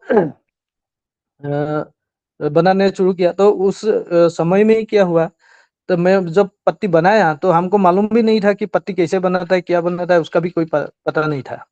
तो ऐसे में शुरू किया। तो उसके बाद मार्केट का भी कोई पता नहीं है। तो उसी हिसाब से मैं स्टार्ट किया, मतलब एक अंधेरे में तीर चलाया मैं। तो उसी हिसाब से मैं चला गया। उसके बाद मैं, लेकिन मेरा एक क्यूरियोसिटी सा था कि मैं चाय जो भी बनाता हूँ या बनाना स्टार्ट किया, तो मुझे एक ही कॉन्फिडेंस था, अगर मैं चाय अच्छा बनाता हूँ तो बाजार में बिक्री होगा। तो इस हिसाब से मैं स्टार्ट किया। तो 2-3 साल लगा मुझे चाय बनाने के लिए सीखने के लिए। तो ऐसे हम शुरू किया। और मेरा स्टार्टिंग बहुत इंटरेस्टिंग है क्योंकि मैं एक छोटा सा पेन लेके मैं स्टार्ट किया था, कढ़ाई। तो उसमें मैं पत्ती ड्राइंग भी कराता करता था, सब कुछ उसी कढ़ाई में करा था। तो उसी हिसाब से मैं स्टार्ट किया। तो उसके बाद अभी धीरे धीरे 1-2 साल के वो पेन में ही मैं काम किया। उसके बाद धीरे धीरे मेरा कुछ कांटेक्ट स्टार्ट हुआ, चाय खरीदने का कांटेक्ट स्टार्ट हुआ। तो उस लोगों के साथ मिल के मैं मेरा चाय डायर लिया मैं। उसके बाद धीरे धीरे मैं उसका प्रोडक्शन भी बढ़ाया। तो उसके बाद मेरा साथ में एक कोलैबोरेशन हुआ, सेल्को फाउंडेशन बोल के एक एनजीओ है, उसके साथ मेरा कोलैबोरेशन हुआ। उन लोगों ने मुझे बहुत हेल्प किया। तो उन लोगों ने मुझे सोलर प्रोवाइड किया, जो इलेक्ट्रिसिटी का जो ज़रूरी है मेरा फैक्ट्री चलाने के लिए, तो वो लोग सोलर प्रोवाइड किया। तो अभी इलेक्ट्रिसिटी का भी कोई प्रॉब्लम नहीं रहा मुझे, क्योंकि जब मैं इलेक्ट्रिसिटी में प्रोडक्शन स्टार्ट किया था उस समय में मेरा पर मंथ का 7,500 ऐसा मेरा इलेक्ट्रिसिटी का मतलब बिल आता था। लेकिन जब मेरा सोलर सिस्टम लगाया सेल्को से, तो मेरा 500-600 इतना तक मेरा बिल आता है अभी। तो ऐसा हुआ। तो उसके बाद बागान कैसे मेंटेनेंस करना है, क्योंकि मैं तो 100% केमिकल फ्री कर दिया बागान, तो उसका बहुत प्रोडक्शन ड्रॉप हो गया। लेकिन उसका प्रोडक्शन का क्या हुआ, मैं एक इतना साल मैं करके एक मुझे मालूम पड़ा कि बागान में अगर मैं नेचुरली मैं छोड़ देता हूँ तो उसका क्या होता है, कोई धीरे धीरे जो जितना भी पेड़ है मेरा बागान पेड़ है, चाय का पेड़ है, तो उसी ने उन लोगों का शायद मुझे, मैं तो साइंटिस्ट भी नहीं हूँ, मैं 100% ये है फार्मर हूँ, तो इसीलिए मुझे इतना टेक्निकल बात मुझे पता नहीं चलेगा। लेकिन मैं देखा मेरा खुद का बागान में देखा कि मेरा पेट्स अभी 80% मेरा कंट्रोल है। खुद ही वो ये हो जाता है, कोई लूपर आ जाता है तो बार्च आके उसको मतलब मेंटेन कर जाता है। हेलोपेटिस 80% मेरा कंट्रोल में है। रेड स्पाइडर 100% नहीं है मेरा बागान में। हाँ, तो ऐसे मेरा बागान कुछ भी नहीं देके अभी 10 इयर्स हो गया, मेरा बागान में कुछ भी नहीं देके भी मेरा प्रोडक्शन मैं सोचता हूँ कि ज़्यादा से ज़्यादा 20% लेस है मेरा प्रोडक्शन। ऐसा में मेरा बागान मेंटेन हो रहा है। तो ऐसे हो गया। तो उसके बाद मेरा धीरे धीरे मैं जो पत्ती बनाया, मार्केट में आया, तो मैं अपना एक ब्रांड भी स्टार्ट किया। उसका मैं तो जीपी फार्म मैन्युफैक्चरिंग में है, और लाटूमनी टी बोल के मेरा ब्रांड अभी चल रहा है। तो मैं अब पहले का जो मैं 2012 में मैं स्टार्ट किया था, तो उससे अभी मेरा जो पत्ती बन रहा है उसका बिक्री का भी कोई प्रॉब्लम मेरा नहीं हो रहा है।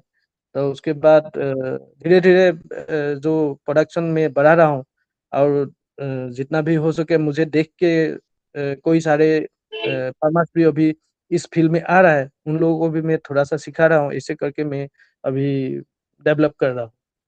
तो नेशनली इंटरनेशनली मेरा चाय पत्ती अभी बिक्री हो रहा है। और सबसे बड़ा बात है कि मैं मुझे खुद को एक कस्टमाइज टी मैन्युफैक्चरर बोल के मैं सोचता हूँ, क्योंकि किसी ने भी अगर मुझे कुछ चाय का बोलता है कि ये कुछ आइडिया देता है, तो उस हिसाब से मैं बना के कस्टमर को प्रोवाइड करने के लिए कोशिश कर रहा हूँ। तो मैं अभी गोल्डन नीडल्स भी बनाता हूँ, व्हाइट टी बनाता हूँ, उलोंग भी बनाता हूँ, टी बॉल्स में बनाता हूँ, बैगलेस टी डिप बनाता हूँ। तो ऐसे ही मेरा बिजनेस चल रहा है। तो मेरा स्टोरी इतना ही है। ज़्यादा बोलने का भी मेरा कोई एक्सपीरियंस नहीं है। फर्स्ट टाइम में मैं सोचा भी नहीं था कि मैं कभी ऐसे उबेना में बोलना पड़ेगा।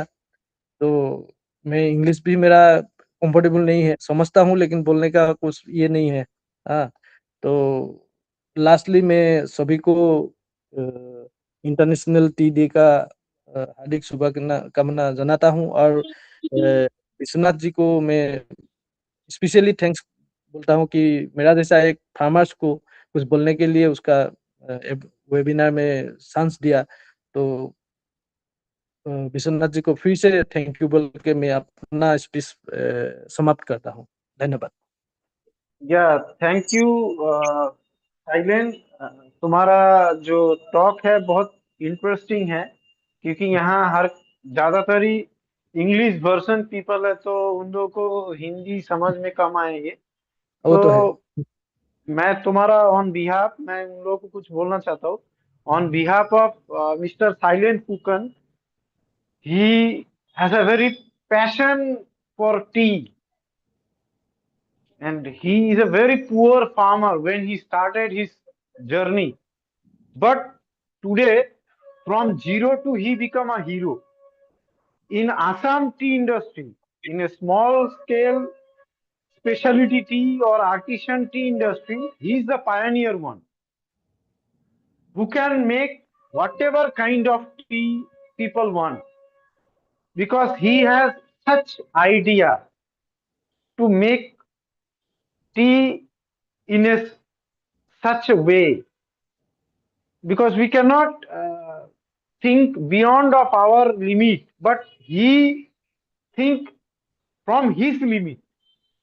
So that is what now he is getting more and more communications from worldwide, and he is getting more travelers, tourists, buyers from different part of the world.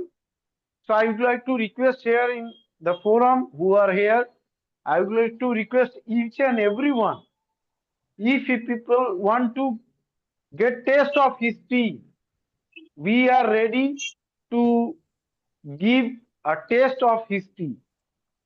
So this is the few words I want to say about the Mr. Silent Fukan. I don't want to take it very long or lengthy. So I want to once again thank you to everyone who has listened his voice, not in English, in Hindi. It is not understandable by the other country people, though don't know the Hindi. So I am my inconvenience for that. So I want to finish his on behalf of his word. So now I want to request, I think Miss Inga Krimer is here. Am I correct? Hello? Hello? Good afternoon. Yeah, very good afternoon. So if you could deliver your talk, we will be very happy. Okay, let's go. Why people, why have No, people... sister, listen. First you give the insight of International Tea Day, then you talk about your brief, then you just brief of your talk. Okay, but I start with my talk, okay? Okay.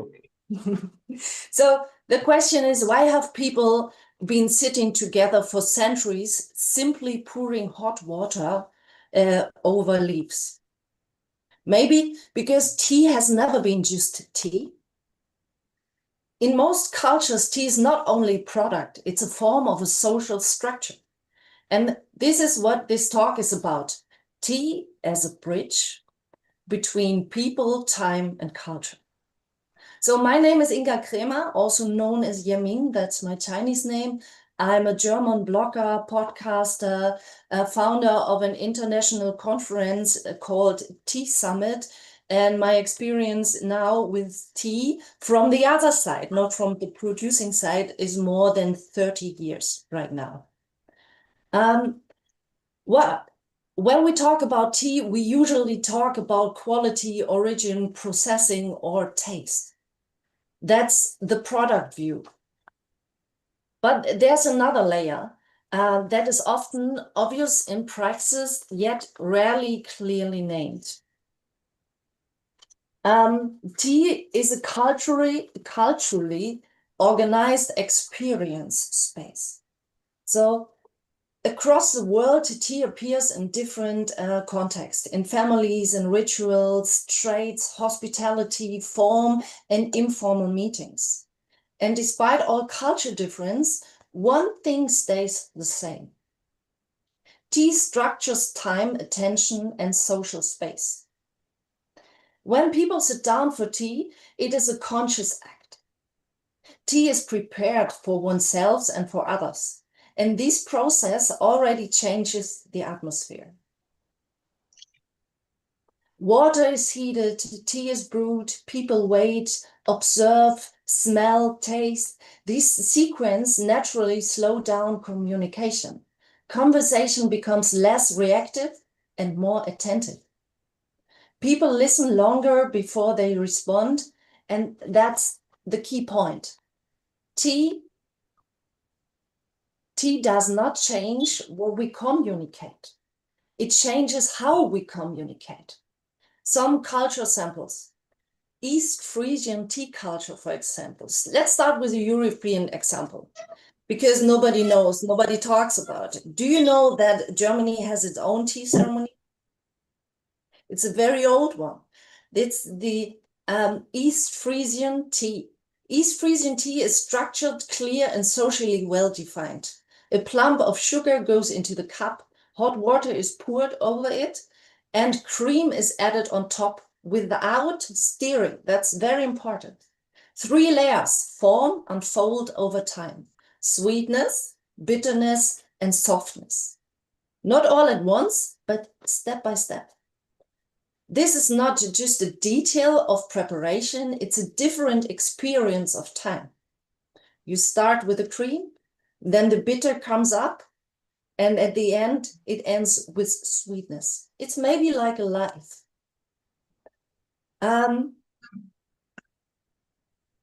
Here we clearly see that tea is not only substance, it's also a temporal experience.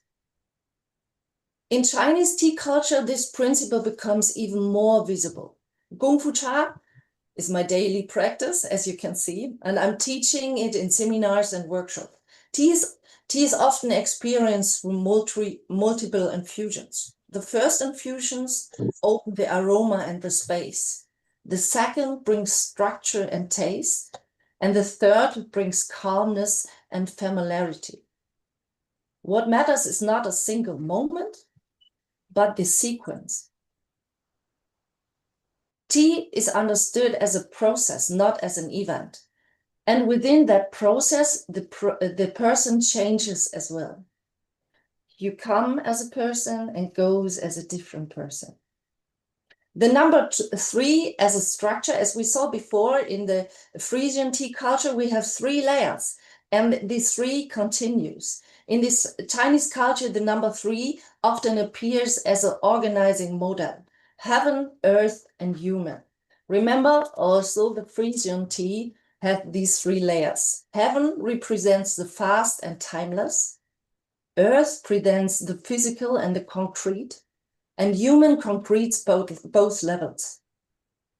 This structure also appears in other ways of thinking: past, present, and future, and even the character of tea, cha, has a top, a middle, and a base. So 3 is very interesting as a stable but dynamic structure.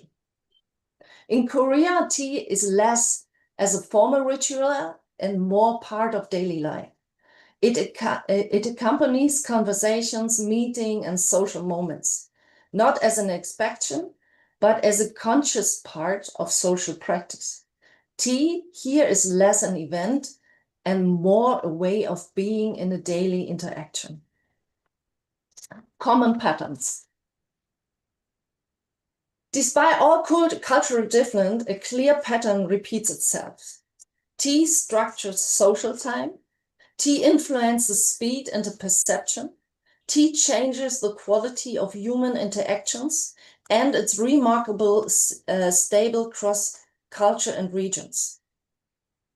When we look at tea worldwide, we see deeply rooted traditions. India, Nepal, China, Japan, even Europe, everywhere tea is culturally embedded.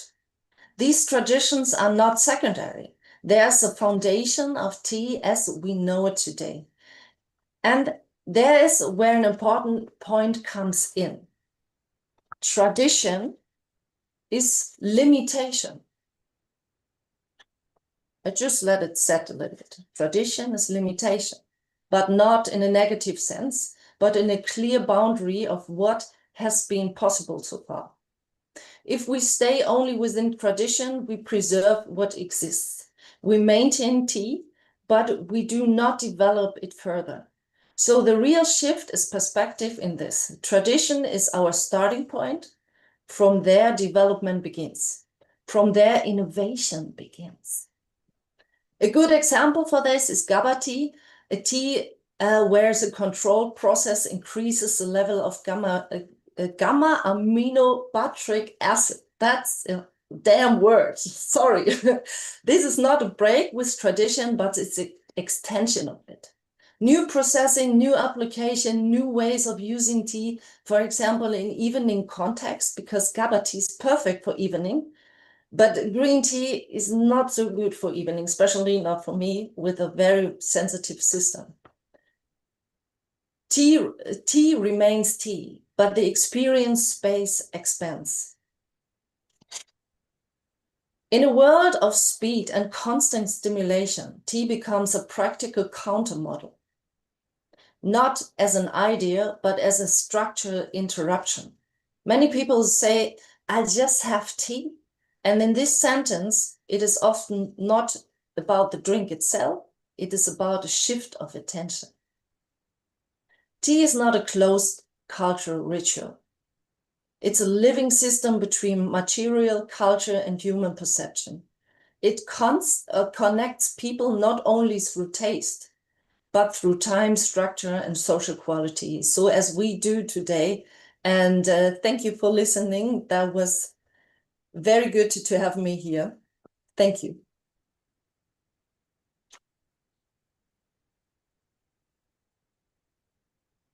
Yeah, it's a very pleasure. I think there is a Dr. Viana, madam. Are you here? Hello? Hello? Hello? Yeah, madam, Dr. Viana, please speak about your thing. Hello? Hello? Hello? Hello, Dr. Viana. Hello? Hello?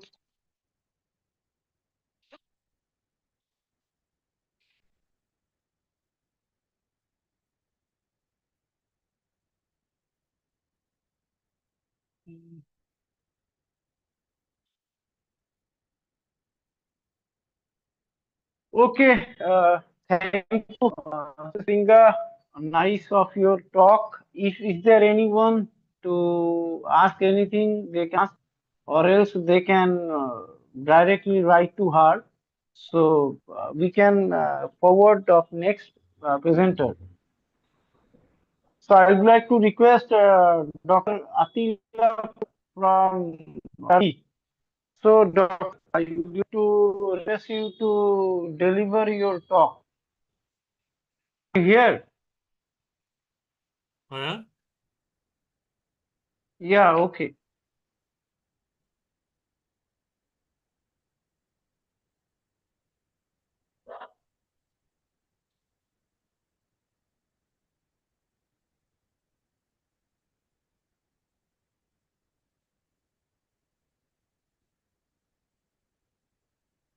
May I start?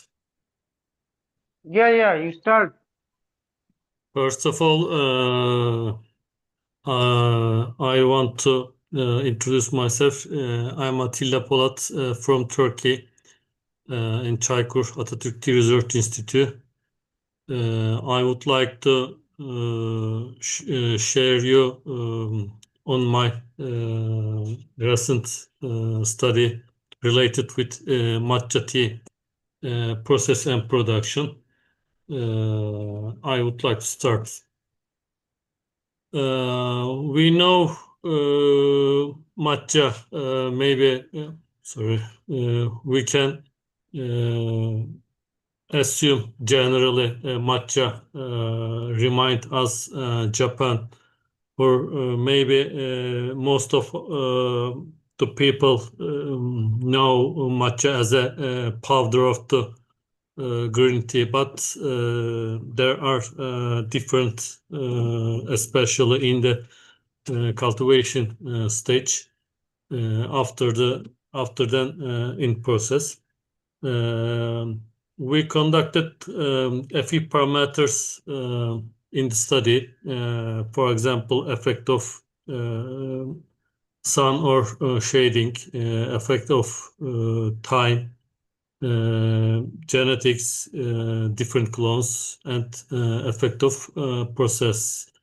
If you use poor leaf or if you use leaf plus stem in the processing, what changes or how quality is affected from these parameters. In here, K insight modifying a single variable fundamentally maybe change depends on process or shade effect. How shading affects the quality of the matcha. As you know, shading increases amount of theanine and decrease catechins. It depends on the cultivation times. For example, up to 20 days. 20 days. Yes, you can see increasing theanine or decreasing catechins, and after these days, effect of shading decreases. What shade gives to us increasing amount of theanine, also increased sweetness and umami taste in the leaves. We compared two different Japanese clone in here. For example, Tsusikari and Yabukita. Tsusikari has more stable resistance against the shading, but Yabukita changed more. Theanine domination in Tsusikari is higher, but catechin amount in Yabukita is more. When we maximize components in the for clones, for example, up to 40 days, the amount of catechins and total polyphenols is maximum in the sunny days. Both clones, but Yabukita is more suitable for higher catechins preferences.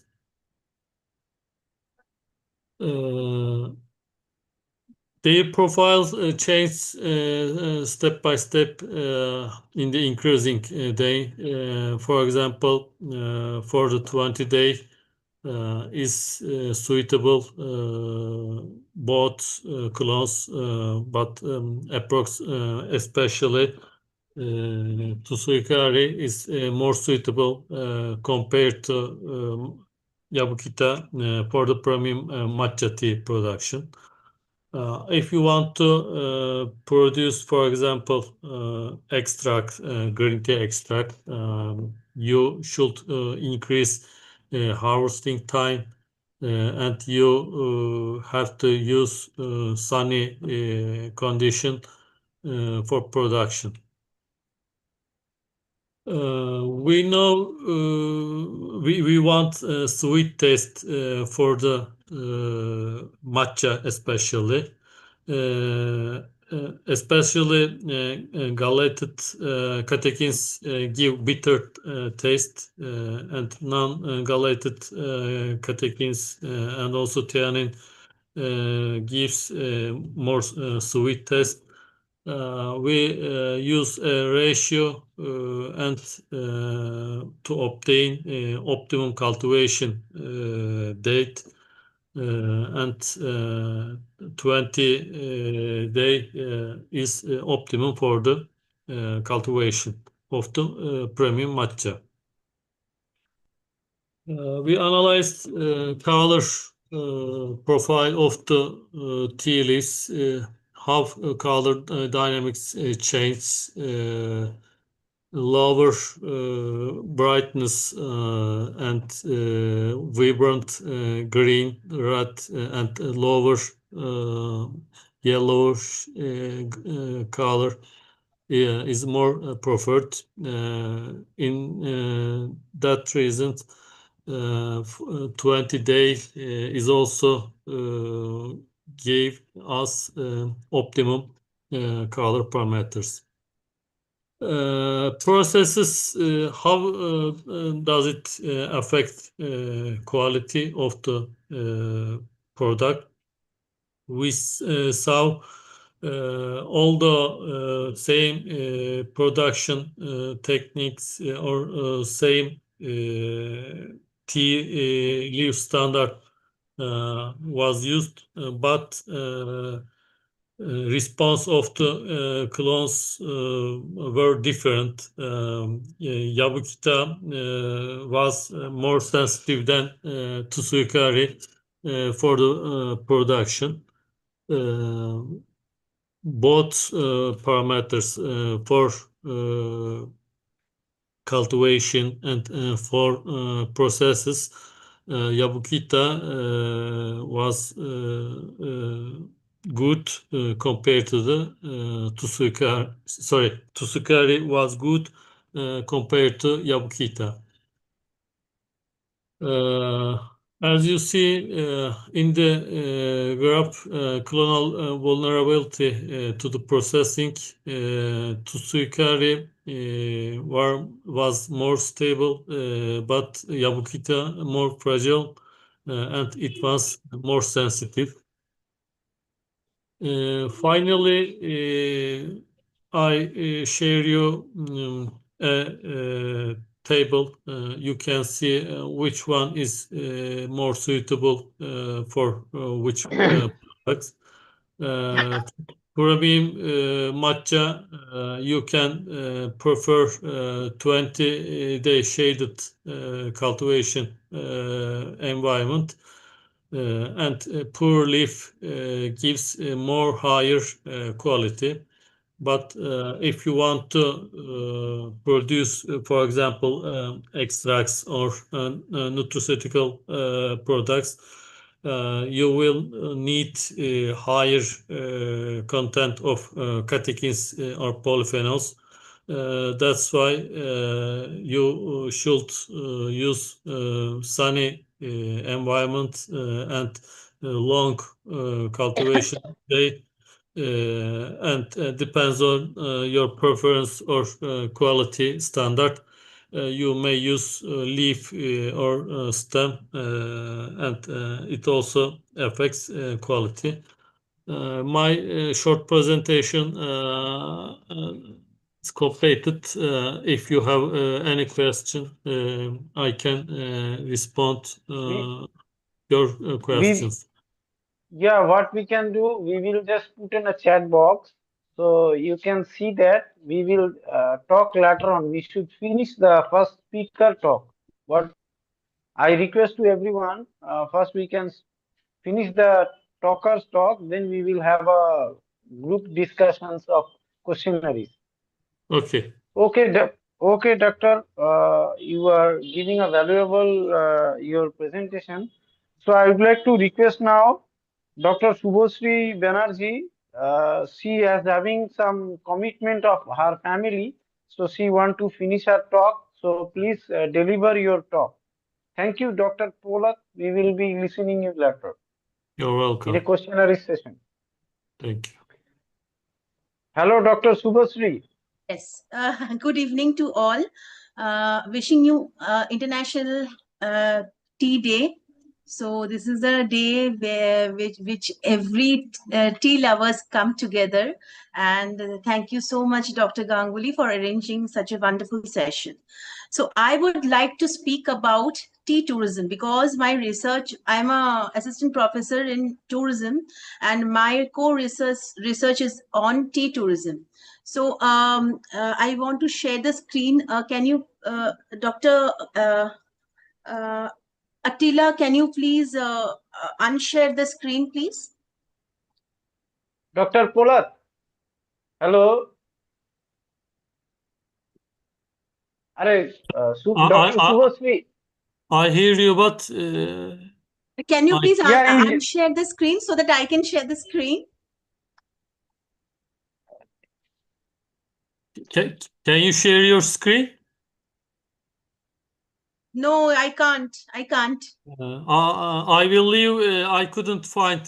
How can I stop it? No, it is not showing. It's not showing the option. Anyways, okay, fine. I'll speak. Not an issue. So my my main research area is, as I said, about tea tourism, which synchronizes the culture, wellness, as well as the nature. So in India, this concept has slowly been evolving. The places of Nilgiris, if we talk about Munnar, if we talk about Ooty, still some immersive experiences are being of the travelers are being observed. People love traveling. Yeah, definitely these places are being explored as hill stations rather than tea destinations. Same to Darjeeling also. It is facing currently over tourism due to a population of tourists, and people are loving to go there for visiting the hill station rather than exploring tea gardens. Yes, tea gardens is one of the main attraction of places of Darjeeling, Assam, as we are the second largest producer of tea, as we know. So the culture of the tea, we know it has been adopted from the British, and as we explore the ancient tea ceremonies in the regional heritage, China is maintaining that culture by their core of their heart. They welcome each and every one with offering tea. Yet we don't do that. But whenever we we find ourselves any kind of occasion, then we offer tea to our guests. That is different issue. But the culture which we are onto, that is still yet to be go with that concept which definitely China follows. And talking about wellness also, there are various tea based therapies. As you all know, you all are experts. So this also gathers the interest of visiting the tea destinations, the spiritual wellness, the wellness which is being observed by having different Ayurveda type of teas which we have. Then it is also an sense of going with the eco-based tourism, exploring the nature, exploring different plantations, tea plantations through sustainable farming, and the landscapes which we see that can help us to explore tea tourism in a better way. Talking about different marketing activities in this area, digital storytelling has made a innovative expression towards this concept. The storytelling of how the tea has originated in India, then how it fascinates that concept of visiting or exploring the tea destinations. Then after COVID, we have experienced niche based of tourism mainly. Niche tourism is when we highlight a particular based tourism. For example, tea tourism I have highlighted. There is also wine tourism. So tea tourism, wine tourism, these types of culinary tourism, these are niche based tourism. So now after COVID, people love to explore these types of core areas. So this is one of the main concern, that tea has to be explored in aspect of niche based marketing or niche based destinations which we see. And talking about digital presence, yes, obviously digital presence is one of the main factor that has to be explored. The tourist needs to get explored with different types of destinations.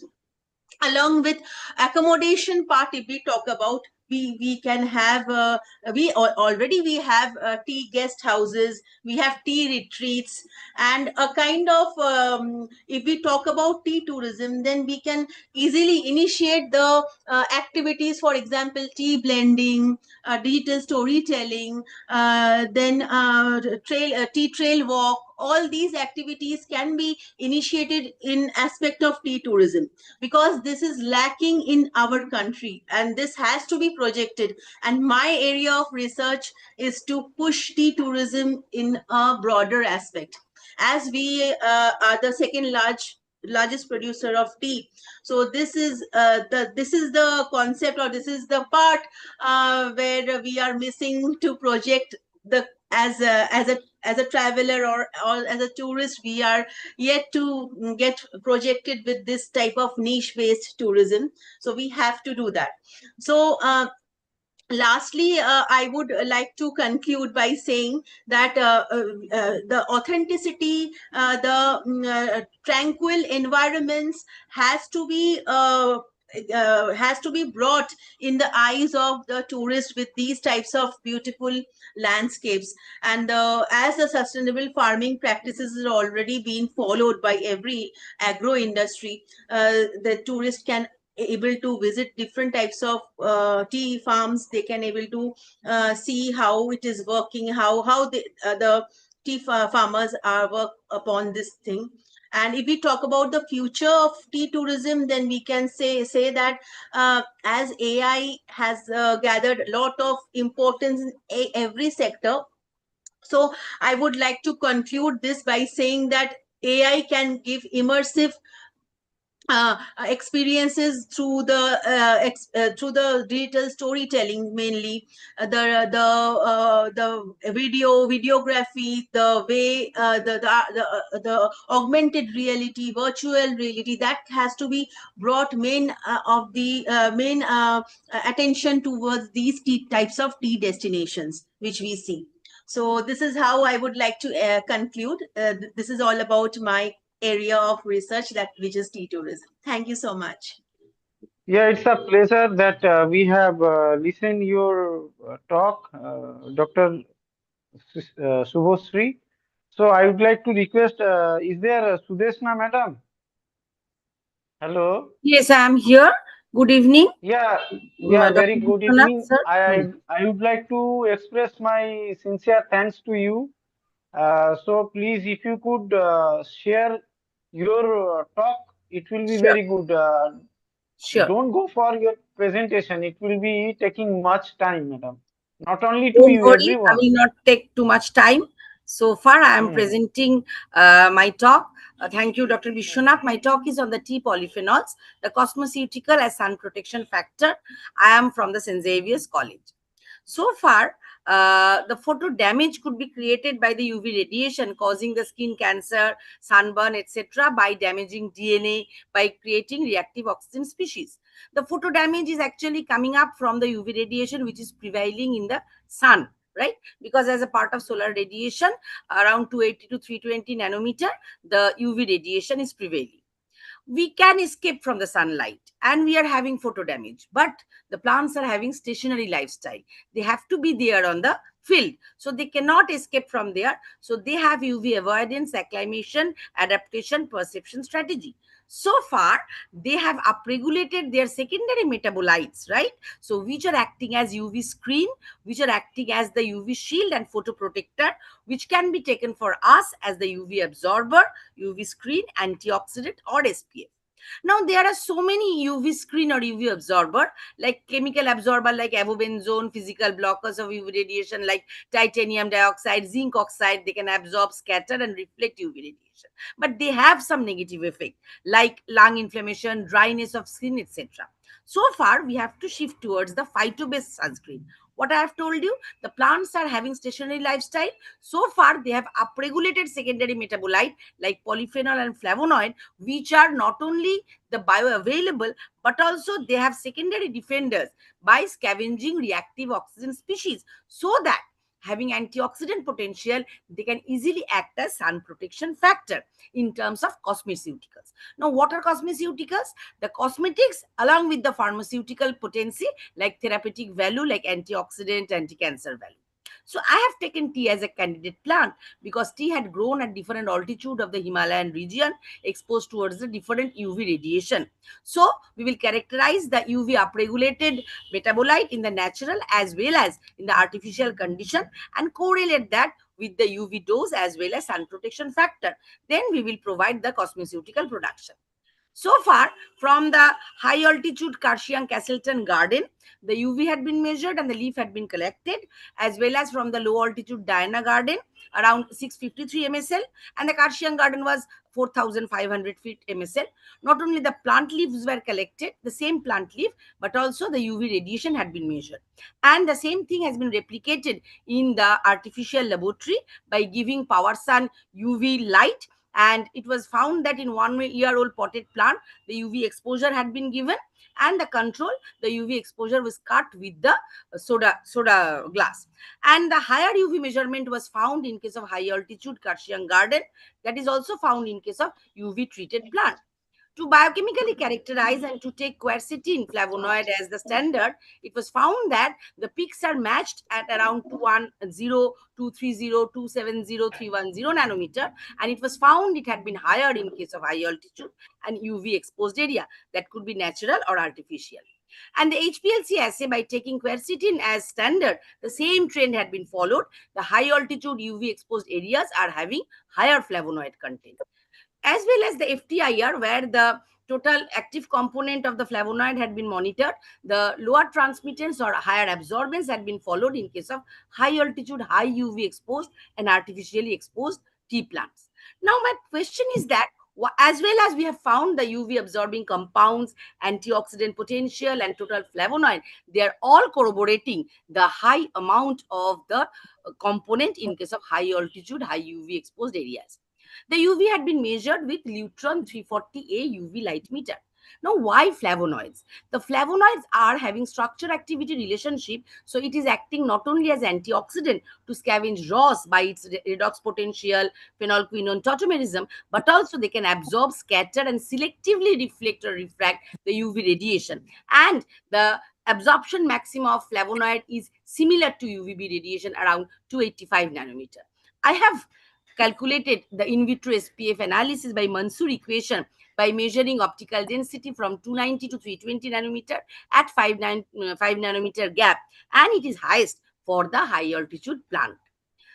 As well as the tyrosinase enzyme, which is responsible for the blackening of the skin, the melanogenesis, it is also being inhibited by the T polyphenol by mimicking the substrate suicide inhibitor, and it has also been found the lowest IC50, that is effective dose for high altitude grown plant. Statistically, the thing had been validated with the UV radiation with high SPF value and antioxidant potential along with the UV dose. So as a summary, I can say the biochemical profiling is giving the characterized upregulated these secondary metabolite quercetin, which can be corroborated with UV dose, SPF action, and antioxidant potential that can be taken for the cosmeceutical application. Now, while we are progressing to cosmeceutical implication, three categories are there. One is microemulsion. In the commercially available market, there are so many microemulsion of sun protection factor, but much more bioavailable and targeted application had been found in nanohybrid as well as liposome based SPF. So my first work was done with the nanohybrid, while by screening, isolating, and purifying the UV upregulated compound as quercetin, and then the nanohybrid had been made and characterized by the transmission electron microscopy, spectrophotometric analysis, and that zinc oxide and polyphenol nanohybrid is showing higher antioxidant potential and higher SPF value with the high altitude grown and high UV exposed tea. Now my line of work is actually going on with SCAC Pharma. So the liposome based SPF, which is actually made with the lecithin, which is more targeted delivery, enhanced efficacy, bioavailable towards the penetration within the epidermis layer. So far, I can conclude that higher UV radiation can naturally and artificially upregulate the secondary metabolite like quercetin, which can serve as sun protection factor with higher antioxidant value, and it also calls for calls for animal model testing in vivo for the validation and confirmation of SPF action. Thank you. Yeah, it's a very nice Time, sir? presentation Yes. by Dr. Sudeshna Madam, and we are working together. So I don't want We are working to. together. Thank you so much once again, Dr. Vishwanath Ganguly, who had actually given us the opportunity to work of the bio formulation. Arup sir had already said. So far, he had very kind, because he had made our artisanal tea by application of the microviniculum, and we are also in the process for the patenting and other processes for the already we had 3 publications, and this SPF work will definitely join SCAC Pharma and Dr. Vishwanath. Dr. Thank you Bish, so much, sir. Bish, I have asked some questions Yes, about definitely. shade. Yes, Please tell her to reply in the chat. Definitely, sir. Thank you so much. I Thank will you. give you. Okay, madam, you just put it in the chat. Huh? Okay. So, okay, thank you. I want to request next speaker from Ukraine, Malhi. So, are you here? Hello. Yeah. I am here very well. Dear colleague, Very. yeah. I can start? Yeah, you can. You can Okay. start. Dear colleague, the subtitle my review, the global ways of TR from colonial expansion to the modern legacy. In this brief review, I would like to focus on 4 important points for me. The first, origins and anthropogenic dispersion.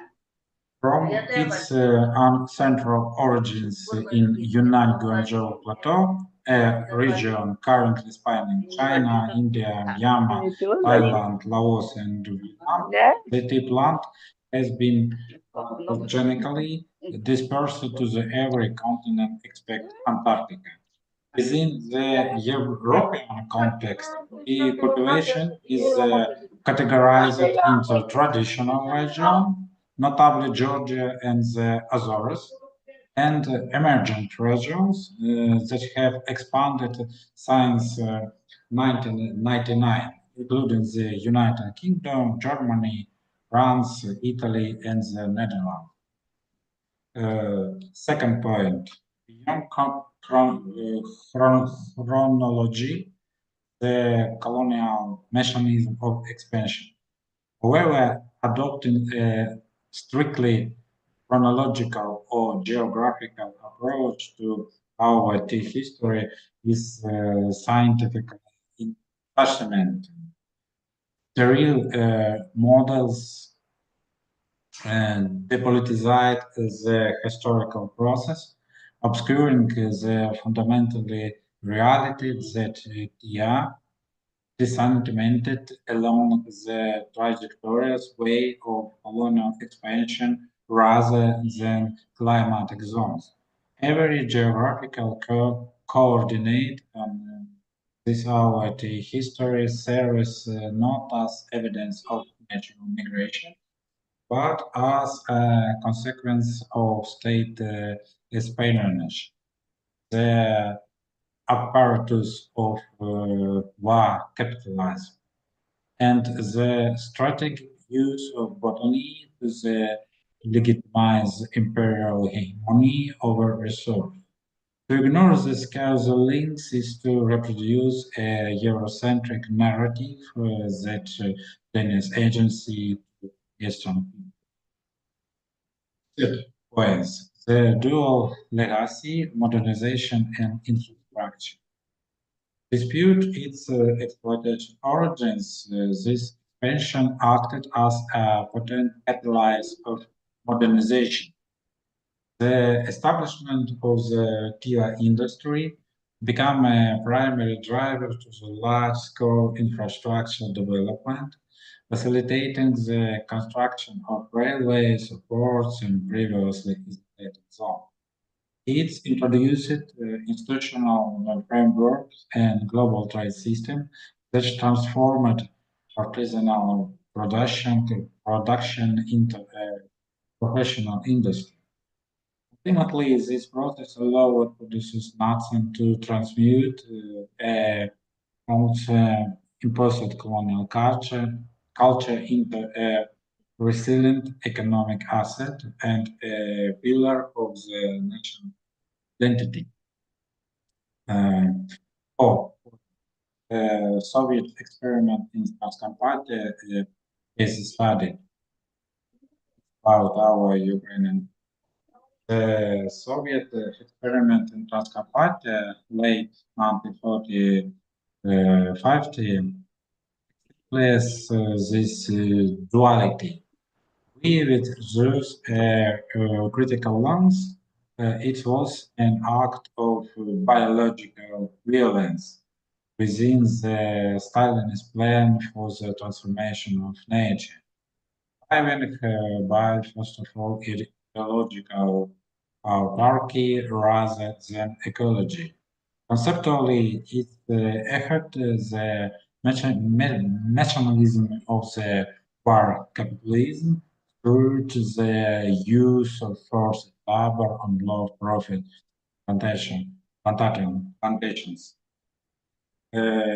Concurrently, created a robust scientific network and unique intellectual capital.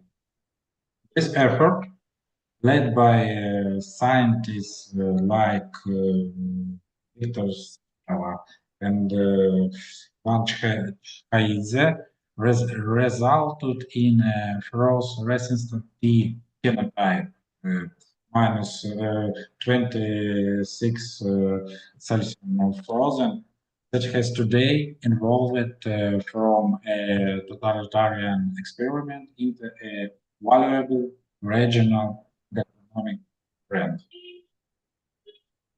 So, thank you very much, and I'm very nice to have this opportunity to speak. Thank you very much. Yeah, it's a pleasure. So I would like to request Mr. Karma Subha. So can you please join and deliver your short talk? Hello. Hello. Hello. Hello. Hello, sir. Can you hear me? Yeah, I'm hearing you. Please deliver your short talk. Then it will be very helpful to everyone. What you are doing, what is your actually work, so that you focus and just let speak that. Hello, everyone. My name is Karma Suppa. I'm from Ilam, Nepal. And Ilam is the tea capital of Nepal, if you haven't heard about the place yet. So my topic for today is, first of all, happy International Tea Day to everyone present here. And also I'd like to present my gratitude to Dr. Vishwanath Ganguly for allowing me to speak today in front of so many prominent individuals. And my topic for today is sustainable tea farmer industries in the Himalayas, integrating cultivation, microprocessing, and green innovation for marginal farmer prosperity. Right. So it might sound like a very long topic, but my topic essentially revolves around the welfare of the farmers in our tea industry. So in Nepal, the thing is, the way it is in Nepal is that we have a lot of private tea farmers who owns private tea gardens, and they provide us the leaves, and we, as industrialists, we purchase the leaves from them. And so, in the past 10 years, my major focus for today's topic is how the smaller tea industries in Nepal has uh, progressed the specialty tea culture in Nepal, and also how it has motivated the farmers to stay more organic, and also to develop and grow more high quality teas in the hills, right? So in the past, before 2015 or 2014 in Nepal, we only used to have a lot of big tea industries where we used to produce teas, orthodox teas in larger quantities. And we didn't really have much of a culture for specialty teas at the time. But then after 2014 or 15, what happened was a lot of small tea growers and smaller tea factories started producing teas as well. And we had a lot of tea industries who started focusing on developing various kinds of specialty teas, right? And with that, what ended up happening was the tea culture in Nepal started growing very good in terms of quality, and also the farmers before they used to pick a lot of regular leaves for regular prices. Like at the time, it was only like about 18 to 20 Nepalese rupees per kilograms. So when the small tea factories started making a lot of specialty teas, the farmers they started picking up plucking a lot of one leaf in a bud, two leaves in a bud, and eventually what happened was they started getting a lot of good prices as well.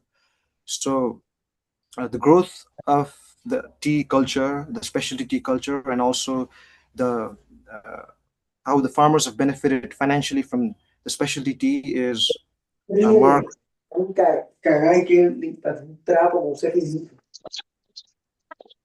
Uh, Yes, so yes, what please continue. Yes, sir. So what I was saying is the growth of the small tea growers in Nepal has made a significant mark on the progress that the farmers have done towards the specialty tea cultivation, and and at this point to even further the growth of the specialty culture, I think the Nepalese tea industry is slightly focusing more towards ecotourism as well, where we invite a lot of different forest guests and distinctive individuals from different countries who wants to explore the Nepalese tea, and they come to Nepal. They explore the tea gardens, the different sort of teas being processed in the factories, and just try a lot of different teas, and eventually grow the culture for specialty teas, right? So, and with the growth in the small tea growers, what also ended up happening was a lot of the tea farmers have gone organic. So most of the tea gardens in Nepal, in the eastern Nepal, are fully organic, and we've been successful in making a lot of good teas. So with the welfare of the farmers, I feel like if we can get the farmers to do, if we can pay the farmers well and encourage them to uh, go organic and cultivate a lot of good quality teas, I think we can also simultaneously push the specialty culture hand in hand as well, together with the welfare of the farmers. So I feel like the farmers are the cornerstone of what we do. It's practically impossible for us to uh, make good quality teas in Nepal if it's not for the farmers, right? So all my work for today was focusing on the farmers themselves and how we can better their living standard, and how we can motivate them to give us high quality leaves and focus on quality rather than quantity. So that is one of the major focuses that I wanted to emphasize on for today. And the other thing is also how we can how we can encourage the farmers to also participate in ecotourism, right? Because since they've been cultivating teas for so long now, I think they can also engage with the guests coming in as part of ecotourism, and we can help them. Uh, we can have the farmers uh, let the guests experience about how they started cultivating the tea, and share their knowledge and expertise regarding the cultivation of different variety of leaves and different cultivars, and how they manage the different sorts of demand made by the factory industries, right? So, uh, so my primary objective for today was to basically highlight the importance of the welfare of the farmers, and how we can grow the specialty tea culture along with the betterment of the along with the increase in the living standard of the farmers. So that is it, and I wanted to keep it a little bit short. So thank you, and once again, happy International Tea Day to everyone present here. Thank you. Thank you, Karma.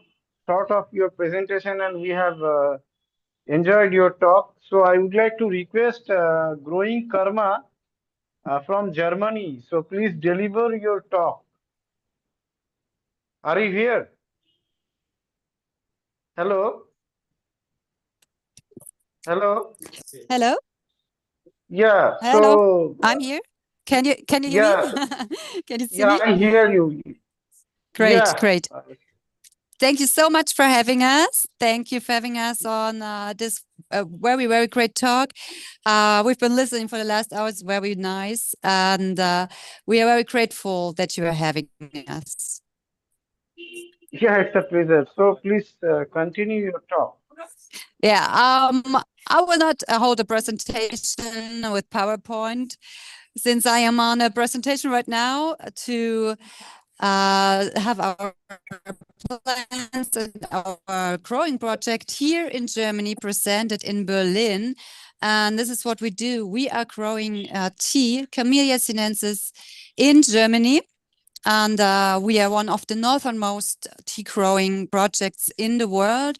We are on 50 degrees north, so it is very tough, very harsh conditions for Camellia sinensis to grow successfully. And we've been working on this project for the last 3 years now, and we already have some great successes, but also very, very harsh setbacks. The last winter, it was like minus 20 degrees Celsius, which is minus 4 degrees Fahrenheit. So very tough conditions over a month, but we were able to keep all our plants alive and thriving. And I'm very, very happy to having been harvesting our first flush these days. It's very, very tiny amounts for now. We are working on a total amount of 6 hectares, 6.5 hectares. So it's a very small farm. And what we are focusing on is to build a regenerative tea growing place in Europe, in Germany, and to figure out the northernmost limits of Camellia sinensis. We want to know what this plant is able to handle, and it is very impressive how tough Camellia sinensis really is. We've been raising all the plants growing from seed. I've been raising 200,000 plants now, which we are also selling to everyone who wants to become a tea producer. Most of them are very, very happy. They are tea lovers and they are happy to being able to get a tea plant and get some nice support with it and get to know some more about growing Camellia sinensis. So this is our mission. And I'm so grateful since we are very, very new in the whole tea business. It's been so nice and it's been so heartwarming how we were welcome and how much support we received and good feedback. And most of the time it's very, very dreadful for us. We are realizing what we are doing. It is pioneer work on the toughest. It's really hard, but it's also very, very interesting to gain all this knowledge. And we are also a scientific project. So we are field studying the possibilities to grow Camellia sinensis. We are 20 minutes south of Berlin, so it's Brandenburg. It's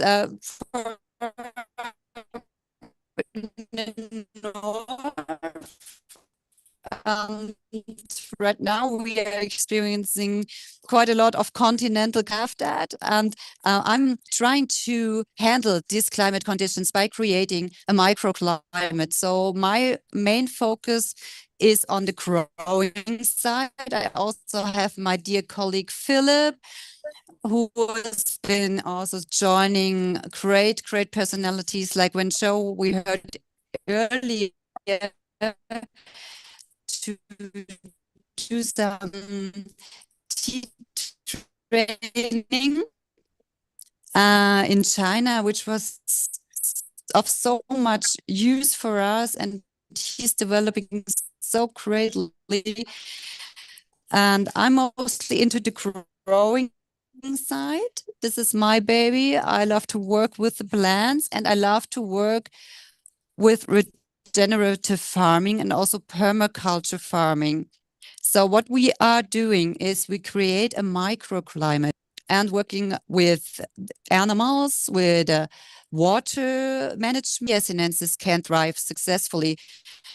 And we are only in the third year, so we're just getting started. Everyone who is growing tea knows how long it takes to really set up a successful plantage or a garden and really harvest some significant amounts of tea. So we are making baby steps. We do everything ourselves, and we are in every process, and we do everything with a lot of love and commitment for the topic. And are just getting started, and it's so exciting. And we are so lucky to have this project, and are so looking forward so much to know what's about in there for us, and what we can do, and what we can gain in knowledge, and finally what products can come from such a northern limit. So thank you so much. Look for International Tea Day. Thank you so much. Yeah, thanks for your short presentation, and we enjoy that your talk, and you are taking a very tough decision to grow the tea there at northern sphere of Germany. So nice, Angie. We will be in touch. So if any questions, we will be in the chat box. So see that and just reply on that. Once again, thank you. So now next speaker will be now next speaker will be Mr. Fernando Castillo from Ecuador. Hello, Fernando, are you here? Yes, I'm here. Okay, so please deliver your talk and have a tea day special. Thank you, thank you. First, happy International Tea Day to everybody here in this important international meeting. Thank you, Mr. Gangoli, for the invitation for this. So I'm gonna be very, very quick due to time constraint, but I'm the president of the Ecuadorian Tea Company. We are located in Ecuador, South America. So like we are in the middle of the world, as you know. We are the I would like to talk regarding to the uniqueness of our Amazonian teas. As you know, our farm is practically the only tea farm located in the Amazonian tropical rainforest. We're trying to change a little bit our processes. As you know, we've been doing CTC black tea for over 60 years now. But due to labor shortage, labor cost in our country, we are trying to move to more unique teas, specialty teas. So we are moving a little bit our production to those type of teas due to our uniqueness. You know, we are located in a town called Palora. Palora is in the tropical rainforest in the oriental side of Ecuador. We are at 900 meters over sea level. We have really unique terrain and soils. So we are trying to develop new teas like yellow teas, oolong teas, wild teas. Our farm comprehends right now a production of approximately 280 hectares of tea. We have a Assamica type. So we are a kind of an old company doing the same thing for many years. So we're trying to change our course to have a really unique teas. Mr. Ganguly has tried our teas. So we are trying to offer something unique due to the origin. So that's where we're looking to become a little bit more sustainable. Our farm also comprehends other crops. We are growing acai. We are growing coffee in an agroforestry system. We have a giant bamboo plantation. So we are not becoming like a monoculture. We're trying to become a more like an agroforestry system. So that's the plan that we have for our farm, our business, in order to be sustainable and be able to compete due to strong competition, obviously, from India, China, and other parts of the world that also produce this.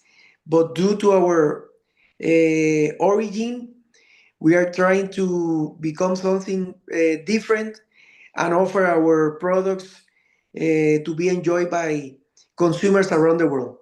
So this is my presentation. I want to be brief because I know there's time constraints.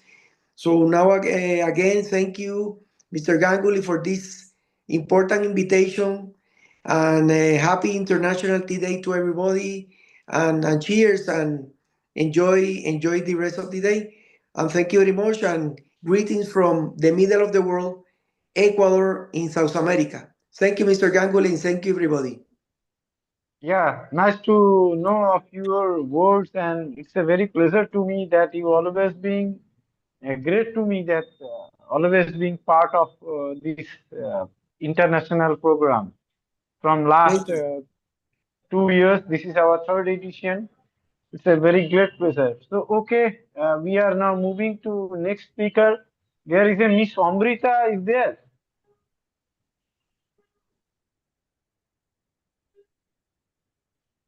Hello. Hello. Hello.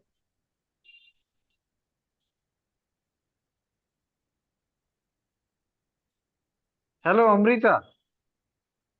Hello.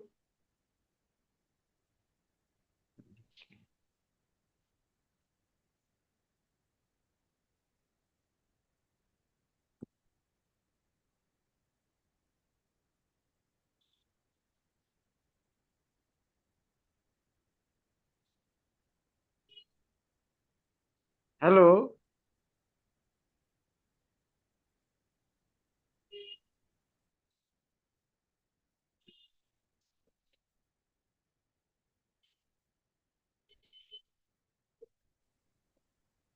Bish, Bish. Yeah. I Yes, think yes. I think Mr. Mike Golden Feather Tea is waiting to talk. He was raising his hand couple of times. Okay, okay, okay. You ask him to what he wants to talk. You can ask him. Just a minute.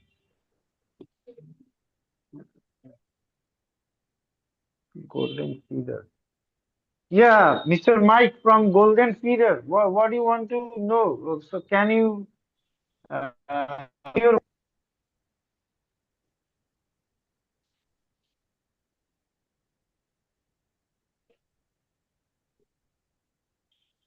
Your mic is mute. no? Mike is mute. I already told Your you. mic is mute. Mic is now okay. All right. Can you hear me okay? Yes, good. Yes. Well, We are hearing. well, happy International Tea Day to everybody listening. I'm in California in the United States, actually Northern California in the foothills. We're at 2,000 feet, and we have a beautiful valley where our tea farm is. I only have 1 acre of land that I'm farming. I had 800 plants on the acre in 2018. And then we had a big forest fire came through and wiped all of it out, but a couple hundred plants, and that's what I'm working with now. And as far as the challenge, the climate's changed so much in the last 15 years that it's been a challenge. But I'm going to be harvesting tea today for my first flush, and we've got quite a little operation going. We like what everybody's been talking about, the different ways of growing and selling tea. It's amazing to be part of the involvement of all the aspects of tea, from the cultivation to the sales, to who you sell to and how you get to sell. It's a challenge. It is. It really is. Um, like I said, I started in 2010, and all our tea plants are from cuttings that have been grown in California since 1869. So tea has been attempted to be grown in California in the west coast of the United States since the 1850s, but no one's been successful as a cultivar for product to sell.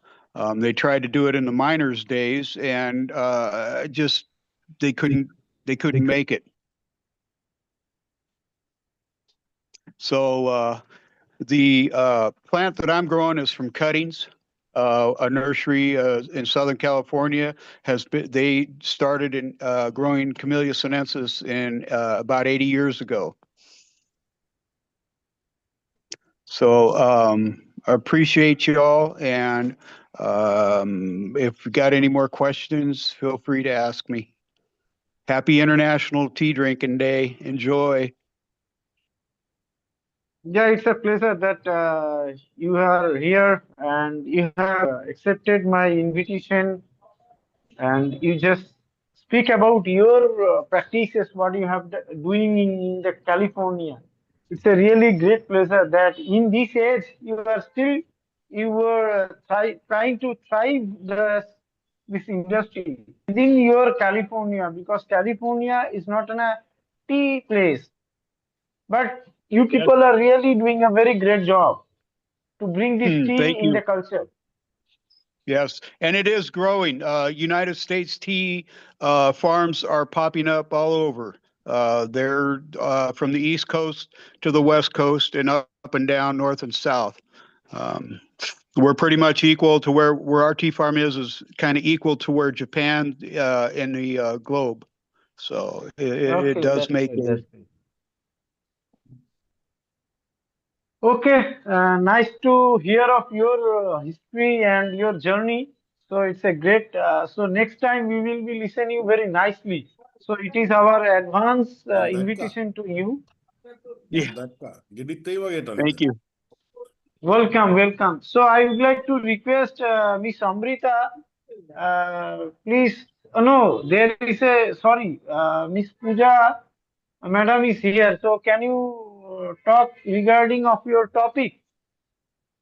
Yeah. Hi. Thank you, Dr. Ganguly, and good evening, everyone.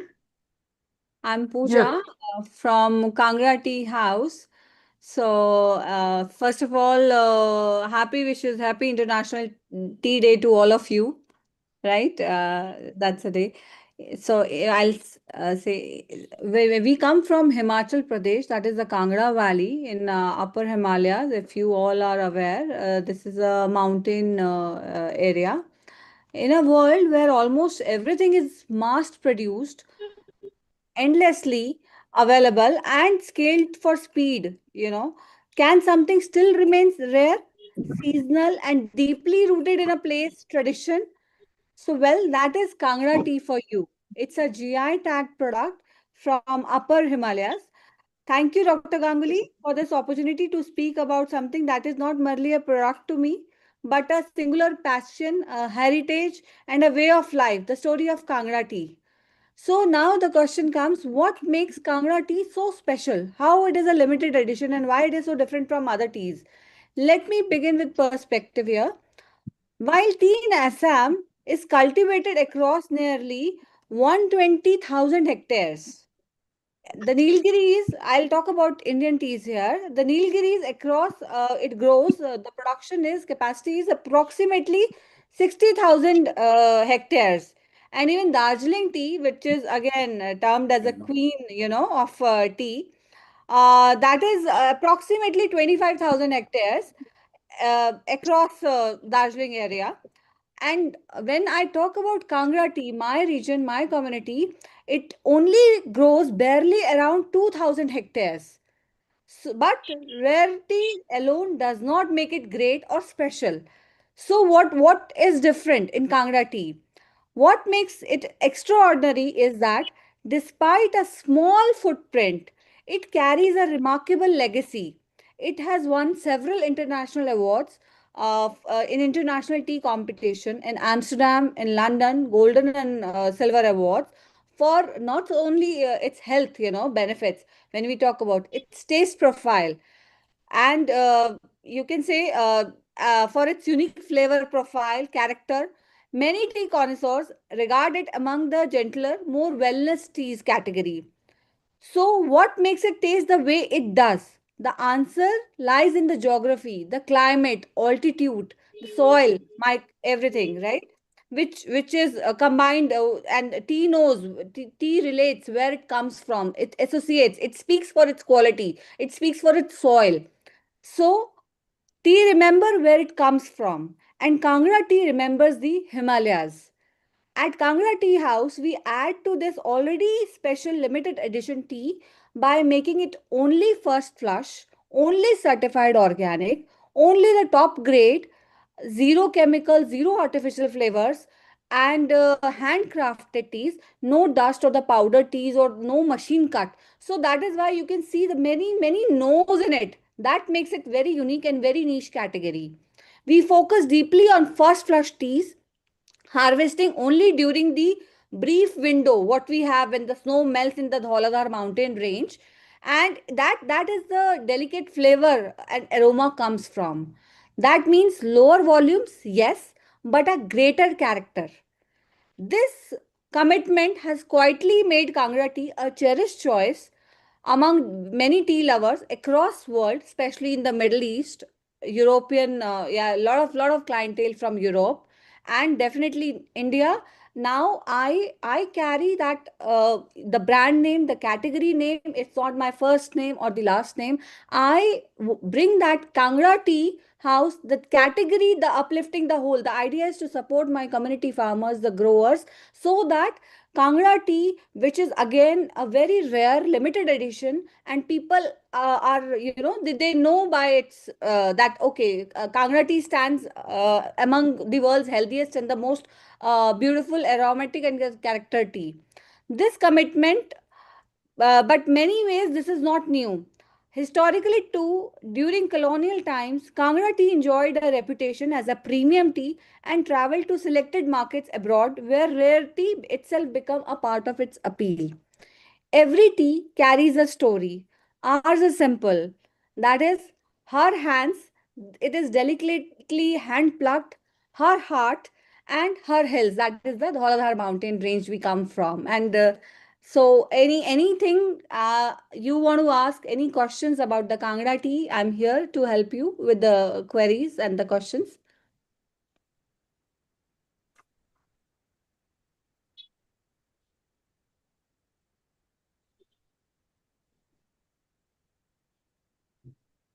So I guess there's no more questions here. Thank you for your time.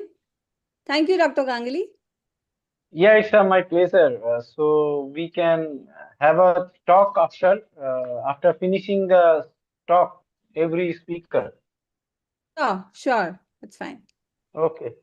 I think Miss Amrita can deliver a talk if you are here. Thank you, madam.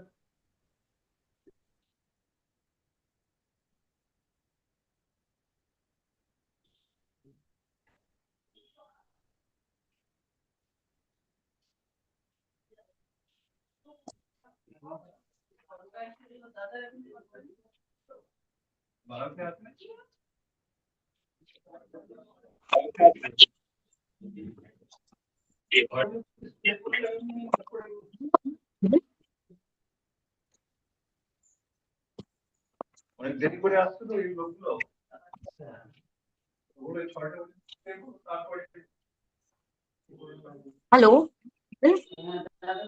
हाँ बोलो okay okay Namaste and international to everyone. I hope it's audible because I have tried and hear my voice. All able to listen to him. Will you please?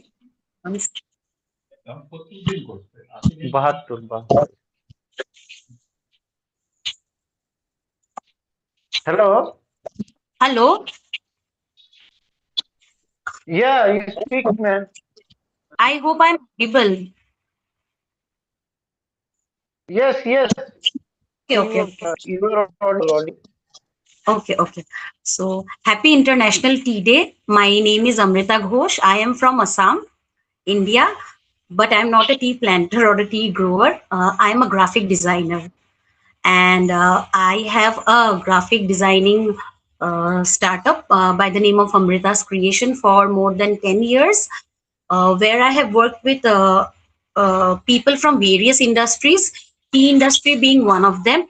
And today, in International Tea Day, I thought of discussing about a very relevant topic, that is tradition meets trend, reimagining heritage tea culture for Gen Z.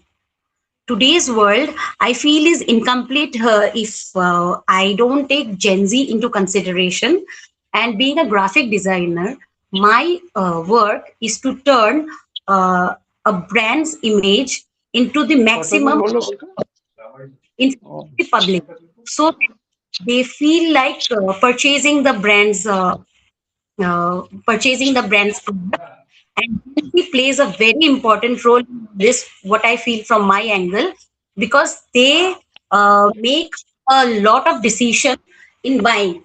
And in today's Gen Z culture, we have also started following Gen Z culture, although I am not a Gen Z, but we have started following them because, the whole Instagram world is kind of directed by Gen Zs, the kind of things they love to watch. We prepare reels, we prepare stories, we prepare content thinking of them. So even in tea industry, in terms of design and everything, what I feel, we should design a brand thinking it from the perspective of a Gen Z. And when when Gen Z comes into matter, they, their thought process is very different from us. Gen Zs are very visual. They like to take things visually first. What I believe as a millennial, I would always do it so, but their point of choosing is through visuals. If it's visually attractive, if it is visually appealing, visually honest.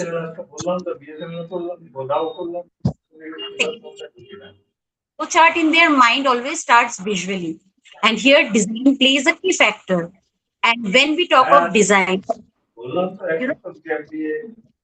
sure, and tea is a heritage drink, and it is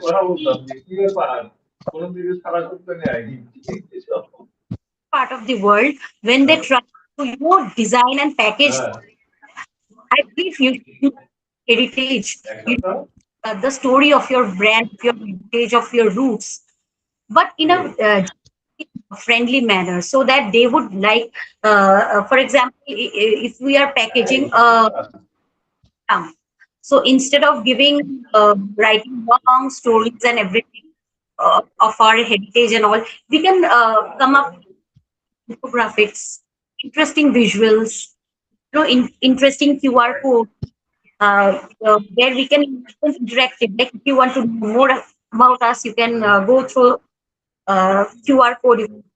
You can read the visual. So many other. Basically, we have to make Gen Z feel included in our designs, included in our, make them a part of our brand. If you have an opinion, if you have,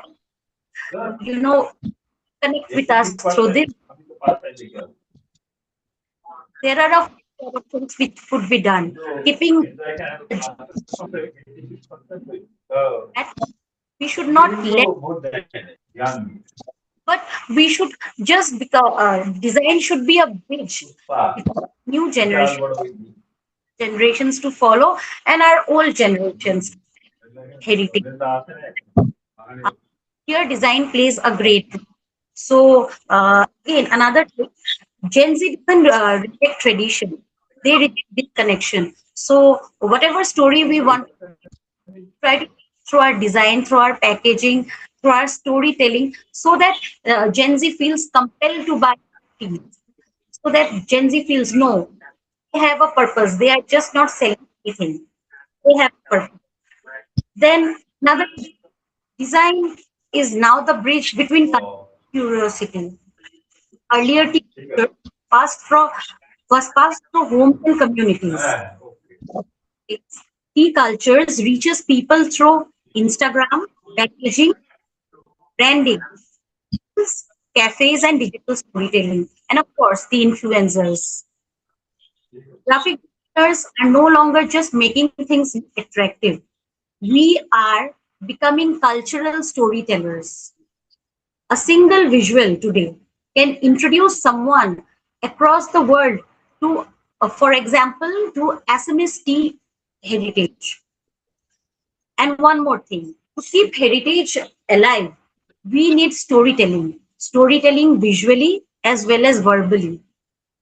And storytelling is not just, giving information. Storytelling is you are involving people, you are engaging people, you are engaging the future generation. Young generation young generation connects more with feelings than with facts. Facts are always there. But then when you can make it feel towards your brain that yes, you know, we have we story, we have heritage, whatever the what consumed has a history. You are part of history. You becoming a part of our family, you're becoming a part of history. That is storytelling. And these tea growers, tea sellers try to increase that Gen Z's in when you think about Gen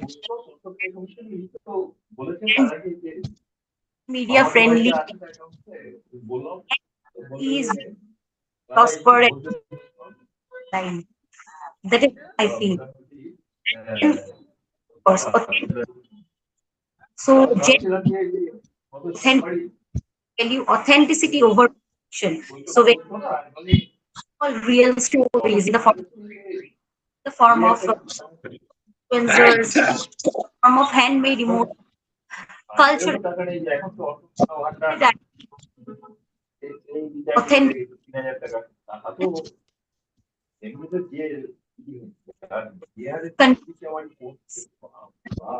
is are we are not just selling any kind of tea. Are, a cup who are consuming something which has history, something which is good, which has been part of in a very clear and appealing way. Here, design into play. So by design, you can always uh, heritage, heritage symbols, very refreshing manner. You need design can always be fresh. Design can always incorporate very inclusive and global. Yet when you see it carefully, it has its cultural elements present. It has its cultural elements. So that is what I would like. In what I am saying, uh, that whenever a brand thinks of packaging, you should keep in mind that your packaging, have contain your not in a very manner, but maybe in a simple, symbolic and in a simple way. You are showing your that is heritage packaging, and Gen Z serves always. Gen Z follows authenticity. And yes, one more thing, Gen Z authenticity in a very simple manner. So we all keep in mind while designing our teas, while designing the packaging for our teas.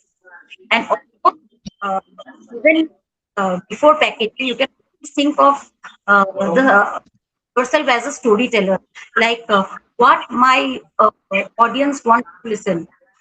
They want they want to listen from where this might come. What is the process? Think of all the stories. So it not be no, it can be any maybe any of your just later on when you collect these clips, you can use it and reuse it for media purpose. It is really helpful. There are small things. This what I wanted to tell. Uh, uh, uh, Defining the position of your brand, and that's uh, happy International Tea Day once more.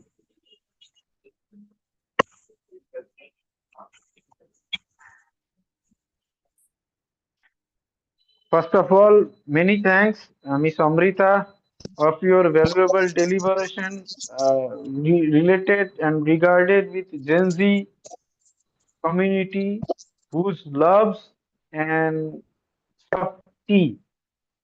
So it's really great thing that you always being thought and think on different directions and different angles and different ways. So it's really great part of me that we are very close from long back and we are working together. So we would love to have your great session even at next time also. So I would like to request you don't be leave. There will be a questionnaire session. So that time we will be discuss something. So now I would like to request Mr. Obhijit Kumar Roy, sir, to deliver your talk. Yeah, good morning and happy Tea Day, International Tea Day. So, I would like to share my presentation. Uh, Wait a minute, I am just trying to share my slide. Hope it is visible. Is my slide visible? Yeah, it is visible. Hello? It is visible. Yeah, it is Okay, visible. okay, okay.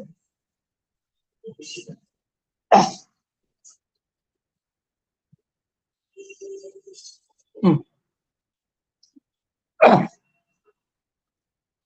So today I am trying to discuss on how free trade agreement, which has recently happened through EU and India, especially, is affecting our tea trade. Am I audible? Hello? Yes, you are audible, Am I sir. audible?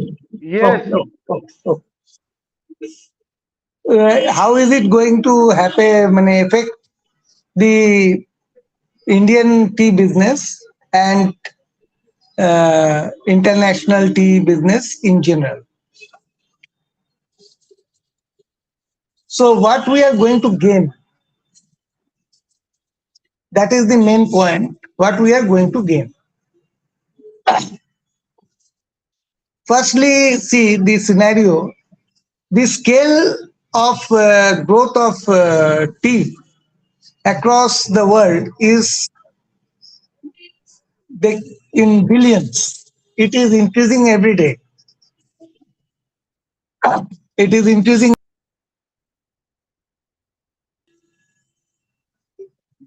and the growth vectors are expanding in Middle East, European, Asian, North American markets.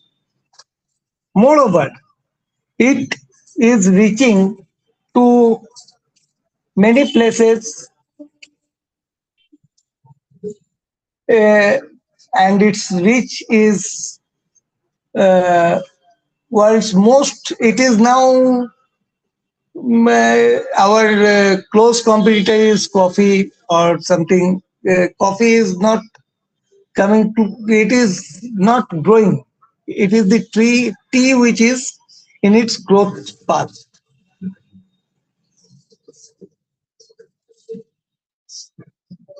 Fine.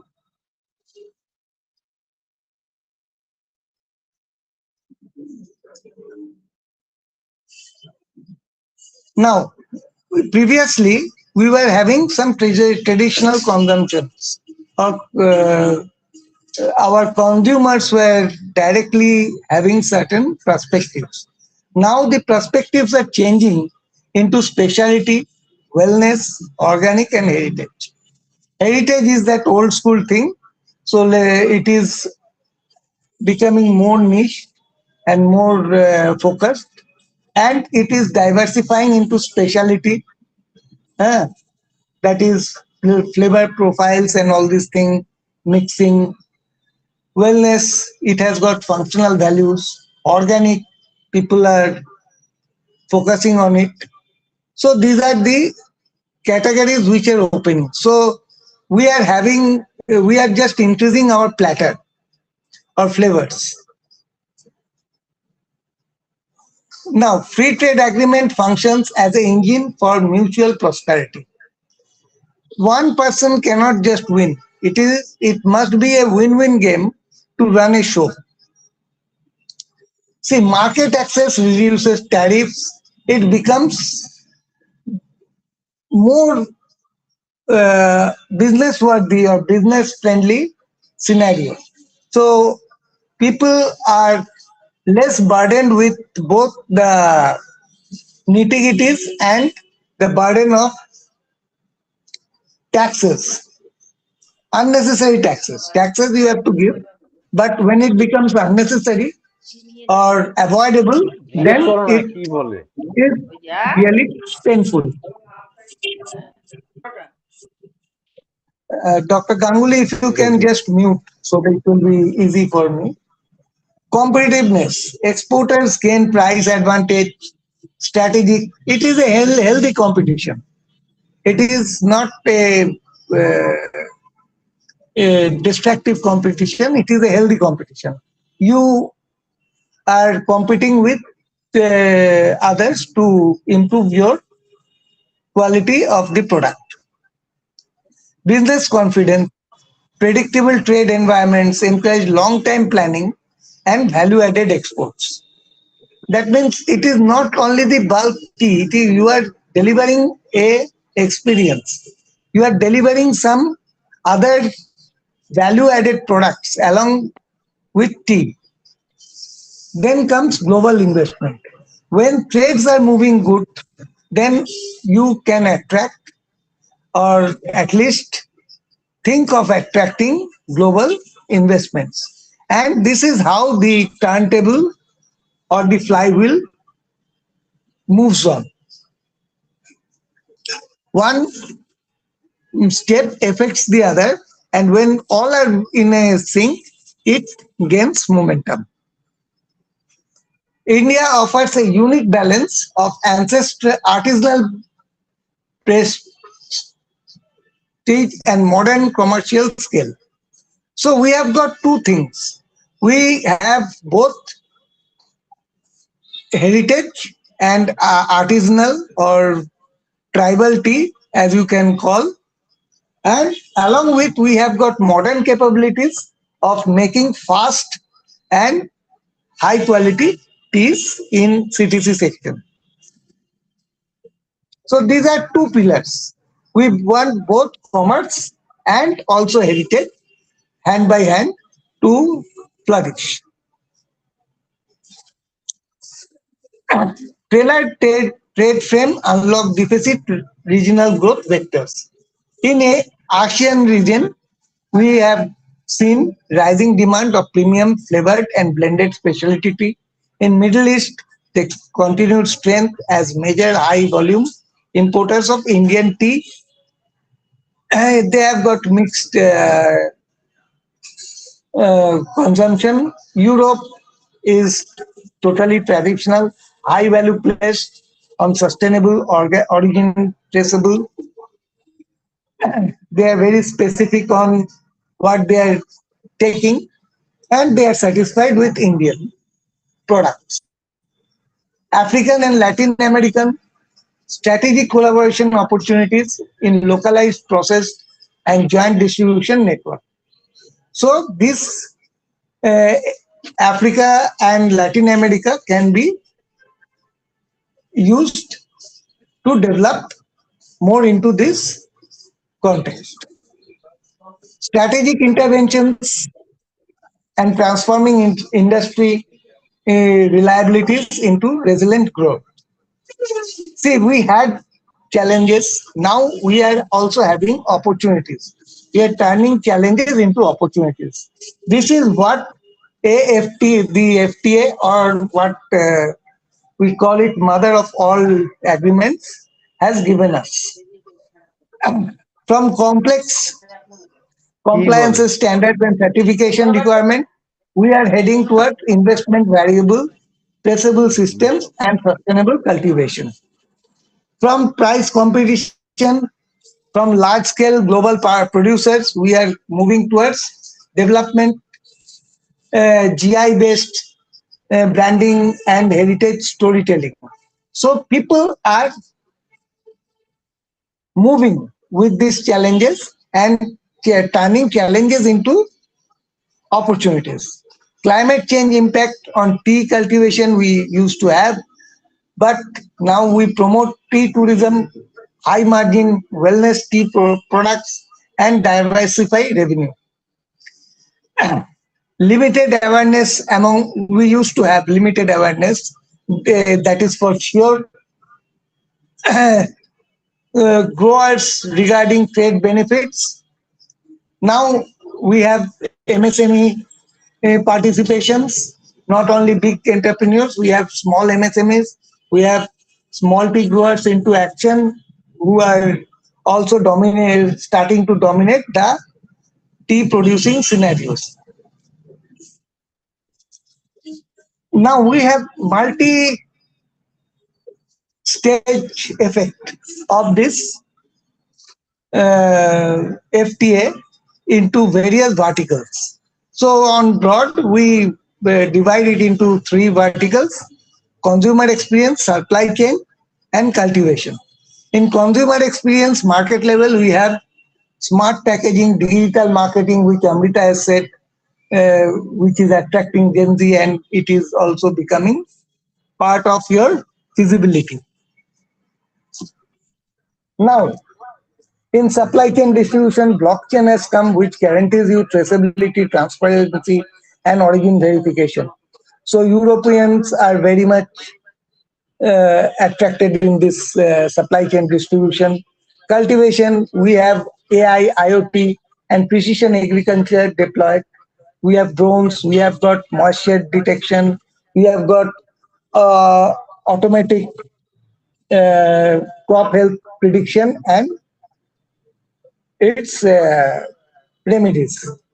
So this is helping our farmers, our supply chain person, and our consumers in a great way.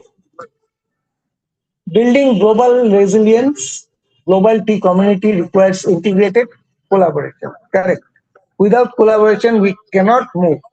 So collaboration network is the key word for any industry. So it is also true for tea.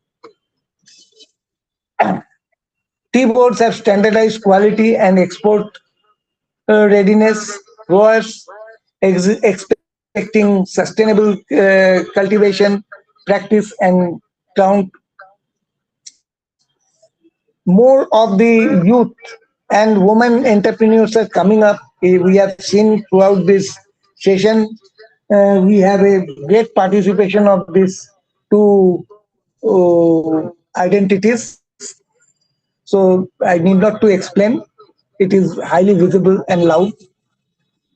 We are having researchers and tea startups dividing agri-tech and innovation stacks.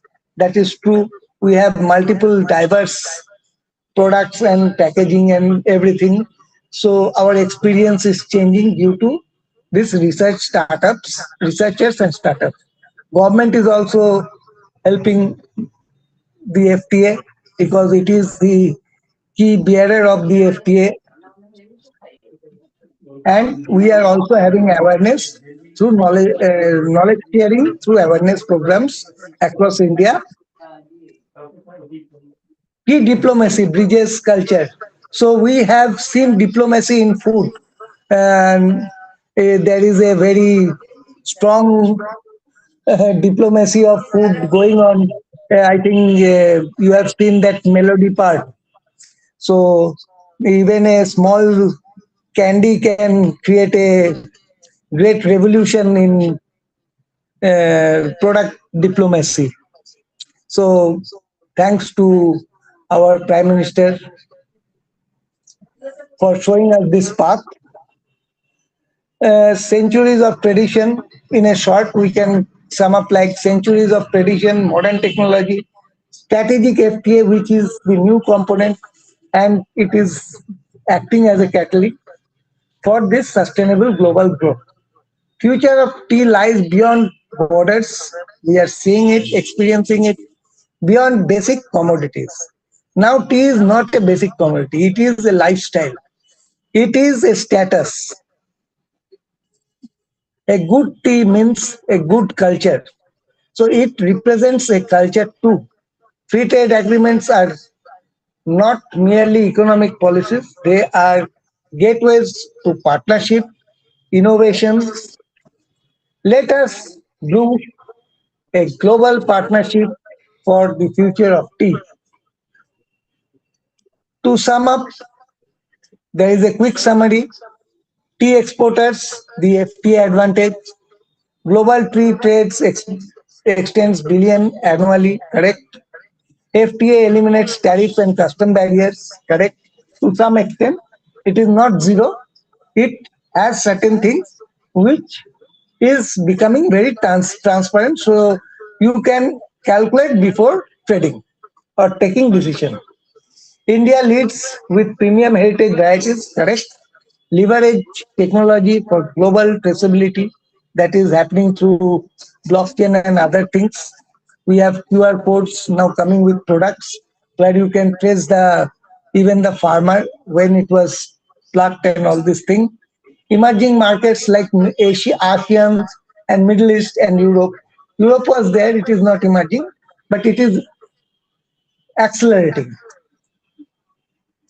Thank you. This is my small introduction. Hope you have enjoyed. Jai Hind, Vande Mataram. Any Yeah, it's questions? a very yeah. Just a minute, sir. Actually, it's a very great that you have been delivering a very good talk. So before finishing your talk, I would like to request you. I have sent you in your WhatsApp two video. Can you run it on the behalf of both of the speaker? One is Dr. Sharan Kumar Rizal, and one is Osadi, Miss Osadi. Hello, hello, hello. I have to connect my WhatsApp into this laptop. So I don't think it is connected. You want me to run certain videos? Yes, yes, two videos are there. Just Wait a minute. If I can do it through my mobile, I think it can be uh-huh. done. So I am Okay, not. sir. I am not. I am just pulling out my this sharing.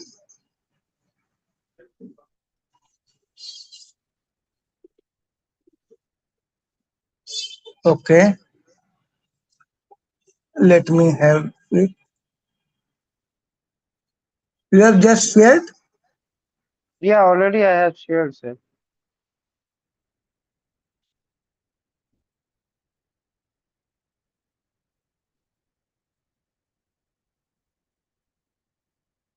Check in your WhatsApp.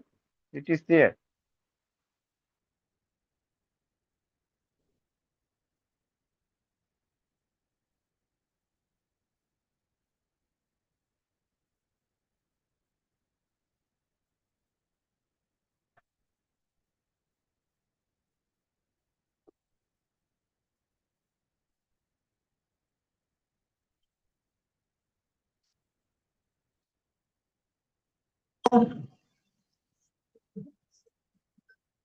Hello. Yes, sir. In the group or in 1:1 WhatsApp? Can you resend One it? is to, yeah, 1:1 WhatsApp. Okay, Yeah, I yeah. will Can you show. resend it? Okay, okay, okay.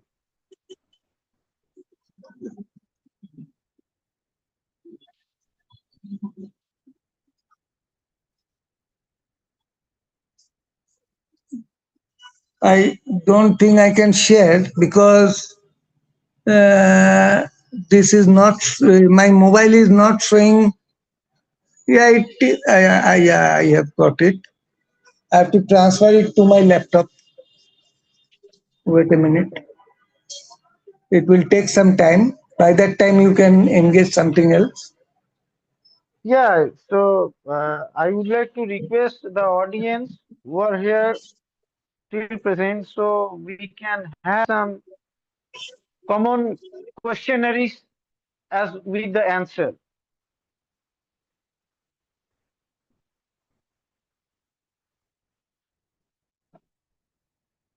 Hello.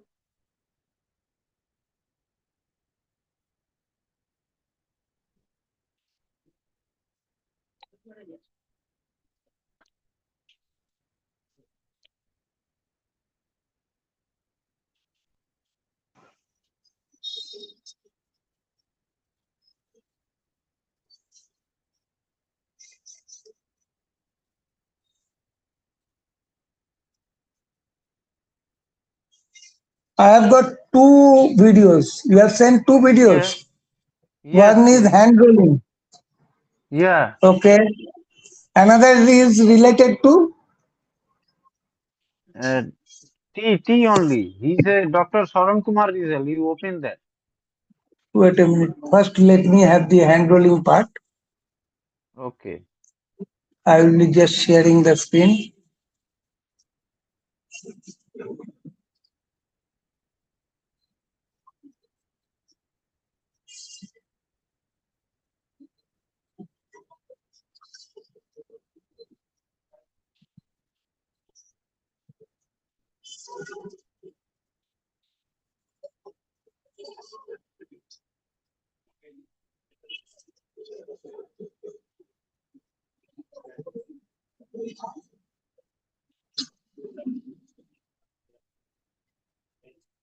Is it visible? No, it is not coming. It's not visible. Wait a minute.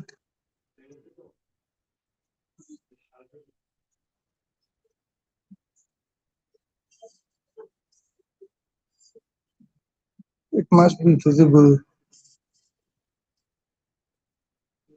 Yeah, I have shared it.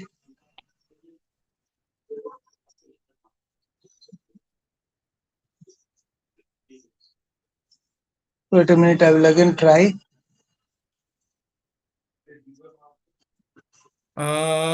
Mr. Biswanath Ganguly. Yeah, yeah. It is. It Yes. is being shared. Okay, okay, okay, okay. Let it be. Yeah.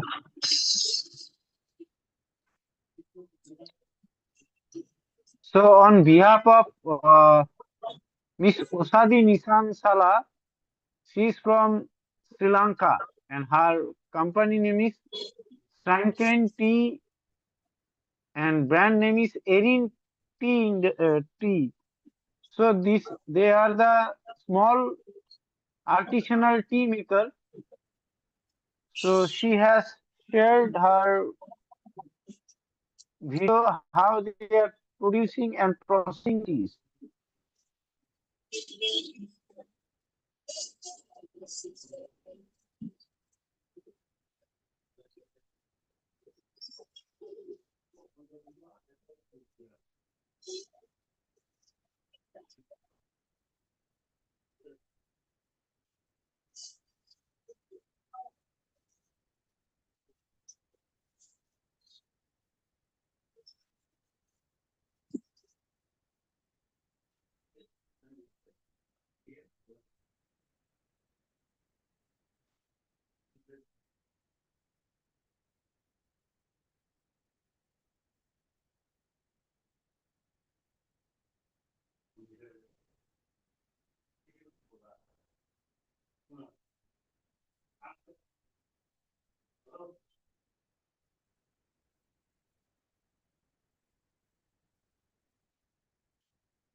Sir, next one.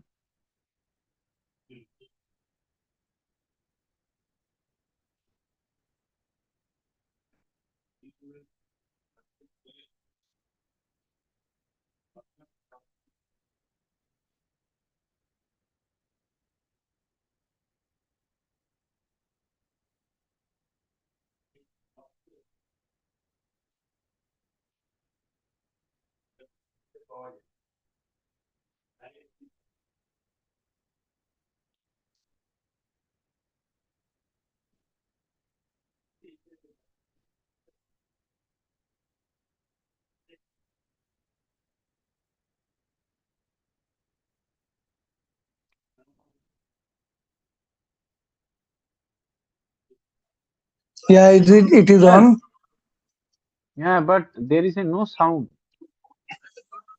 I don't know because I am also not having any sound over here. Okay, he is a Dr. Saran Kumar Rizal. So his topic is uh, gold. It is the mix swapping with tea. मतलब black pepper in tea. So black gold in green gold is basically topic mode.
Mr. Abhijit, probably you are running this video in mute condition, sir. Unmute yourself.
Hello, Vijit sir.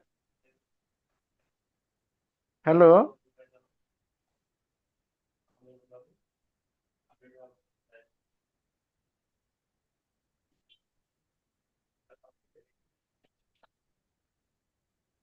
Hello Siddharth sir ji. हाँ जी। आपको मैंने भेजा था, ये देखिए, ये टोपी वाला जो आपका वो है, Okay, वीडियो I है। can मैं see आप it, Vishwanath ji. Hmm You want me it to run once again? yes, you run it once again. So, And one more. sir, in between, I would love to request you to please go ahead with the next speaker, and by the time I will get it ready. Everyone finished. There is a no speaker. Oh, there is no speaker. It's all right, sir. It's all right. It's all right. I'm doing it. Just hold on, sir. I will take some time. Okay.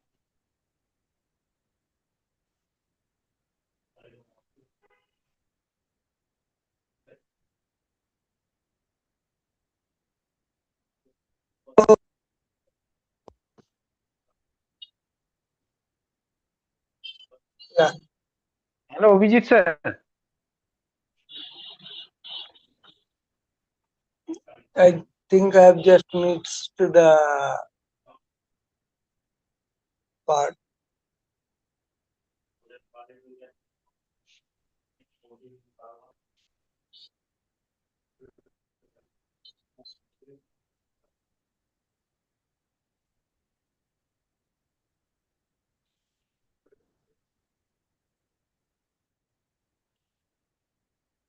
This celebration on specialty tea, I truly admire and thank Dr. Vishwanath Ganguly, the young dynamic organizer of this meet, who has been relentlessly working in this field for many years.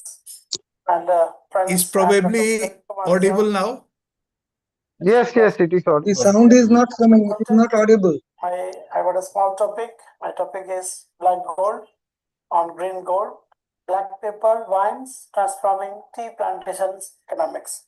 Friends, in India, 6.3 lakhs hectares of tea plantation exist, and each tea plantation, about 70% of the plantation, has set trees planted, permanent set trees planted at a spacing of around. Good evening, friends. Sorry. To condition, similar climatic condition, and black gold is called. Black pepper is also called black gold, and tea is also called green gold.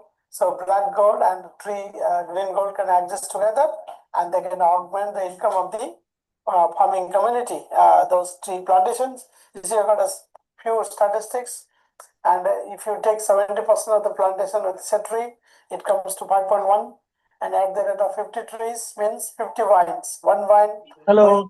around 2 kg minimum, that's an average, and we'll get around 51 million tea. So this figure is a quite million kgs of tea, and it's a very quite good figure, and that earning comes to around $408 million.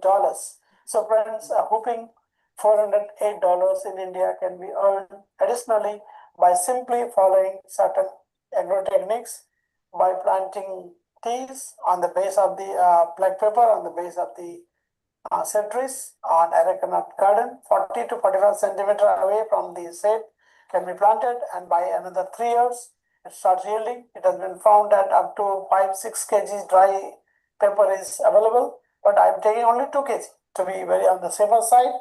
So my message is that let's inspire the farming community. Let's utilize the special height of the tea garden, and we can easily grow. And another thing is that the tea set trees has got a bigger diameter than other trees, and at least the more the diameter, the more the gut, the more the quantity of the black pepper will produce. So with this, I wish all the participants a very good success. Thank you. Namaste. Welcome to India. Thank you. Yeah, thank you, Mr. Siddheswar ji. See, I have sent you one more video to in your WhatsApp. So kindly, please run that. Whenever I am trying, it is getting disturbed my mobile. Hello. Just hold on, sir. Okay. Hand rolling. Yeah, hand rolling. Just hold on, sir. My screen is paused, na? Yes. Just hold on. I'm downloading it.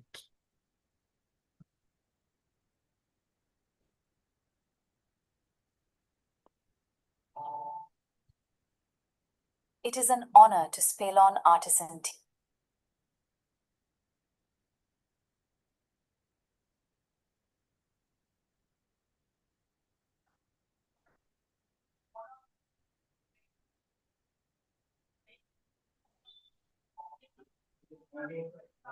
It is an honor to spill on artisan tea. It is culture, heritage.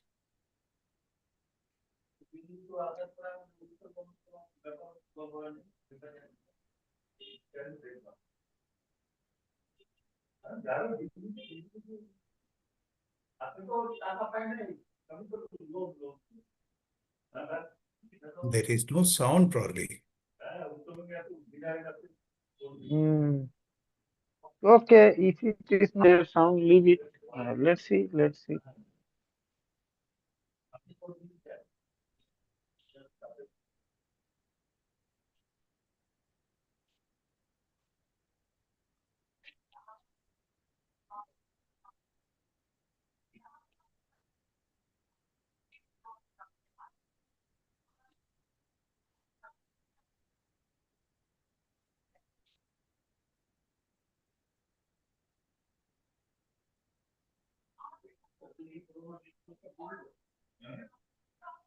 My screen is.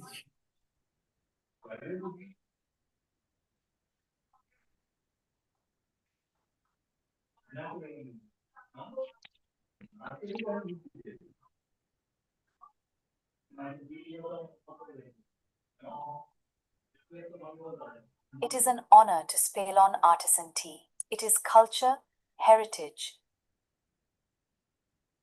No, the video is having problems, sir. Okay, leave it. So, thank you everyone.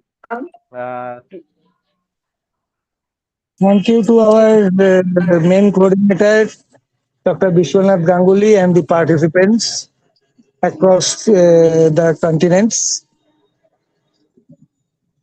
Happy International Tea Day to all. So I would like to request Mr. Abhijit Kumar Roy sir as well as Mr. Siddheswar Kumar Mishra. And I hope Madam Louis, are you here?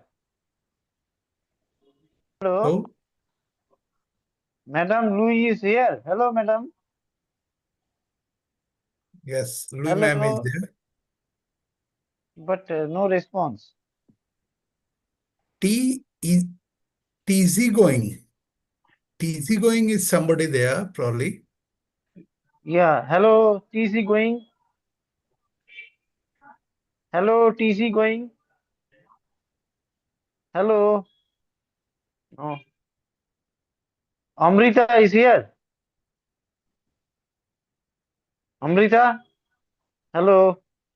She also left. Hello, Mike Golden Feather Tea. Are you here from California? You also left. Ritik Chatterjee, sir. No, my golden feather tea is there. I am now. Thank you for inviting me. Yeah, okay. And T. No, she left. Louis, I'm madam. picking. I'm listening and picking tea at the same time. Yeah, Yeah, that's great. we are experiencing tea in action. We are experiencing tea in action. Yes, and And I'm drinking tea.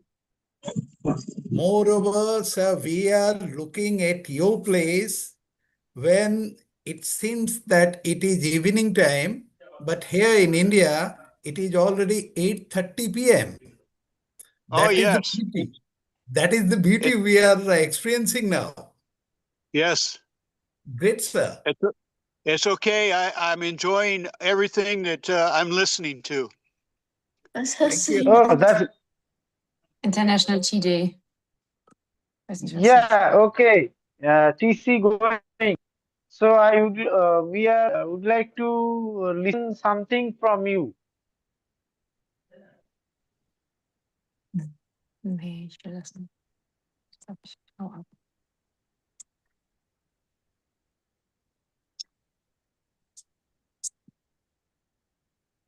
TZ going, are you there?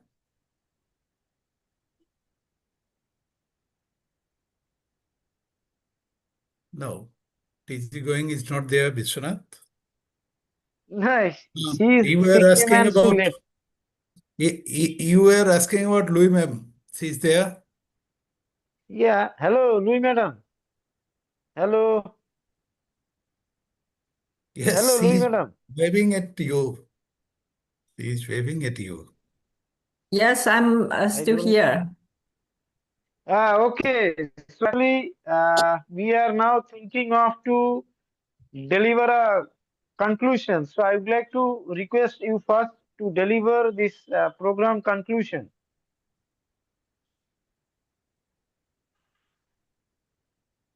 To whom? Hello, Louis ma'am? hello, Louis madam. Oh, Louis ma'am is requested to conclude the program here. Um, what do you mean, like me? Yeah. We are requesting you to give a conclusion for this Women program. empowerment. India believes in I women think, empowerment. yeah, I think today's event, the conference is very successful, finished, and everyone shared their knowledge, which is very interesting. And definitely think I learned a lot. I hope everyone also learned a lot from there, like from different countries and different culture, and it's definitely a good conference. I hope next year we will have again the same conference. Hope everyone will Yes. join again and learn. Everyone learn, and happy International Tea Day. So, yeah, thank you. In between, I would like to tell you everyone who is still here in there. So we are planning to have International Women for Tea. By this year, we are thinking of to bring such kind of webinar. So once again, we are looking all women who was working with tea and who is aligning with tea. So okay, thank you, I'm madam. Now, expecting Dr. Ganguly to announce our plan for Delhi and Calcutta, the event we are planning to, so yeah, I that will. it might help. So apart from this, we are planning to have an international tea tasting event first at New Delhi, then next one will be at Kolkata by this year end, and Delhi will be by probable we are thinking of 27th of September, and at Kolkata we are thinking of November, end of November or first week of December. So I would like to request Mr. Abhijit Kumar Roy sir to deliver conclusion. It is not conclusion. We just have a brief of it. We are just in a planning stage. It will be a one-day total tea experience type of thing, where we will be having tea sessions, tea selection experiences, tea brewing sessions, and lot of things related to tea storytelling. Mane full one day full experience of tea for non-tea people. That is what we are targeting to, and it will be having a very premium type of fee structure, because tea is not a cheap thing. So sir, I would like to request you to conclude this event, this International Tea Day. We want to listen something from you. Then after Mr. Uh, Feather Tea, I would like to request him also to speak about. Yes, sir, please. Hello, Abhijit sir. Yes. So I think Madam has briefed it well, and with that continuation, uh, we need to focus on the best part of all the products, not to intimate others and go into unnecessary competitions. We must bring out best of what we can do, and that is how we can be sustainable in this tea market as a whole. That is what I conclude. And three things which are really required, that is sustainability, innovation, and better marketing. That's it. Thank you. Thank you, sir. Mr. Feather Tea. Hello, Mr. Feather Tea. Can you give some insight conclusion for particular this event, International Tea Day? I think you gave a good presentation, and I appreciate it. Look forward to next year. Everybody be safe. Everybody be safe. Yeah. Hello. Happy International Tea Day. Yes, extremely. So nice Sir, to I see would you guys. request you one thing. If you can show us the garden, I think that will be a tour sort of thing, which we can have as a bonus. If you can, Absolutely. if you can. Absolutely. It's been amazing. Thank you.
Dr. Ganguly, I think we should declare the end. Sir, actually, I would like to request Mr. Siddheswar Kumar Mishra ji to say something about this webinar for International Tea Day.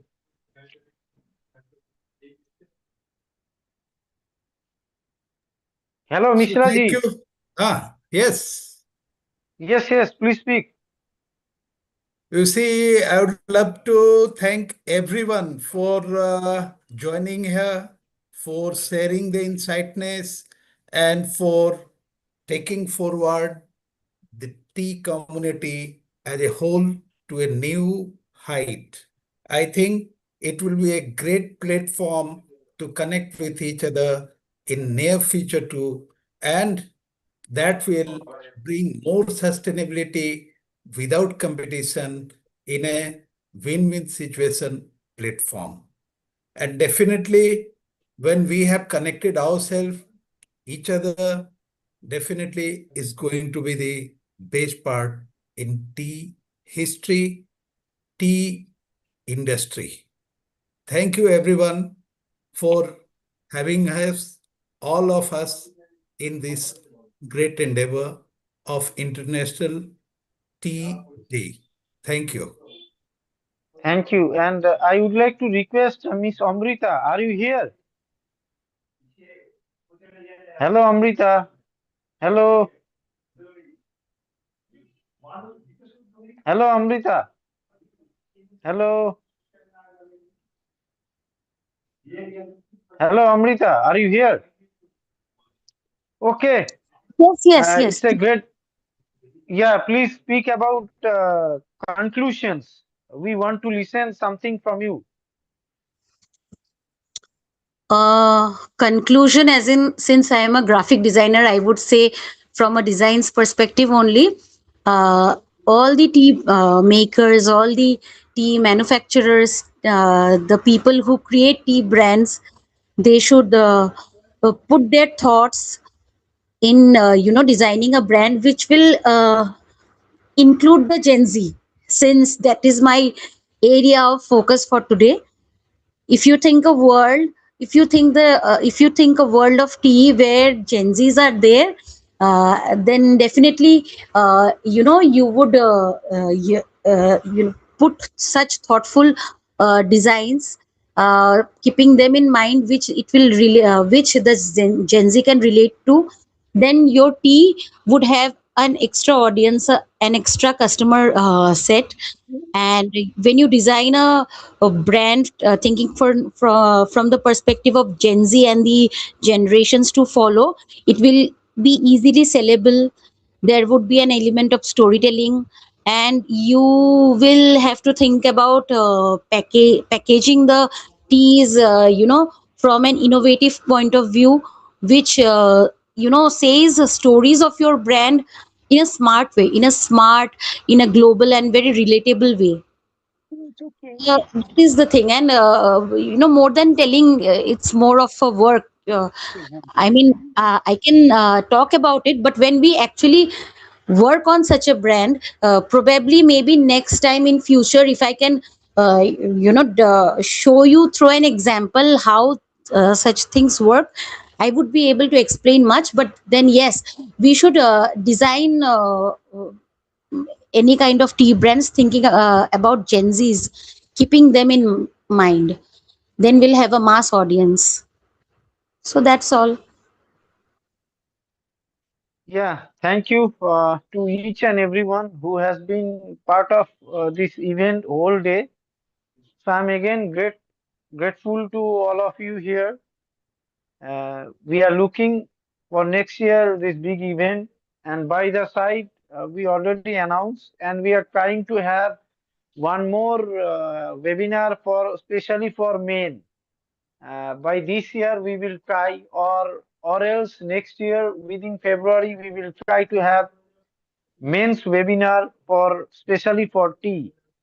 So once again, thank you everyone who are sparing their valuable time for this International Tea Day and left their busy schedule and busy with the International Tea Day. I'm very thankful to each and everyone here. Once again, happy International Tea Day to each and everyone. Happy So I would International like Tea to Day. Thank you. finish or concluded this event by today.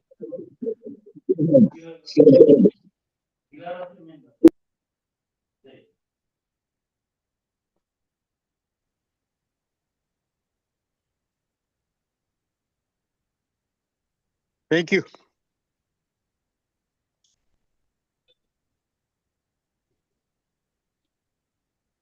Thank you, sir.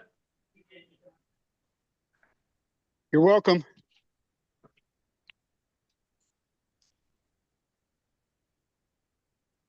ठीक है।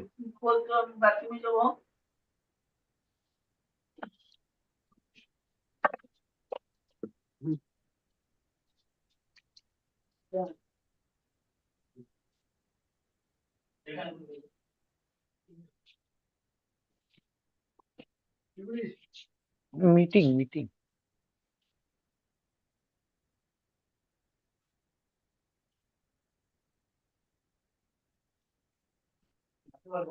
Okay, then we have to leave. So next time we will meet again and hope to meet you soon. Good night from India to everyone. Good night. Good night. Good night. Good night. Bye. Sweet Bye. dreams. Same to you.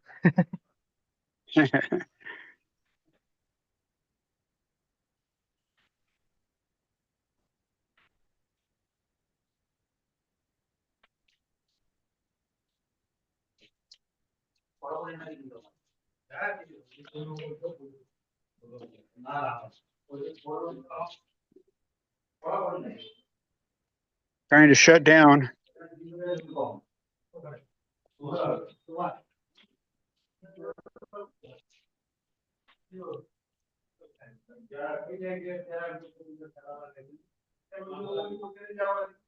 Hello, Siddhartho. Hello, Silent. Hello. Hello. हाँ. So we have enjoyed. हम लोगों को आपका बहुत अच्छा लगा. So it's a great कि तुमने अपना तुम्हारा व्यूज था, पॉइंट्स था, तुमने उसको एक ढांचे में डाल के उसको डिलीवर किया. वो अच्छा लगा हम लोगों को. Thank you. Hello mister Siddhartha. Hello.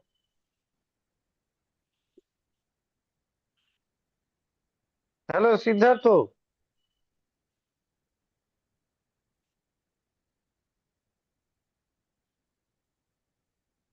Okay, then I have to finish this event. Once again, thank you to everyone. Okay, thank you, Ganguly ji. Good night. Good night. Thanks for opportunity. Yeah, it's my pleasure always.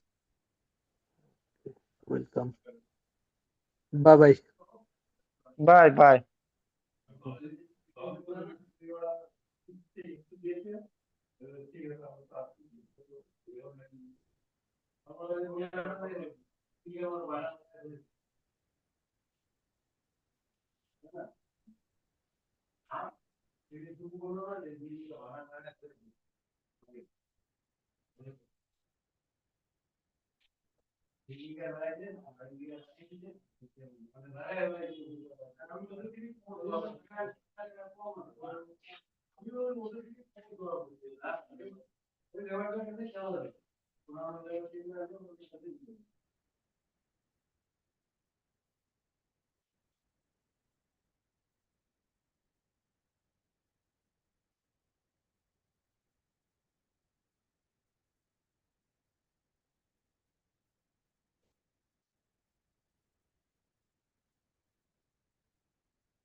বরকা, আমি একটু কাজে ব্যস্ত আছি গো। আরে নিজেই উঠতে পারবে। হ্যাঁ।